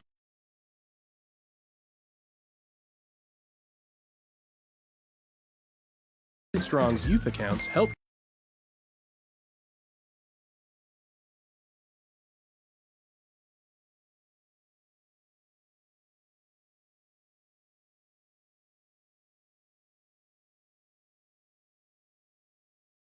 Strong's youth accounts help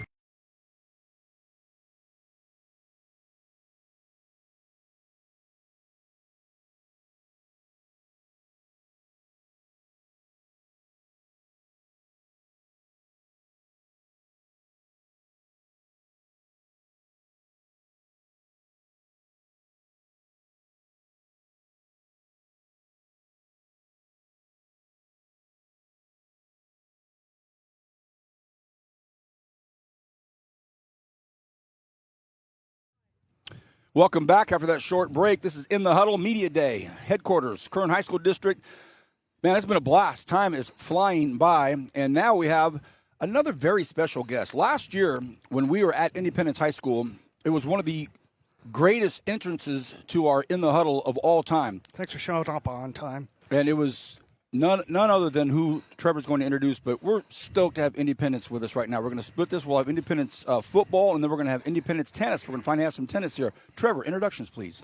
So to my left is now in his 20th year in Kern County as a head football coach, and his second year at Independence, Paul Gola. I didn't know that. Yeah. You're welcome. Well, didn't you win a 2005 section championship? I did, you're right. So do you have 20? You have 20 fingers and toes. So we got to 20. I don't know what you're going to do next year. Paul, I'm going to be much nicer to you than you will. Yeah. To his left, Ricky Johnson, senior running back, linebacker, committed to a UC Davis for football next year. Nice. And the better of the Golas with him is senior quarterback Gunter Gola. Got his mom's looks? And brains. And sensibility. Great to have you guys here. Paul, you know, your name is synonymous with Kern County football, and your younger self would be like, wow, really? Because came into this community a while back and then just started stacking up wins and wins and wins and wins and wins. At Independence, we talked about this last year on the air. We talked about, you know, the new vibe, the challenges, what you're going through. How's it going? How's it settling in now? 2 or 3 years into this gig. You know, tell us about life at Independence. Night and day. I mean, night and day. It's you know, when you get somewhere in May, and those kids bought in Independence. That was never a problem. Right. But I mean, they bought in. I mean, they worked their tails off. But it's, you know, you bring in a whole new system, all new techniques. I mean, even a new way to backpedal and plant. And you get there in May. That's short. And then we started off pretty hot and really got hit with some injuries and some. Hold on, we're going to switch him up. Hold on. I was going to let him finish his sentence first. Nah, we'll switch it up right now. He's a head football coach. You talk about adjustments. If anybody knows about adjustments, he's a head football coach. So you were talking about coming back and starting in May, very short window, night and day. Night and day, and then, you know, with Ricky getting hurt, and then an offensive tackle getting hurt, and then a rolled ankle, shoulder. It made it for a tough year, but now, you know, you start back, and when did we start? Probably before Christmas break. Yeah. You know? So we're in that weight room, and we're running, and we're moving, and you know, we're able to install what we do. You know, we read the energy bus where we couldn't do that last year. We read Stick Together. Yes, sir. And then we just, my wife actually just read How Full Is Your Bucket? So we're able to do all those things that we didn't have time to do last year, and I think those are huge. I think X's and O are great, but I think there's so many people that are so awesome in X's and O's that I think what really makes teams special is when they love each other and play for each other and understand the why behind it. Beautiful. I have the same question for the two of you, just in a different way. Ricky, for you first. You and Gunter are the only guys that have played all 4 years in high school that currently play high school football for Coach Gola. Yes, sir. For you, all the other guys didn't know what his scheme was coming in when he got hired back last May. For you, was there ever a conversation you had to have with these guys and be like, listen to everything he says because he knows what he's talking about, because you had been with him your whole high school career? Yes, sir. Of course. I say we've always been coached like if we're on a team, we all coach each other. So me buying into Coach Gola's techniques, buying into his culture, I felt like I was able to teach them that and really tell them that, you know, his system works. So I think me and Gunter, we pretty let everyone know that pretty good. Gee, I think you were about, 6 or 7 when your dad finally started letting you, maybe even younger than that, started letting you come out to practices. So you have more experience on a practice field with your dad than anybody else in the history of high school football. What is it like now knowing this is it? And I talked to your dad about it last night, and he kind of had this reflective moment, right? Yeah. Do you ever reflect on that after your entire childhood? This is it, and you're going to go off somewhere else next year. You know, it Don't cry. It hasn't really hit me yet, but I mean, all my best memories are football with Coach Gola. I mean, since I can remember, I'm on the field, even ball boying since I was in kindergarten, on the state championship field playing Del Oro. I mean, it hasn't hit me yet, but just the feeling of knowing, like, this is my last year with Coach Gola, and I've actually been in the system with him now. And I just remember being in my parents' room just saying, in 9 years I get to play football for my dad. Mm-hmm. And I mean, that's great. Yeah, it's kind of a surreal feeling, just knowing that this is my last year with him and last year in the program. Sir. So I'm sure you reflected after we got off the phone last night. Where's your mind with knowing that this is the last first with him? Yeah, first off, it's just proud of all of his hard work and dedication. I mean, him and Ricky both. I mean, look at them. They're both 200 pounds. They've invested in the weight room and invested in their grades of 4.0, 3.8. Nice. And so proud of these guys. But it was interesting. We're doing the big threes this week. Big threes are videos that we have, and it's 3 things you got to be great at. And so the linebackers, Ricky, it's recognize, react, and relentless. And we have all the videos and cut-ups, the techniques that they need. And I'm doing the big threes. And I look out there, and it had some of our BHS cut-ups, and it was actually Carl Jones, his technician with RIP or whatever. And who's going in his second year with the Chicago Bears. Yeah, and I look, and I'm like, oh my gosh, that's Gunter. He's just like he's a little bitty guy. And I'm like, oh my gosh, and then Itchy like he was seriously. I mean, I would leave to practice, and he's waiting, and like, let's go. And I mean, I don't know if he ever missed a practice. I mean, have you ever missed a practice? No, I mean, it's crazy. I remember when you used to hold the handoffs for Coleman Olivas when he's kicking. Yeah, I was the you were the ball holder. warm-up holder. All right, look, we have about 3 minutes left. I'm going to cheat and take one more minute, Alex. About 3 minutes left. So let's talk some football. Let's hear about your offensive line. Give us the lowdown on how well you'll be protected. Well, this year, I mean, our offensive line taking leaps and bounds. Okay. Like, we got 2 transfers from Ridgeview, Aurelio and Rowan. They've been a big help. I mean, we have Jay Bates returning, Moreno, and then we have some upcoming freshmen, and hopefully they'll help us out too. I mean, just leaps and bounds from last year. And I couldn't be more proud of being able to stand behind them and play with them. Can't wait to call those games. Ricky, how you guys doing? You guys ready to hit? You guys ready to pop some dudes? Man. Is that even a question for you? So we build our defense off mental toughness, extreme desire. So all my boys, we ready to eat, run and eat. We live by that. So it's gonna be a really good year for us this year, especially defensively. Cannot wait. Paul, let's look at the schedule. Santa Maria, Pioneer Valley. Can you bring that temperature, the weather back with you? I wish. Yeah. But then you're at South Centennial, Stockdale. So wow, talk about your schedule and the prep for it and the design of it. Really, I was grandfathered in. I had nothing to do with that. But the Pioneer Valley, that was absolutely genius. 3 years there. That was genius. Tyler did a phenomenal job there. I wish I could take credit, but the front end is it's going to be great because every week, we got to continue to get better. We had a great practice this morning. It was, Gunter said something about the O-line. You don't say that a lot. Well, it's neat that they understand where the ball's going. Like they're getting the big picture, and we never were able to get to that point last year. Right.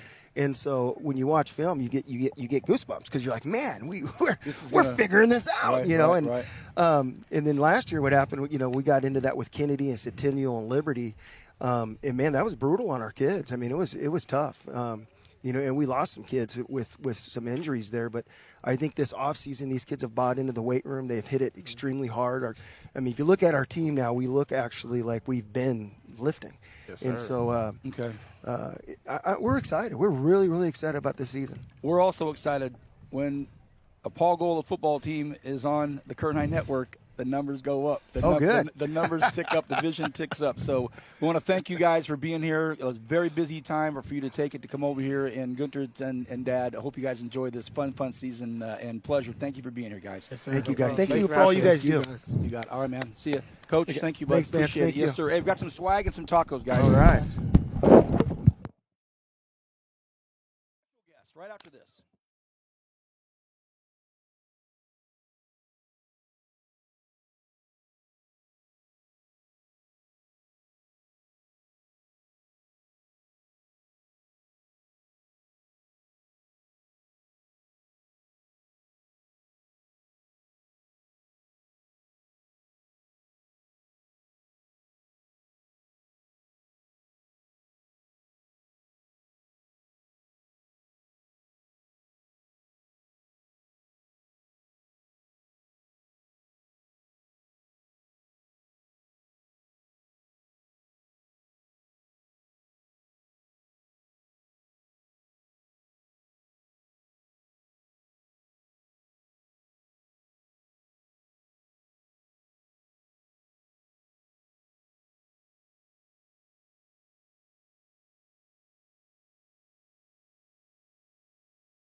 Test. Oh yeah, there you go. There it Okay, is. we're good. We are back. Who'd have thunk that 4 hours into this we might have some heat issues with our equipment, but still we are here in the huddle. Media Day on the grounds of the Kern High School District Executive Offices. Great to have everybody here. Our director, Alex Torres, is right there. Javi, you guys are great, man. A lot of photos. Make sure that you're hitting Instagram, Facebook, all of our social platforms, the Kern High Network, because there's going to be a ton of great stuff. We are still with Independence High School, and wow, we're bringing in talent. You can't survive in tennis if you don't have talent. You can work hard. You can put all the effort into it. But if you don't have a skill set, you don't have talent, you're not going to last. We have tennis. Trevor, introductions, please. Independence head coach Annette Escobar right here with me. And then Deanna Garcia. Ladies, welcome.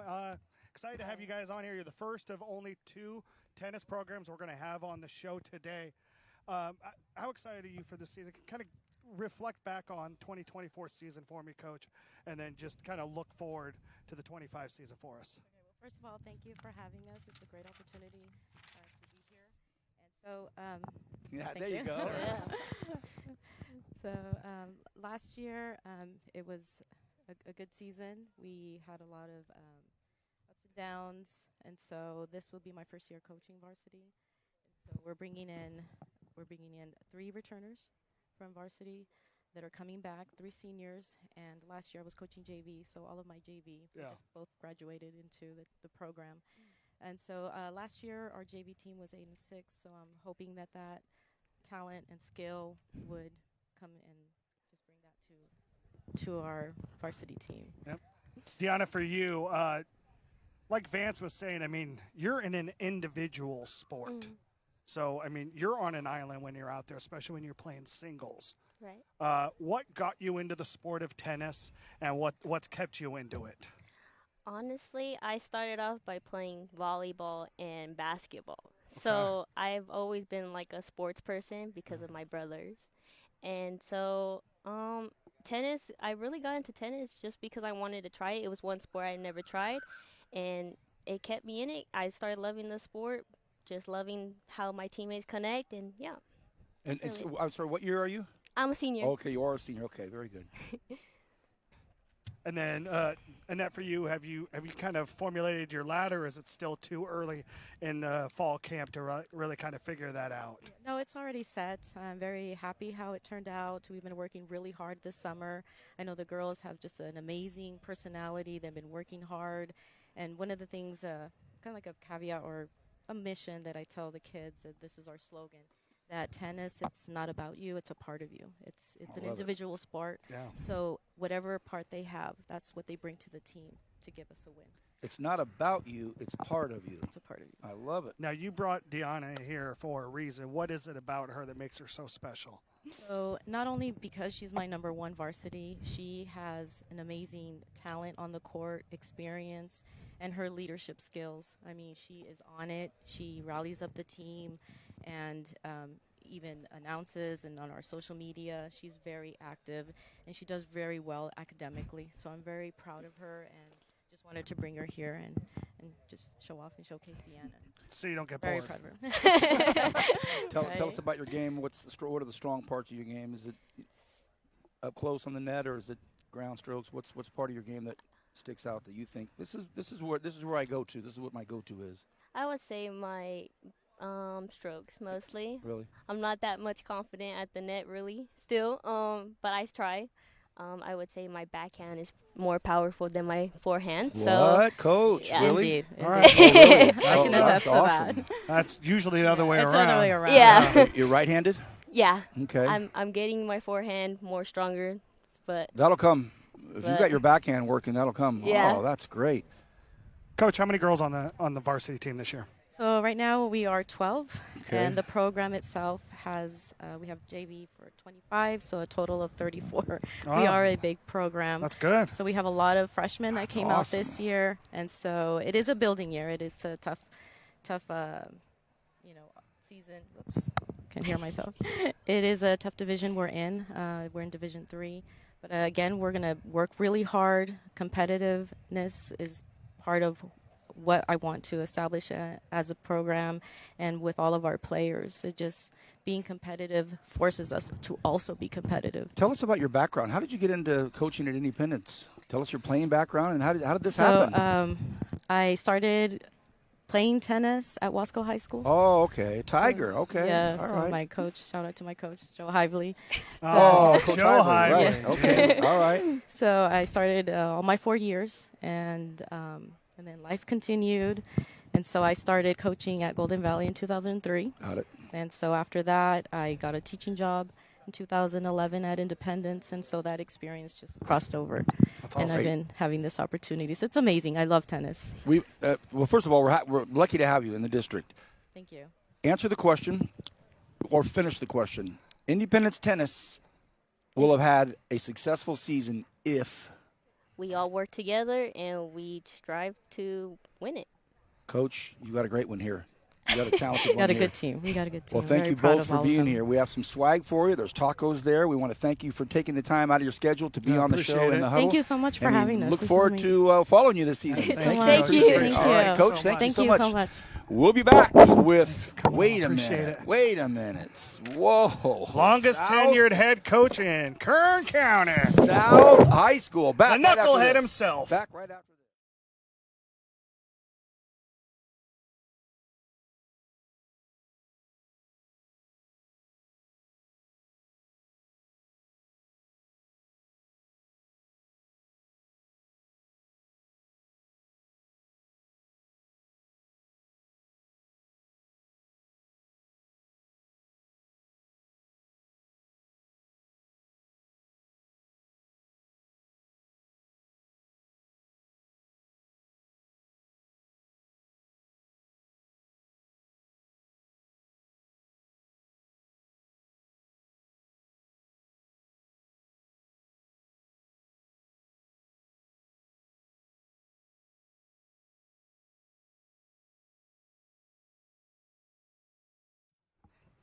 We are back In the Huddle, the Spartans of South High School are here. And Coach Mills bought his smallest dudes here. You should see the big guys. You should see their big fellas, man. Great to have all of you guys here. Trevor, introductions. Well, we're going to start off. We'll go from my left. It's the longest tenured head coach in Kern County, and that is Kerry Mills. How are you, Kerry? I'm well. Honored to have you here, Coach. Yeah. Honored. And then Thank you brought you. the guy with the best name in town, Michael Butterball. Yep. Butterball, but I'll call you Butterball because I like it. Okay, just And for the he's- record, it's Butterball, B-A-U-G-H, Butterball. Baugh. But there's been a play on words here. Yep. It works. And then next to him, the small guy, Davion Jenkins. Both of these guys are O-linemen for the South High Spartans. And, Kerry, when you look at a football team and you can walk into a room and into a locker room and see these two gentlemen, you say, you know what, we got something we can work with. Yes, definitely. That you definitely say that and think that. And fortunately for us, we actually have these two guys are probably the two of the harder working guys on our team. They're two captains and leaders, and so it's always good to have big guys to run behind and lead you forward. I feel like the first. I feel like I'm at a D1 college game day, man. This is good. This is great stuff. That's what we Great want. stuff. Davion, people love stats. Whether you're a quarterback, a DB, a linebacker, or a running back, whatever it is, Right. You're predicated off your stats. Not you two. You guys are predicated on doing the job, so those guys get the stats. How much do you enjoy being an O-lineman? A lot, I would say. I've been playing it most of my life. Really love the position for the sport, and I just love being able to help my guys score and bring home the victory for my school. Mike, same question for you. When did you know you were a big guy? At what age? Some guys, they don't At get birth. big until they're like 15. Or did you just come out as an 11-pound baby? When he said, "Mama," At 2 months. right? No, I've always been the biggest in my class usually. Okay. It's always been big, I guess. I don't know. When did you start playing football? My freshman year was my first ever time. Really? Never played youth football? Yeah, nope. Okay. My family's not big into sports. Okay. And then what got you into football then, if we're talking about, not playing the sport until, 3 years ago? It just like the image it is, like what football is. I've always been drawn to it, like Okay. the brotherhood and all that stuff. Oh, I thought you were going to say the hitting. Well, that too. I love that too. But yeah, it's always drawn me to it. Right on. Davion, for you, how old were you when you first started playing? 8 years old, actually. And what position did you play when you were 8? I actually played tackle. Okay, offensive tackle. So you've been a lineman your whole, last 9 years, Yes, 10 sir. years. Okay. Yes, sir. All right. Well, it's interesting because we've had, I think, 7 quarterbacks on the show today. The schools have brought, their quarterback, their signal caller, and we've asked all of them to give us a rundown of their line because we want to know, and they all tell us this. But now we have you guys up here. I'll start with you. Tell us about your skill positions in your offense. I feel like we got a lot of young guys this season. After how many people we lost last year, I feel like we got a young, skill group when it comes to quarterback and, wide receivers. But I feel like they're very determined to get better this season and improve overall. You guys were a lot of fun to watch last year. I would be calling one game, and I'd get my feed, and all the other guys, wow, another big win from South. And then at the end of the school year, when we had our In the Huddle wrap-up, we each answered the question, what was the most impressive thing that you remember of this year? And my answer was, of course, you guys, South, because you guys did a lot of great things. Are you guys able to put that behind you and get focused right now in this year? Or is anybody still thinking, man, we did a great job last year? I think we did a great job last year, but I think it's time to focus on this year and, go out there and try to win as many games as you can, one game at a time. Coach, these guys lead by example? Oh, yeah, they lead by example. They're always at practice. They're always working hard. They left out a little bit. They were responsible for a lot of the Tell us about big these guys. wins last year. Tell us about these guys. Just great kids for one. They're great kids. Kind of guys you always hear that from coaches. They're the guys you want to have on your team. They're physical players. They're at practice every day. They're encouraging their teammates. We don't have the passing game we had last year, so we're going to run the ball behind these guys. And so we got them all over the place. Are they mean and nasty? Oh, yeah. Yeah. When Mike is pulling, we got to tell, hey, Mike's pulling because he likes to just kind of knock guys over to the sideline and just walk back. And then Dave, yeah. Guys, obvious question. Trevor was probably going to ask it. I probably stole it from him. What's it look like around the corner for you after this year? College, definitely. Hopefully go to like a good college after high school. Definitely. How about you? Yeah, I'm hoping play at the next level. Well, I think you're gonna get there for sure. Just keep working hard. You got a great coach, one of our favorite people. Definitely. Coach, for you, you know, we're talking about their future. For you, this is year 14 as a head coach at South, and before that, it was how many years that you were an assistant? Yeah, well, you know, I've been at South High almost 30 years, almost, not quite, but around like 27, 28. I was that coach wrestling for many years, Yeah. and then just a few years ago, I gave that up because football was just 24/7. Yeah, it is, and so. Yeah, it's just year to year for me, and we have. I'm excited for this year. We're going to be a different type of team, definitely from than what we were last year, and but I think you know we're hanging everything on these guys right here. Yeah, Well, because obviously the twins are gone, yeah, Gyro's gone, quarterback. Antoine's gone. Yeah, those guys are gone. Like I said, we're just a different type of team, but you know what we have to build with here, we'll be all right. We're going to be all right. Guys, we can't thank you enough for being here. We've got some tacos for you. I don't know, Danny, do we have quadruple X shirts or quintuples? I mean, I don't know if we've got, but guys, it means a lot that you took the time to come here. I love calling games at South High School. Love to go there, love to be there, and I'll be watching for your numbers. Thank you, and Coach, always a pleasure to have you. Thank you guys for having us. Thank you, guys. My pleasure. South High Spartan football. Thanks, brother. Kings. Appreciate it, Coach. Hey, grab some food and grab some swag. We'll be right back with South High volleyball. Nice. Back after this.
This community that we all live in, grew up in, and worked in is so very small, so very close-knit. Yeah, we're a big district geographically.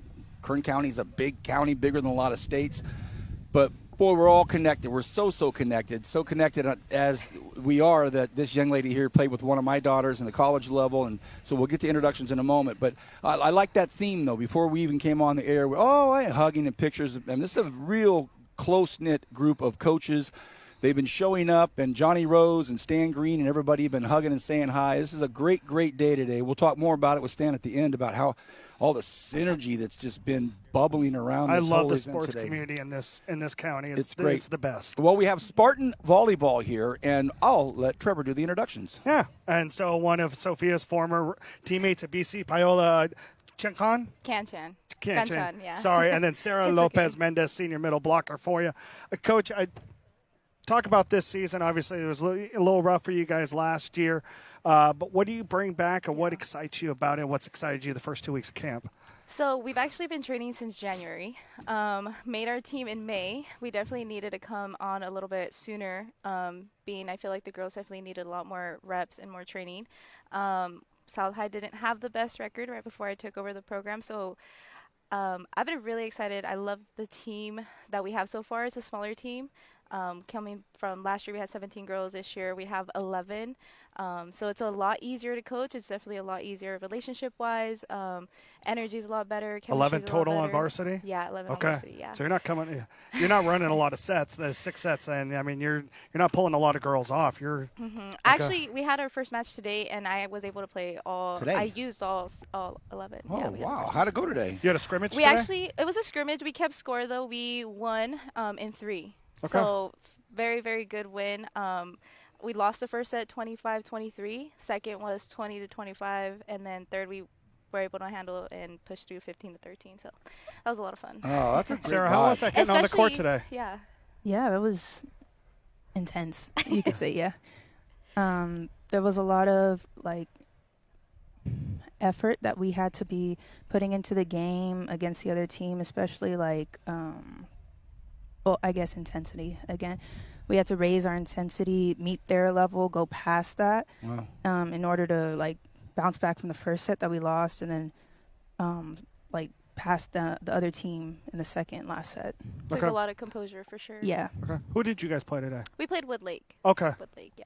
Obviously here, then if you're here. So, yeah. So they traveled down. Yeah. Okay, that's good. Right after our match. What should fans of South High Spartan Volleyball be excited about this year?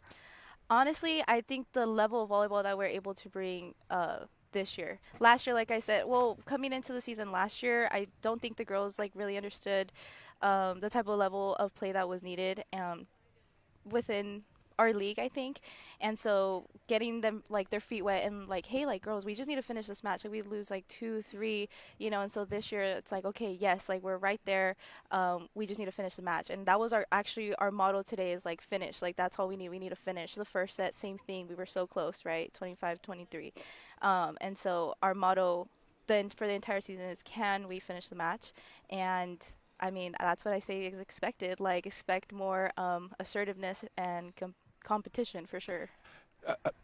What have you been doing since give us a little background, where have you been and where have you been coaching? What's been happening since Bakersfield College? Since BC. So after I played at BC, I went over to San Jose State. Didn't play volleyball there, but when I came back, I worked with Coach Carl for a little bit, which was such a great opportunity, Coach Carl. I was able to be there, and then right after that is when I was able to go back to Got it. So you're really so how do you feel about coaching in the community that you played in, and how's it going as a coach, head coach? Well, as the head, I feel like I love it.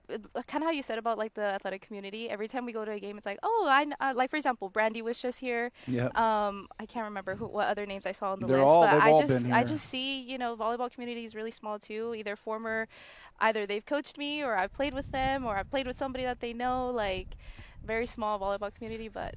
Got it. Yeah, because you and Sam Smith around the same age too, so Yeah. you guys were playing club against each other. Probably. Yeah. I actually even coached alongside her at BC 2 years ago. Yeah. So Sarah, for you to be able to play for somebody that is not that far removed from her playing days, do you feel like you get that connection with her than you may get with Definitely, a coach that may be a little bit older, a little bit more disconnected from the playing days? Yeah, you can tell she's really passionate about what she does, her coaching, what she puts into us, her effort. It's beyond what I would expect from a coach. I want to make sure we don't. You want to hug her right now? No, I want to make sure we don't miss something really important here, because you've been with the program. You've been playing how long now for the Spartans? she's actually only played volleyball for 2 years. Right. Been on varsity 2 years. So this is a young lady who just came off a win today. This is, just came off of a victory. So I know, you've got a lot going on in your head right now, because you probably sense that, hey, we're turning the corner here. Mm-hmm. That's nice. Definitely. I can tell her mind. I'm watching, I'm listening to you, but she's probably, and then that one play, and then there's that one time that we didn't. I mean, probably that's good. Is she that kind of player? She definitely, I'm really proud of Sarah, not playing volleyball at all. She was actually first team all-league last year. She puts up a really, really good wall. Wow. Definitely my starter. And yeah, I love her and her athleticism and coachability, definitely. Well, we want to thank you for being here. It's a busy day. Thank you We for know it having is. us. We're bringing you out here, and thank you guys for coming over after playing too. Well, you're just coming off of a that of doesn't a big happen match. very often. On a personal level, it's so great to see you. So proud of you and what Likewise, you're doing and Beth. what you're Thank you. accomplishing. And for you, the sky's the limit. So I've been listening to you and listening to her and say, man, you've got a very calm, cool demeanor, and that's going to help you in your sport. Congratulations. Yeah, we very have some cool. food Thank you. for you. We have some swag for you, and great to Thank see you. you. I'll give Thank you a you, hug. Vance. See you. Thank you so much, young lady. Bye. All right, Thank you. we'll be Thank back. you. Coach, thanks, Sarah. Thank you. Vance, you're going to feel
All right, we are back. Are we on time? Look at this.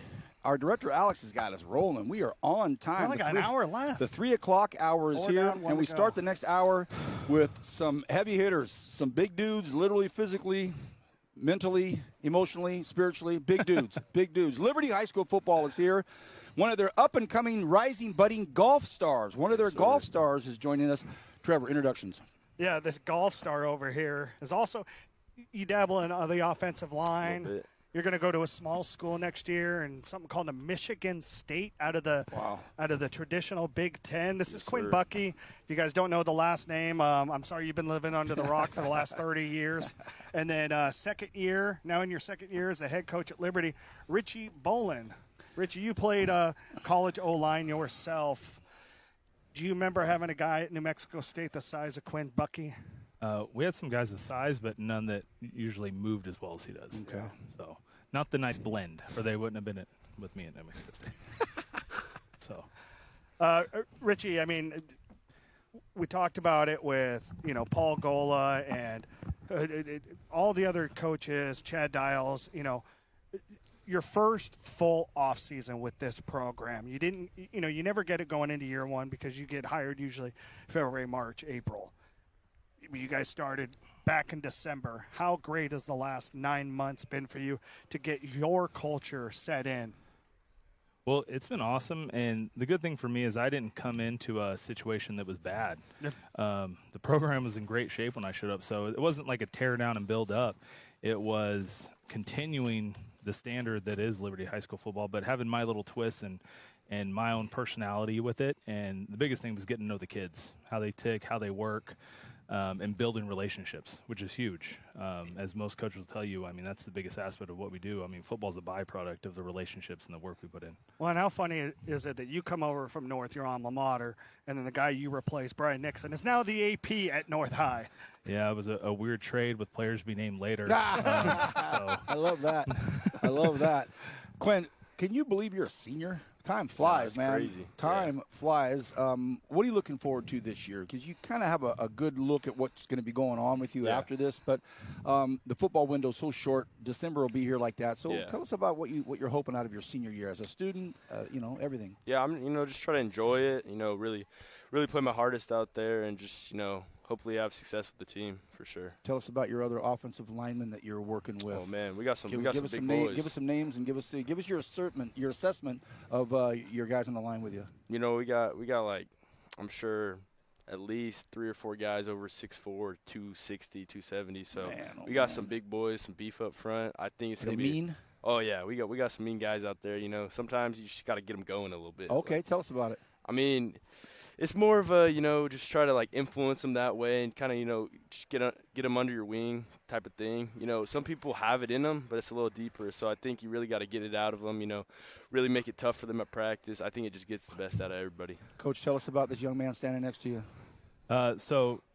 Quinn's been a pleasure to coach, and the big part was just his growth physically from sophomore to junior year was huge, and then letting his skill set catch up to his growth in his body. And so last year was awesome, seeing him move and block people, and obviously with his film and what it's got him. But our big goal this year was stepping up as a leader, because now being the returner and then just finishing people. I mean, that's his goal. Every block, just trying to finish somebody. So turning him to a human highlight role in the offensive line. Stood with your dad at a game last year down the sidelines, and we were just kind of talking about life and your family and the family football tree and everything. How much of that is in your head when you have a helmet on of any school, whether it's Liberty or wherever, how much of it is, hey, man, I'm a Bucky? I mean, it's been my life, just football, having college football around all the time. So I think that sort of thing kind of drives you to do, better things, obviously. Every time you're playing, you're kind of, you got it in the back of the head. That's excellent. So I think, just really drives you to do better each and every day when you're, tired, hurt, sick, whatever. I love the answer. Keep going. Coach, for you as an O-line coach, as an O-line yourself and a guy who loves the O-line, how excited are you out of the 4 Bucky boys that you get to coach the one that's an O-lineman?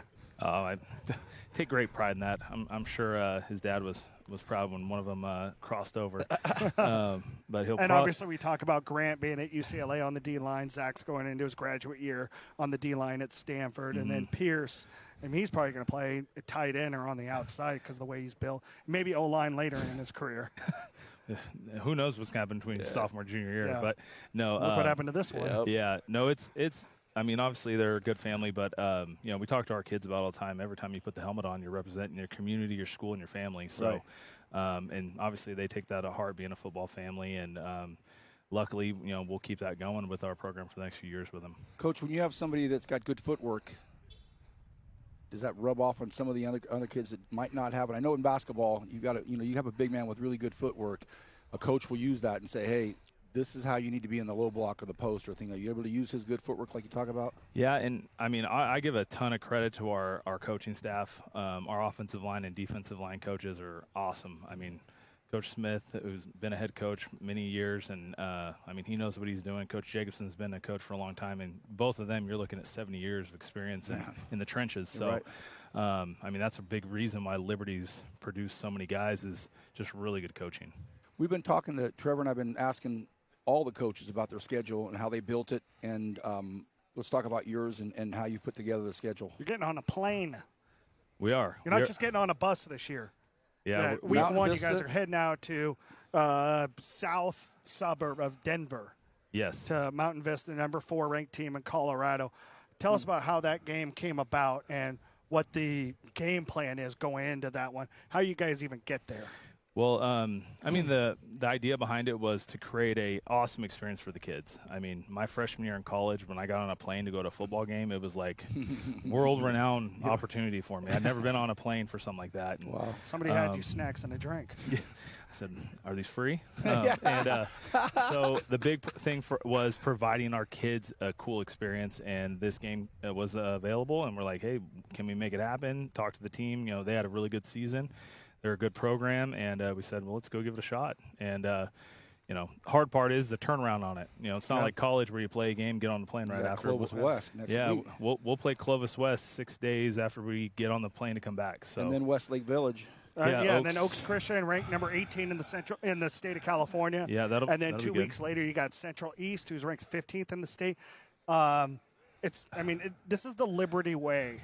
Yeah. But you guys have an incredibly strong offensive line, 3 great running backs, a returning quarterback on offense. Mm-hmm. How excited should fans be for the Liberty offense this year? No, we have a lot to be thankful for with who we have in our program and the work they've put in. But, if you look at how we build our schedule and you want to be playing your best football at November and hopefully in December. But, we front load it very hard because we want to test our guys and find out in October who we are. And, you get the most uncomfortable, that's how you grow. So we're going to get uncomfortable really early. Got a couple minutes left and got to let you go. Let's talk about league play. This is a great league. You're in a great league in the state of California. It's a really great league. Talk about just the timeline that you start getting guys. You say you got a peak in November, December. Let's talk about that timeline. After Independence, you have that bye week. Is that an opportunity to say, okay, fellas, it's time to get real here? Yeah, that bye week produces the difference between phase 1 and phase 2. Phase 2 is league. Phase 3 is postseason. So for us to take a week to kind of get our together, reestablish, look at who we're going to play, because we start with Frontier, which is obviously a big game. And then, our whole league, I think everyone's going to be better. I think, Garcia's got some really good additions and improvements. Centennial's going to be good with a healthy Jackson Santiago. Jet, sorry, Jackson's brother. And, so I know the league's going to be tough, but we're going to focus on winning today. Like, we have an inter squad tonight. We're going to focus one step. We're not looking at Frontier. We're not looking at Oaks Christian. We're focused on tonight and then next week in our scrimmage and getting ready.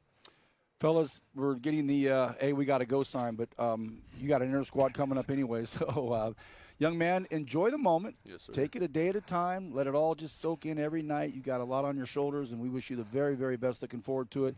Coach, thank you for your time. I happen to think we might just be calling that October 10th game between Liberty and Frontier.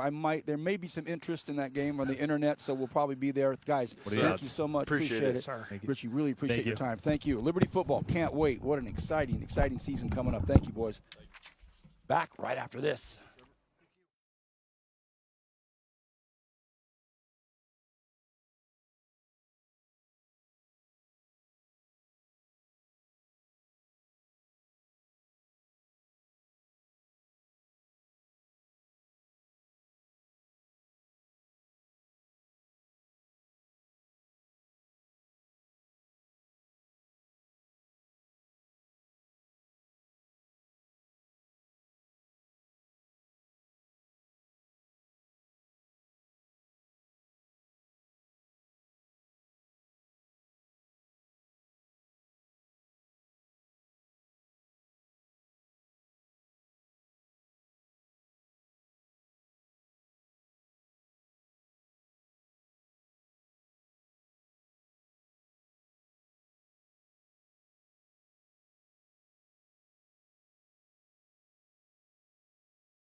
Welcome back, everybody. This is In the Huddle.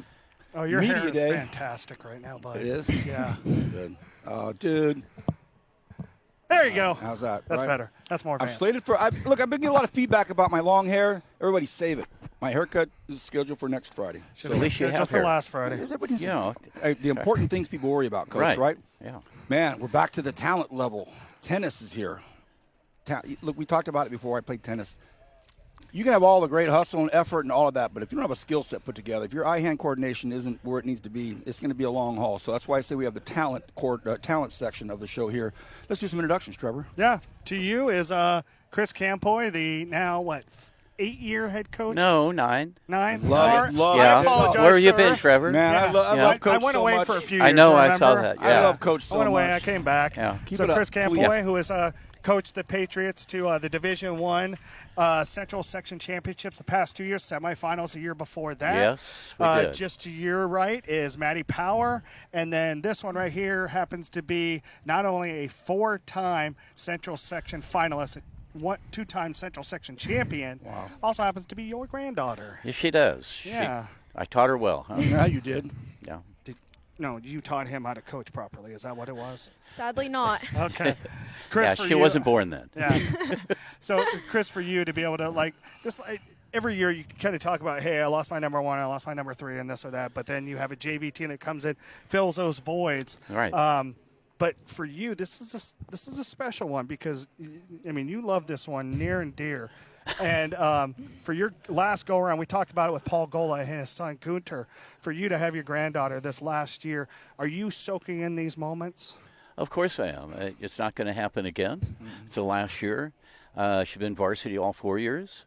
I've only had 3 varsity players, freshmen, or 3 freshmen that made varsity in the last 9 years. So quite an accomplishment. I don't know how she does it, or any of my players do it, because they don't play tennis other than tennis season. They don't join tournaments. We don't go to the clubs. We don't get lessons. But we're there to play when we're ready. Like backstops. Nothing gets by them. That's and right. they continue the rallies. That's the Right. way I've looked at it. Since you've taken over, your teams always are the hardest working Thank teams and never give up. Maddie, for you, how exciting is the last 2 years of this, last 3 years of the progression of this team, and for you guys to be coming in here senior year and hopefully finishing this thing off right this year? Yeah, I'm very excited. It's been a lot of fun. I made so many friends. It's definitely been an experience, and I'm really glad to have my last year with my friends and everything. Coach, that's an important thing she just said. Made so many friends. Stats, wins, losses, records, a lot of that. It's important, and you put it on plaques and all of that. But to hear her say that means there's also a nice vibe going on with your team, huh? Definitely, yes. Yeah, we're close. We love to win. Yes. And it's been tough. The last 2 years, I've lost 8 players both years. Bring up from JV. That's the way it should be done. And we work hard. We work hard during the summer. I have a free camp for anybody that wants to show up, boys or girls. We run 6 weeks, and then Where's that at, Coach? it's at Liberty High. Okay. Oh, yeah, you We can't don't- pass Joetta and not see somebody on the court during the day Yeah, at some that's why I'm point. so dark. He's there 24/7. I know. Not 24/7, but Oh. yeah. But we're out there, so we just played a school Wednesday. Golden Valley. Golden Valley. We did very well. So both JV and varsity. How many players do you have, top to bottom, varsity down to? And JV, we just cut 20 girls yesterday. Oh my gosh! And we have 26 left. Jeez. How How many on varsity? Varsity's 12 this year. Okay. That's a good number. Again, I brought 6 up from JV. We had 1 transfer from Frontier. They're number 2, and she's number 8 on our team. And it's going to be a good addition to the team. Maddie, I'd like for you to give me an assessment of this player here, and then you can give her an assessment. Tell me about Kara. Okay, I honestly don't know how Kara does it. She always ends up winning super quickly. I never know how. Tell me about her game. Her game's definitely tricky. She definitely lobs, hits a high a lot, kind of makes them Intense. run. Yeah, a test definitely. But yeah, I don't know how she does it. She's so good. Very good. For Maddie, I think there's no nerves when she plays when you watch her. I see her smack the ball every time, very confident. It's that last name, girl. It's that last name. Oh, yeah. That's power. Yes. And we Yeah. actually played together at Golden Valley. And I thought we worked together really nice. Kind of like she could hit the ball and I get him moving. So I thought it was a good mixture. First time you guys are playing doubles together? Yeah. Oh, that's cool. I think so. Yeah. Wow, Coach. That might be a little mix you have in there. Well, before we'll see. We have good competition this year. Before we let you guys go, Kara, just talk about what it's been like to. Not a lot of people get to play, not just for their parents, but for their loving grandfather like you have for the last 4 years. How exciting has that been? And don't cry, old man.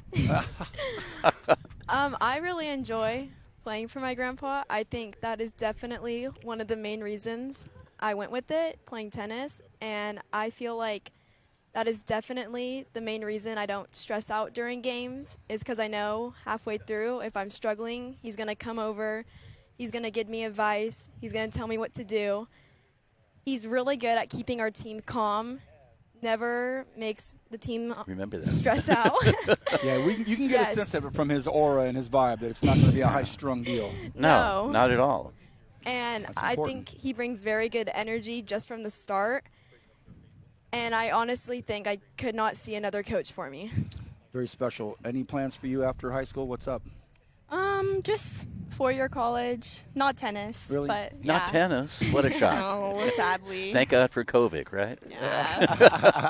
We want to thank you for being here. Special time Sure to have thing. you here. Sure thing. When we get our lineups, we don't always see the grandfather-granddaughter connection. That's And thanks awesome. for being a good sport, because it's been a lot about Yeah, them. sorry. But really, Maddie, thank you very much. We have some swag. We have some tacos. And Thank you very again, much. Looking forward to everything this year. Thank you very much. Thank See you, you. Coach. My Okay. pleasure. Thank you, you. ladies. Back in a minute, right after this.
Welcome back. This has been a ton of fun, and we're not done. We still have some more to go. Fellas, we thought we'd bring you in to get a really nice good tan on the back of your ankles back there at this time. We slotted you in for the afternoon tan time on the back of the calves. We appreciate that. Yeah, I'm sure you are, Coach. Golden Valley High School. You talk about a fun place to call a football game. Love going out there. Love being out there. We've got Golden Valley football here. Trevor, introductions, please. Well, next to you is 8-year head coach at Golden Valley, James Kane. James, welcome. Thank you. Next to you is your speedster, Cesar Vasquez. If you don't look quickly, he might bolt off because he's one of the fastest guys in Kern County. Sure is. Wide receiver D-man. Next to me is Jonathan Magallanes. Was I close? Megalanis. I'll get there. That's a Y there. Junior offensive defensive lineman. James, for you, how excited do you get this 2025 season going, man? Oh, man, they're super excited. Every year we come and we get to kind of, rebuild and, work with a new group of boys and, they kind of get that same feeling of as you get closer, it's time to play some football. So super excited for these group of guys. When we talk about 8 years, does it feel like 8 years? Or is it just everything just kind of look like it just went out in a blink? Absolutely. It flies by, with the strides we made as a program. It definitely, you can tell, we've been here for a while, from the way we started to where we're at now with new guys like this in the program now. But, yeah, it goes by fast. Every year we tell these guys, and I have to remind myself, don't blink. It's going to happen fast because, before you know it, it's time to play some football again. Caesar, senior year for you. You got one more year with this big guy here. How exciting is that for you? And how much have you leaned on his leadership for this program during your high school tenure? I'm just trusting his plan, and it's exciting going into my senior year, and hopefully it's going to be my breakout year. And I'm just excited to play my last year as a high school as a high school player. Yeah. And, that's pretty much it. Jonathan, for you, I mean, Vance, how many O-linemen have we seen today? That's been the best part about it, is that we're not just looking for the skill guys, the quarterbacks. A lot of guys are just bringing in O-linemen because usually they're the smartest ones, right? Yeah. I'll tell you what, I can guarantee you they're the most humble. They don't, it's never really about me, I. And neither are you, young man. But what I'm saying is you get these linemen, the very nature of their gig is in the trenches, connected, and so the doing your job so yeah, other people get the recognition. Exactly. Jonathan, tell us about your line. Give us a little rundown on your O-line. We're young up front. We got 3 juniors and a sophomore, and I'm the only senior, so we're pretty young, but we're hungry. We're going to eat every Friday night. So. I love it. I love it. So with your younger guys, are they receptive to what you're saying? Are they listening to you? Are they saying, all right, he's got it, he's got it? Yeah, they listen. Shout out to Coach Odell because he helps them a lot too. He also still helps me. I'm still learning the game. Even as a senior, you still got to ask questions and stuff. But, yeah, the young guys, they buy into Coach Kane and Coach Odell, what they're teaching them, and, yeah, we're going to be good. You guys have great coaches, coaches. James, for you, the culture that you've set in place, what does the 2025 version of the Golden Valley Bulldogs look like? We always tell people and we tell our guys that, the names on the roster change, but the expectations don't. We want to make sure we're able to continue to hold the standard that's been set from the guys before them. And, a culture of just having good people in our program. We do things the right way on and off the field. When you play football against us, it's probably going to be one of the hardest and toughest games you played, whether it's a win or a loss. But then off the field, man, we're going to be a couple great dudes as well, man. We're good to hang out with, but we're probably no fun to play against. But, and that's the kind of mentality we like and the culture we've built, and the kids have bought into it, that we play a type of brand of football that, not everybody loves it, man, but we love it. And, it's made football at Golden Valley fun, and that's why every Friday night you'll hear some good things coming from our stadium or wherever we're at when that matchup is lined up. We take pride in the fact that, we're not overlooked, that people take us serious, and it's all because of the hard work and the buy-in from every single player that's came in and bought into what I've been selling, and my great coaching staff. They show up every day and grind and work and preach the same messages. Coach, we know you love all your guys, but you brought these two for a reason. Why don't you talk about each of them for a moment? Yeah, Magallanes, like you said, he's an O-line guy, and we brought him up, and we've had, we leaned on him a lot from the very first time we brought him up. And like you said, they're just, they're not selfish, man. They don't need to hear their name called, and they'll still give you everything they got. There'll be days where, we'll ask them to do the hardest stuff, and these guys will have a smile on their face. And we tell them all the time, not everybody might recognize you. You might not get your name called on Hometown Sports, but as coaches, it's our responsibility to make sure you're appreciated and showed love. And doing things like this is how we show our appreciation and love for them. You brought him. He gets to see, let people see how handsome he is. He gets to wear the helmet all the time. And then you got Cesar Vasquez, man. He's just been a guy that, as you said, the athleticism is just, you see it, but as a person, a lot of people that don't get to meet and talk with him, that he's a great dude, man. I'm trying to get him to understand that as a good athlete, you're in a natural role of a leader. 100%. And this is an opportunity for him to come out and shine and get himself out there, for people to meet Caesar and his teammates to meet Caesar and see that, dude, he's ready to step up and be that senior that he's been waiting his turn for. So this is his opportunity, and this is why I brought these two guys to step up and be out here. Well, we want to thank you for being here. Thank you for showing up. I do want to make a special note. In the huddle last year, the very first coach, the very first person to give some swag to the production team was right here, this gentleman. You're welcome. I still have it. I'm glad. I hope you like it and everything's working out. We got more coming your guys' way, too. Lit, man. I love it. Hey, young man, good luck to you. Can't wait to get to Golden Valley to call again. Golden Valley football back right after this. Thank you, sir. Appreciate you guys.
We're back. Golden Valley football leaves. Thank you for being here. And we're joined now by some very special volleyballers and a coach. Trevor, introductions. Yep. Golden Valley volleyball here. Head coach Desiree Turner. Desiree, thanks for being here. Alani Lafotu, how are you?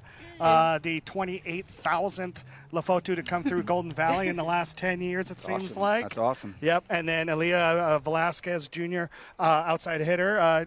Ladies, welcome. Desiree, last year, you guys had a great Horizon League, but obviously non-league was a little bit harder for you guys. Didn't make the playoffs, but you bring back such a big core group. What makes you excited about this 2025 season as you guys get started with the scrimmage on Monday? Honestly, having the same group, and then I'm going to have them next year as well. Yeah. I'm excited to see how they're growing each year. And even this year, just seeing the difference from the end of last season to this season is already starting off well. Alani, for you, I mean, how much of last year did you guys take the experience, the good, the bad, and the ugly, whatever it may be, and bring it into this off season? I think we're going to do pretty good because some of us left, but we have most of the returners and the players that played in club. We're pretty much going to do good today or this season. Yeah. Yeah. Aaliyah, for you, I mean, you think about it. Do you feel like a senior? Or do you feel like freshman year was like 2 days ago? Honestly, I feel like freshman year is just like yesterday. Like, it doesn't feel so real that I'm going to be an incoming junior yet. And, being on varsity especially, it's like a privilege, honestly. Desiree, for you, when you, as a coach. That's great to hear. When you hear girls say stuff like that, and then you look at these kids, how often do you, as a coach, look at them and guys, you really need to soak these moments up because these 4 years go by in a blink, and then, 80% of high school athletes don't play their sport competitively ever again. Mm-hmm. For you, what's the message to them about just having fun and enjoying high school? You honestly have to enjoy everything, not even just sports, if you do things outside of sports, because time does fly. I remember when I was in high school, I remember falling my freshman year in the mud because I went to Highland, and then the same thing happened my senior year. And so I feel like it was just last year, so you have to enjoy every moment, even those embarrassing ones. Well, and you look at it here. Here's Richie Bowen, the football coach, and he's got his two twins. I think they're 8 or 9 years old now. And we're going to look at those guys, and they're going to be like Quinn Bucky or like these girls. They're going to be seniors in a blink. So this time goes by. For you as a coach, does it go by that quickly for you when you see these girls go by and you go, oh, wait, you played for me X amount of years ago? Yes, especially when you get them so young, since most of them are young. I feel like now she's a senior, and I just got her last year, and then I'll have Aaliyah for 1 more year. So I feel like it just goes by super fast. And Alani, you're also a wrestler too, right? Yes. Okay, well, that's the family tradition for you guys. That's awesome. How much of volleyball and the condition you have does it really allow you to get right back onto the mat? To be honest, it's kind of really different for wrestling and volleyball. It's very independent, but it's also similar because you have mentally minds. You have to be prepared of what's next, and yeah. And how excited are you to get this thing going for volleyball? I'm actually really excited. I just want to thank God for giving me this opportunity to be with my team as we're about to compete with You're others. doing great, girls. You're doing great. You're Sorry. You're doing awesome. They were nervous. What do you mean? You're doing awesome. Look, don't be nervous. We're all friends and family. You're doing great, ladies. But yeah, I think our team's gonna do pretty well. Aaliyah, what are your thoughts on this year? Honestly, I'm excited because last year we were up against really competitive teams, and I felt like the girls that we have returning this year, they're built for that, and we're ready for it. And I think we're hungrier this year because we want it more. That's awesome. Ladies, thank you so much. It's a busy time of the season for you to come over here in this hot weather and make the time to be here. It means a lot to us, and we appreciate you being here. And, Coach, you got some great young ladies here. We can tell you're doing the right stuff. We appreciate it. We have some tacos. We've got some swag. Thanks for being here. Golden Valley Volleyball. Thanks, guys. Appreciate it. Coach, thank you so much.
The penultimate group, the second to the last gang is here in the huddle. Media Day. We started this thing, I don't know, 4 days ago, and it's winding down, and we're winding down with some big-time people here. This is so great to have these guys with us. He just gets the job at North, and I think we're going to lose him to ESPN after he calls one game with me. He called one game with me, a football game, and everybody's like, dude, who is that? I go, it's Levy. They're like, oh, well, no wonder. So official introductions. Adam Levinson, the second-year head coach at North High. His senior quarterback, Bradley Dockery, who probably misses playing defense a little bit. And then the small guy on the team, Talon Prince, D lineman. Are you playing O-line this year too? No. No, just D-line, just wrecking havoc on this guy during practice and everybody else around. Guys, welcome to you. Adam, it's the same question I ask everybody, and I even asked your mentor because he's going into his second year at his new school at Independence, and now here you are, your second year as a head coach. How has this offseason been compared to last offseason since you didn't get that job till March? It's been great. It's such a blessing to have the foundation laid that we spent so much time and energy in the first year. And this year it's just been awesome to have all the guys in the weight room for a whole off season, working on strength and conditioning and having the entire spring to install all of our offense and defense and add some new wrinkles to the program. And so it's been completely different. Bradley, for you, never played quarterback before last year. Wow. And for you to hear that out of his mouth, be like, hey, man, I need you to get under center. I need you to lead this offense. A little shaky there at first, I guess, but where's your confidence level with yourself now going into your senior year? I mean, I feel like since the end of last season, we have prepped very well. We stayed consistent. We started months before we did beforehand, like late February, early March even. So it's just a lot of preparation going in this year. Yep. For you, I mean, obviously, you were throwing the discus up until May, so you were kind of hitting them when you can. But how excited are you for this senior year and be able to hit somebody that's not your teammates? I'm super excited. This is my third year starting, so like being able to hit people, it's like really fun, and sometimes the best lines are just the most simple, honest. Being fun it's really fun to hit people. I like to hurt people. That's a great line. Yep. Levy, for you, you and your wife have really bought into Oildale and the community at North High. How have you felt that community being receptive of you and your family, and especially, obviously we're friends. We worked together for 5 years. Your boys, they run around this practice. You guys are like big brothers to his 3 sons. How much of that really made you realize that you made the right decision becoming a head coach now and at North High? It's not lost upon me how lucky I am. I love the community of Oildale. I'm very lucky to have great parent support. I mean, we just got done with our Sleep in the Gym camp, and we had parents every single day there feeding our kids, bringing snacks, providing activities, team-building activities. And then I've also been blessed with a great administration. I mean, our principal, Jody Schubert, our assistant principals, Abby Vota, and now Brian Nixon. Who? Wow. Brian Nixon. Nick? You've heard the name 213 wins. I forgot about no, that guy. No big deal, but I mean, what else could you ask for? Yeah. I mean, we've had so much support in everything that we do. We've been able to get a new weight room. We got new uniforms, and pretty much anything that we need help with or we ask with, it's always just, we can do that. Yeah.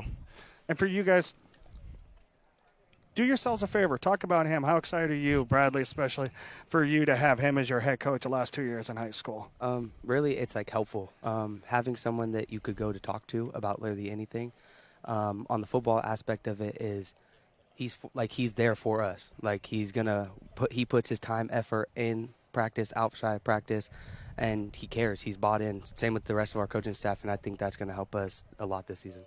Same thing. What's it like playing for Coach Levy? Yeah, I mean, just like Bradley, like Levy really made this team like a family, and like we have a really strong bond now with the guys, and it's been awesome having this type of relationship. Bradley, every quarterback we've had here today, we've been very consistent with all the quarterbacks. We've asked them to give us a rundown of your O-line. Tell us about your O-line and who's protecting you, and tell me what you think about your guys up front. So starting at left tackle, we got William Hickson. Last year as a junior, he also started. He was right tackle then. He's bought in a ton on this offseason. he's head down grinded all off season. He's worked his butt off, and now he's the best O-line we have. Wow. And then our left guard, we are in a position battle right now. And honestly, I trust in all my guys. I think that they're going to get the job done every Friday night, and I think everybody's just bought in, so that's just going to help us. Excellent. You got a mean defense and mean, nasty defense? Yeah. Do you? Yeah. I mean, our starting nose, he's a dog. Or a dog. He gets out there every day. And, like, our linebackers, our front seven, like, we hit hard and play hard. Coach, I love these guys, by the way. You got a good quarter. You picked the right guy, man. Heck He yeah. starts off with mentally left tackle, knows the name and everything. I made a joke about it, but last December or November, I can't remember when it was, I think it was December, we asked if you would come on and call a game with me, and we called a big game. It was at KHS, and you were a natural, by the way, but I think we talked about it on the air during the game. You were like, wow, this gives me a whole nother perspective on looking at things like that.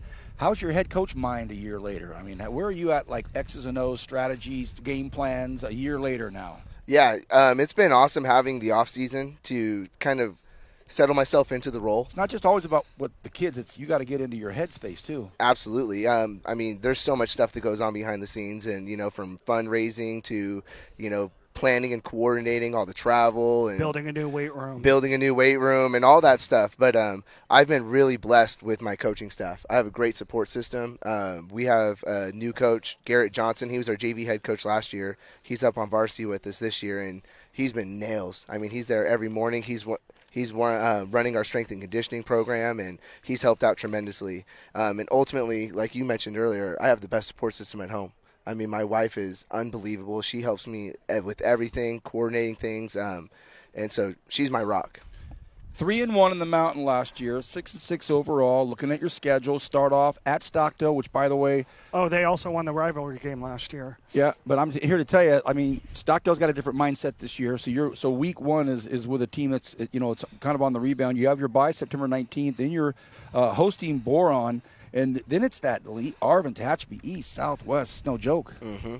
Yeah, we are very excited for our schedule this year. We purposely schedule competitive opponents. We want to prepare our team for the postseason. And you know what? I can't wait to open up with Stockdale on the road. I know they have a great program. Coach Dial's been working hard. He's in his second year as well.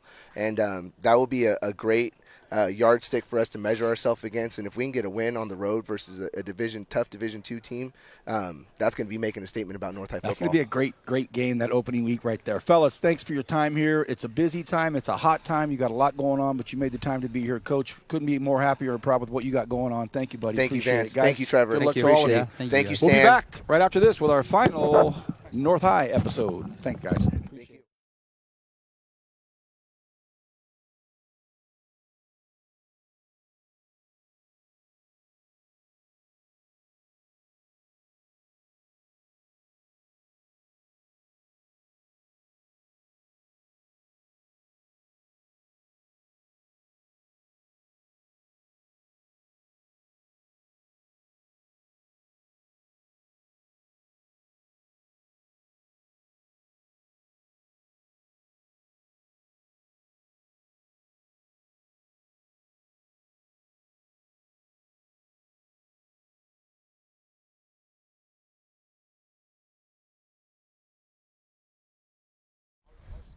Welcome back. We just had North High football. Thank you, fellas. Thank you, Coach. And now we have North High volleyball. Trevor, introductions, please. First-year head coach, Carly Jasper. Wow. Welcome and congratulations on the new gig. Thank you. I know that's exciting for you. Very. And then your senior outside hitter, and getting that right, London Kleeman. I mean, Carly, when did you take over the well, let's do this. Give us a little background. Yeah. For every first-year coach, we try to get a little bit of almost like an I was getting there. Okay, good. Sorry, buddy. But, tell us who you are, your background, volleyball. How'd you get to this spot? Yeah, I've played volleyball most of my life. I am a Centennial graduate, so played there on varsity, and I played at BBC for as long as I can remember. Sure. And then I kind of went over and took the beach volleyball route and enjoyed that for 4 or 5 years. And unfortunately, that kind of went into COVID, so I didn't get to see that through. But always looked for a way back in. And so where did you play beach at? Here in town. Okay. Yeah, at VSVA. Okay. All right. Yeah. I mean, obviously a totally different. I mean, they're basically two different sports. Yes. You would know as well as anybody because you watched your daughter play both of them in college. Yeah. Yeah. Yeah, no, that's a different beast. Yeah. So to take over this program, when did about what time did you take it over? March, April, May? Probably around June, July. Okay, So, very recent. late in the, Yes, late very in the late. go. Yes. I mean, we just had BHS's coach in here, and she took it over last week. Yeah. So. And then you've got Hi, I'm Stockdale's- your coach. We have a game tomorrow. Yeah. Put name tags on. Wow.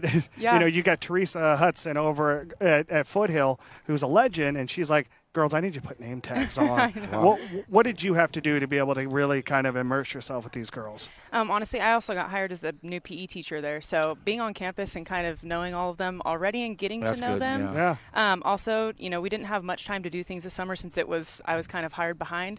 So, but just some team bonding stuff, open gyms, tryouts, all of that good stuff. And we went right into practice. So there was not really a long transition. It was kind of all back to back. So I got to know them pretty quick and immerse myself in, their culture and be a part of it. Yeah. Yeah. London, for you, having a new head coach your senior year, how has that transition been, and how has the working relationship? New opportunities, and it's awesome because I've had like a different coach every single year, except sophomore and junior year. But I was going to ask you that too. 3 head coaches in 4 years. Yeah, my freshman year, I had a coach. He left, and then I had Gibson for 2 years, and now I have Coach C. Yep. I'm really excited Coach for this C, year. I like it. Yep. Yeah. Wow, that's so cool. Yeah. So tell us about this young player. To give us. Why did you bring her here? Why she's the one? Well, we've just been super impressed with her from the very beginning. You can tell definitely a well-rounded athlete right away, and she definitely stuck out to us. And so, we made her captain, and we wanted to bring her here. Tell us about what's her style. What's she all about on the court? We just noticed her leadership right away. When she gets on the court, it can be easy to goof off and all that stuff, but she just takes it seriously and reminds the team to get their head in the game, and that's something we value. Coach, one of the themes that we've heard a lot of themes today, and I want to talk with Stan when we close things out, but you're here for a reason. One of the main reasons is what you just said, leadership. We've seen almost in every single interview, the coaches talk about, she's a leader. He's a leader. She's a leader. He's a leader. And at this stage, at this age group of 15 through 18, it's not always just a given that there's a natural leader. Yeah. So you have that in her. Do you feel that? Do you feel that you're the team leader? I do think I'm a leader. Yeah. Oh, great. Yeah. I love it. I love it. Yeah. What's going on preseason? What's your schedule? We have some games. We just played wonderful Prep Academy yesterday, did really well. So that was awesome. All right. Yeah, and then we have a scrimmage, an all-area scrimmage on Monday. So we're looking forward to that. Where's that one? That's going to be at Miramonte. Oh, so you're going to the Miramonte one. Yep, Miramonte. And then any other tournaments? Trying to get a feel for the schedule. We have some that we're up in the air with right now. We may or may not be in the Highland tournament, but I believe we have a South High tournament as well coming up. Very good. Yeah. How long you been at North School? This is my first year. Oh, so you're landing with unbelievable. July, dude. Well, Yes. no, July. I thought that was just the gig. The volleyball gig. So you landed in an unbelievable spot with administration, with everything. Absolutely. Wow, so good. Well, thank you for coming in. I know it's hot. I know you've got a lot going on, and you've been involved in a very, very busy day, but we can't thank you enough. I'm so happy that you're doing this. We're very proud of you, and you looking for great things, very much so. Thank you so much Appreciate for having it. us. It was nice Got meeting it. you. Thank you, ladies. All right. Thank you. Last one Nice up, meeting you. right after this, Miramonte. Congratulations.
Welcome back, everybody. This is In the Huddle Media Day, the first one we've ever had, the inaugural Media Day. Trevor, hold that magazine up. The Achieve magazine. as my English teacher from Arvin used to teach me, there ain't nothing like this. This is amazing right here. This absolutely amazing. The Achieve magazine, one of the main principles in all of it is that gentleman that you can't see. He's off camera, Javi Valdez. Thank you so much, bud. Javier. This is he's not going to do it, but he's going to do it in the last segment. You see them all over town, and we've had them in front of us the entire day, so it's kind of just been permeating our thoughts as we're looking down the Achieve magazine. Javier, thank you so much. Every time we do something like this, we want to make sure everybody knows all that goes into it. Well, we started this thing at 11 a.m., and we are at our Tuesday. Final, and I'm here to tell you, this has flown by, dude. It really has. This has really gone very We talk very about it quickly. being like, but it's it's gone very quickly. So this is our final school, Miramonte. We've got football, and then we're going to have volleyball right after that, and then we're going to make it a wrap. We have some super special guests here, and Trevor Horn is going to introduce them. Trevor? Christian Johnson. He's a pretty good golfer. Well, when he needs to be. Now, head coach Christian Johnson now in year 8? 9. Wow. 9. What? Yeah, I still remember the first interview we ever did, and I think I still have that photo of the two of us. Wow. And then next to him, Corday Fulmer, senior wide receiver DB, speedster for the Miramonte Lions. And Christian, for you, I mean, so many firsts for you last year. First playoff win, second playoff win, third playoff win in school history, most wins in a season in school history. Did I miss anything else? Oh, you had a 2,300-yard rusher. Wow. I mean, you guys went to the section championships for the first time in school history. How long did the honeymoon last from all of that? 2 days, 3 days? Yeah, I mean, I'd say the moment I got back off the bus from getting our butts kicked at Lindsay in that finals game, I mean, I've been telling our kids all off season long, like, hey, 2024 season's in the history books, and I'm super proud of what they accomplished, and they worked really hard, and they came together as a team, and they did a lot of great things, but none of that helps us really for 2025. Like, it's great to get us ready, and we got a lot of guys coming back, but we got to get ready to go. Like, last year was last year, and we did some really impressive things, and our guys worked really hard. But we got to come out and work even harder now. Corday, for you, does all of that success fuel you to do it all over again and then some this year, especially with it being your senior year? Yes, I believe it was a good season and all. It was fun while it lasted, but like Johnson said, it was in the past, so we're coming better this season, hopefully, and we're going to try to come harder. We had goals set, and we didn't accomplish none of the goals, so this year we're trying to accomplish some goals. Christian, I want to ask you an honest question.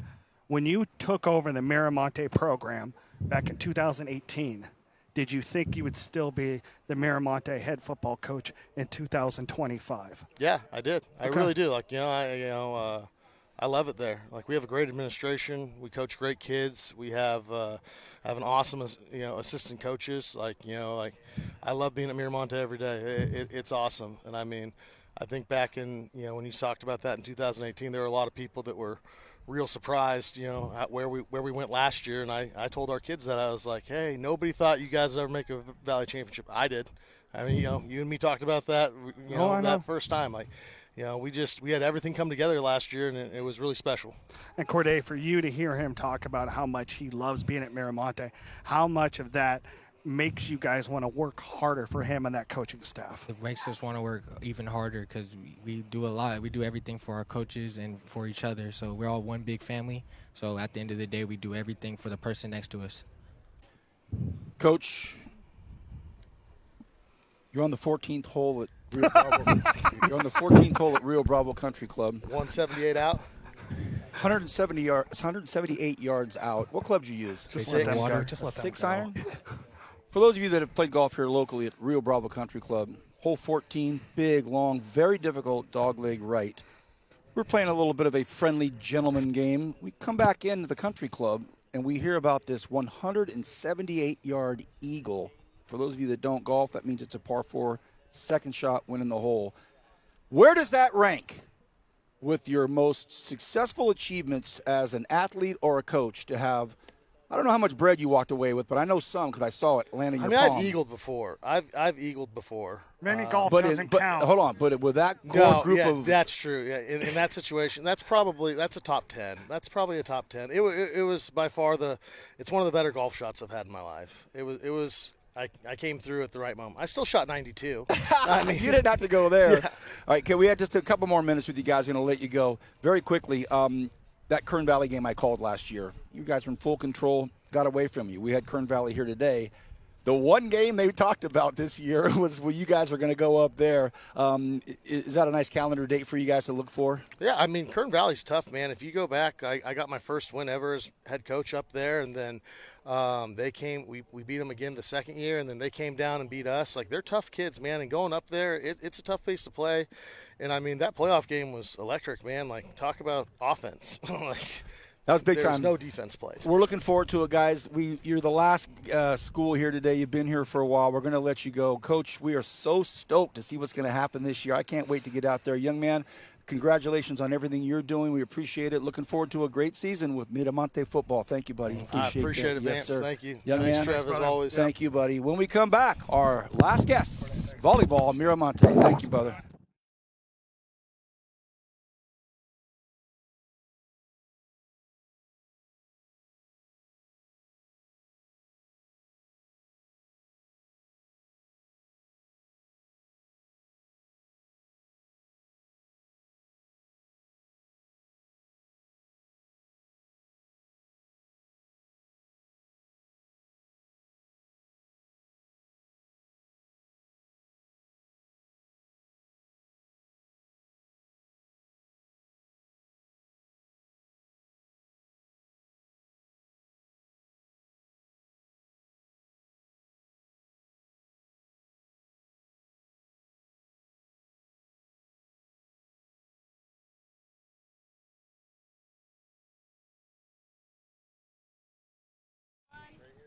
Welcome back in the Huddle Media Day. First time we've ever had it, and it's right here on the campus. No, go ahead, fellas. Go right ahead.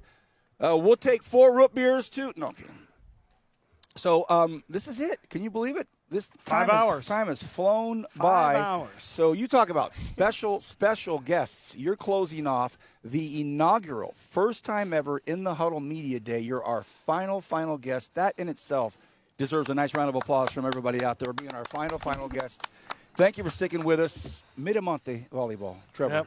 To my left is head coach Heather Stinson. Heather, thank you for being here. And then Rosie Rodriguez, senior libero. Wow. Heather, how excited are you to get this thing going with this team this year? I'm very excited this season. My girls, it's been Just push this up, Coach. Yeah, of course. Thank you. It's been a rough few seasons in the past, so I'm excited for this group. They're coming in hungry. We've got 9 returning seniors after only graduating 1 senior last year. So I'm excited that we've got a real strong core group full of eagerness. They're hungry. They're ready to get back out there and compete with Arvin. So I hope you're not physically hungry. I hope you eat already. Oh no, we're waiting till after. But Perfect. We're going to serve you. Awesome. But you mentioned something about that because Arvin, they built up a tradition now. We talked to Brandy about that and how you build that tradition. Now with 9 returners, you've got to feel confident that things are going to click a little bit earlier, right? Good. Absolutely, yeah. Brandy and I are super close. We run our programs very identical. And it's just a matter of buy-in, like she said. Her program has decided to buy in. The community has bought in. And that's what we're hoping that these 9 seniors bring to us this year. They buy in, commit, and compete. That's what we're after. You chose this student athlete to bring here. Why? Tell us about her. Rosie is a fantastic leader on and off the court for us.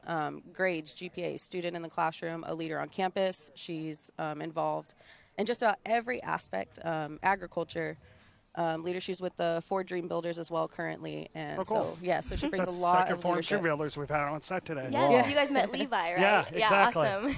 Yeah, so we're super excited to have her. I picked her because she's obviously a leader off the court, but she's also a leader on the court, always making sure that our girls are ready at practice when they're getting off cue. And she's like, hey, let's go. We got to compete. Like, we have set goals this year, and we need to reach those. And by doing so, we can't take breaks at practice. We got to compete and keep pushing to be better. Rosie, do you feel like there's some traction? Yes, for sure. I think exactly what she said. If we just buy into this culture that we have been setting up for a while now, I think we can have a really good season this year. And it's just looking towards like community support. If we just can achieve that, and we can get a lot of people to just buy in, and we can have a good When we had our In the Huddle show, at Miramonte, we felt, and we've talked about this, we've said it before, we felt that was a turning point in That was our the show. mold breaker. That was kind of Yeah. we were doing good, and we hit Miramonte, and it was like, man, this thing's really going another direction. So you have it there. I didn't That's like the some of the signs though that day. Evidently, I pour my milk first. Well, the momentum, the support you're talking about is there for sure. Wow, that's great. Other than this, any other superstars you should be looking for? What jersey numbers or some last names I should be looking for? Oh my gosh. Well, Rosie's probably going to be our top. She's our current starting libero. What's your number, Rosie? Number 1. Oh, yes. Who would have thunk it? Who would Number have one in the thunk book and in our hearts. Number one, yes. Okay. Any other names to put down? Oh my goodness. Stephanie Arias, she's going to be one of our outsides. Her jersey number's 14. Okay, thank you, because we're going to be out there calling them. Yeah, and Caitlin Marquez, she's going to be one of our. They're both outsides for us, so our eyes are going to be on them this season to lead us through. What's your schedule? What's happening? Are you tournaments? Yeah, we will be at the South High tournament coming up soon, and then we are have your headed scrimmage on Monday. Yes, we have the all-school scrimmage Monday. We're headed to Delano on Thursday to take them on, so I'm excited. That's a new matchup for us. Oh, that's cool. So we're excited for Miramonte volleyball season is a success if the girls pursue their process and continue to stay hungry and compete every single day on the court. What's next for you after school, after high school? College. Yeah, for sure. Yes, for sure. Very good. Yeah. Ladies, you've closed off a monumental, historic time for us at the Kern High Network. This is the first one we've ever done. You will go down in history as our final team. We can't thank you enough. We know it's hot. We know it's been a long day, but boy, we sure appreciate you being out here. We're going to be watching for you this year, and good luck. Sounds like good things around the corner. Yeah, thanks for having us. Thanks my so pleasure. much. Yes, thank you for having us. Thank you. Rosie. Pleasure. Yeah, See sorry, ya. nice to meet you. Yeah, you too. We're going to wrap up right after this very short break with the big boss, Dan Green. Thank you so much.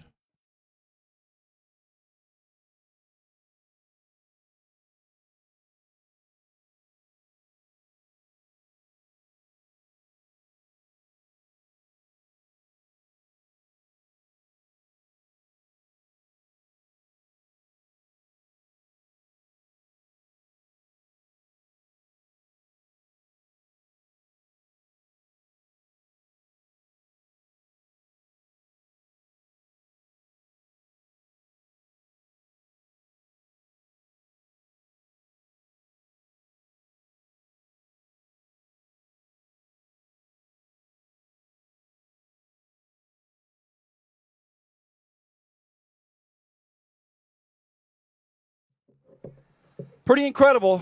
If you ask me, it's 4:04, and our cutoff time was at 4 o'clock. And with interchanging 19 schools, different coaches, different that, different this, it's been pretty, 4 minutes ain't bad. It's been pretty amazing. I want to thank, first of all, today's food vendors, Homies Tacos, and they're starting to get some pretty happy Kern High School District employees lining up for some tacos over there. Event Kings Catering, and none of this would even start without our support from Valley Strong Credit Union. Valley Strong, we appreciate you so much for being here in your support with us. Thank you so much. We talked about our Achieve magazines. Stan, I would like for you to say your thank yous, if you wouldn't mind, to these three individuals right there. Johnny's already been on camera, but these three individuals right there, special people. Well, there's more than three. But, I get you. Know, start with Alejandra, who's been in production on this from day one, and Javier, who leaves no T uncrossed and no I without a dot. Love it. And, I got Nick Lopez here doing some video, so we have this for archiving purposes. And, of course, Johnny, my right-hand man. And then we got Deanna, my right-hand girl. Danny over here is right now she's got, looks like 8 tacos for us. Lay them up here, right here. And you can put Beautiful. Thank you so much. Thank and, you, Trevor Dan. gets some too. And then Danny, you're my favorite. Yeah, well, and missing Until somebody else brings me food. Missing today's Ashley, but Ashley doesn't work on Fridays, so Bobby around? I love saying that. All right, so thank you to everybody that put this on. It's very, very, Bye, very homie. appreciative. Homie just shut it down, I guess. Things don't happen Homie like don't this play that. overnight. After your taco. Things don't. Excuse me, I don't mean to interrupt you. Taco guy just took off right in the middle of this. Right as you were saying thank you to Homie's Tacos, Homie. He said, homie "Hasta la bounced. vista, gone." All right, Homie don't play that. Very quickly, going to wrap this thing up. Stan, goes without saying, just on the timeline alone and everything that got brought into this and put out of this, a major success for our opening, first time ever media day. Oh, 100%. You know, and I thank both of you guys for starting that vision and just being, consummate professionals to a degree. But, I mean, we couldn't do it without you guys, and we're very appreciative of your talents and your professionalism, and just thankful that you guys are friends. Thanks, Stan. Talk about very quickly what we witnessed from this side of it. Once you and John got off the cameras, neither one of you have left. You've both been here the entire time, but what we witnessed was just all the fellowship and the camaraderie when these new the coaches would come out and say hi. They go, hey, how you doing? It's like kind of like back to school. Like we're back to school now, and you're able to kind of see all these guys. I thought it was just almost an uncanny, not a surprise, but an uncanny, unexpected, just kind of really great kind of back to school reunion with all these coaches. What a great vibe. Yeah, it's really cool. It was really cool over there. Of course, Johnny's, the mayor of Arvin/Bakersfield, so he knows everybody. Right on. But it's nice to see all the coaches, and it's great to see the kids. I mean, that's why we're all here. None of us went into this with the idea that we want to sit in an office all day. And right. We're here for the kids. We want to provide the best experience we can for them, and we feel like today was a really good start to it. And we're proud to be a part of it. The In the Huddle schedule's out. Yep. We have it at least, so we'll be able to start laying that out to everybody. Talked about possibility of maybe up in the volleyball and soccer if it's available, if those dates all work out and it's all possible. Possibly some Thursday football games, just based on the Thursday thing, and then full slate of Friday stuff going on. So kind of business as usual now that we've kicked the ball off, right? Oh yeah, we're rolling. So the 22nd, I believe, is the date of the first In the Huddle. Yes. We have it at Stockdale against North. Oh, we were talking about that game. Wow, it's going to be a great one. Followed up by we're going to be at East High and then Del Oro. They take on Cabrillo that night. And then Foothill. And then we're going to go to Kern Valley. Yeah, we talked about the that. Kern Valley Miramonte game, homie. Man, that's going to be a lot of fun. Trevor, any last thoughts before we get out of here? Stan, again, I said it to you off air.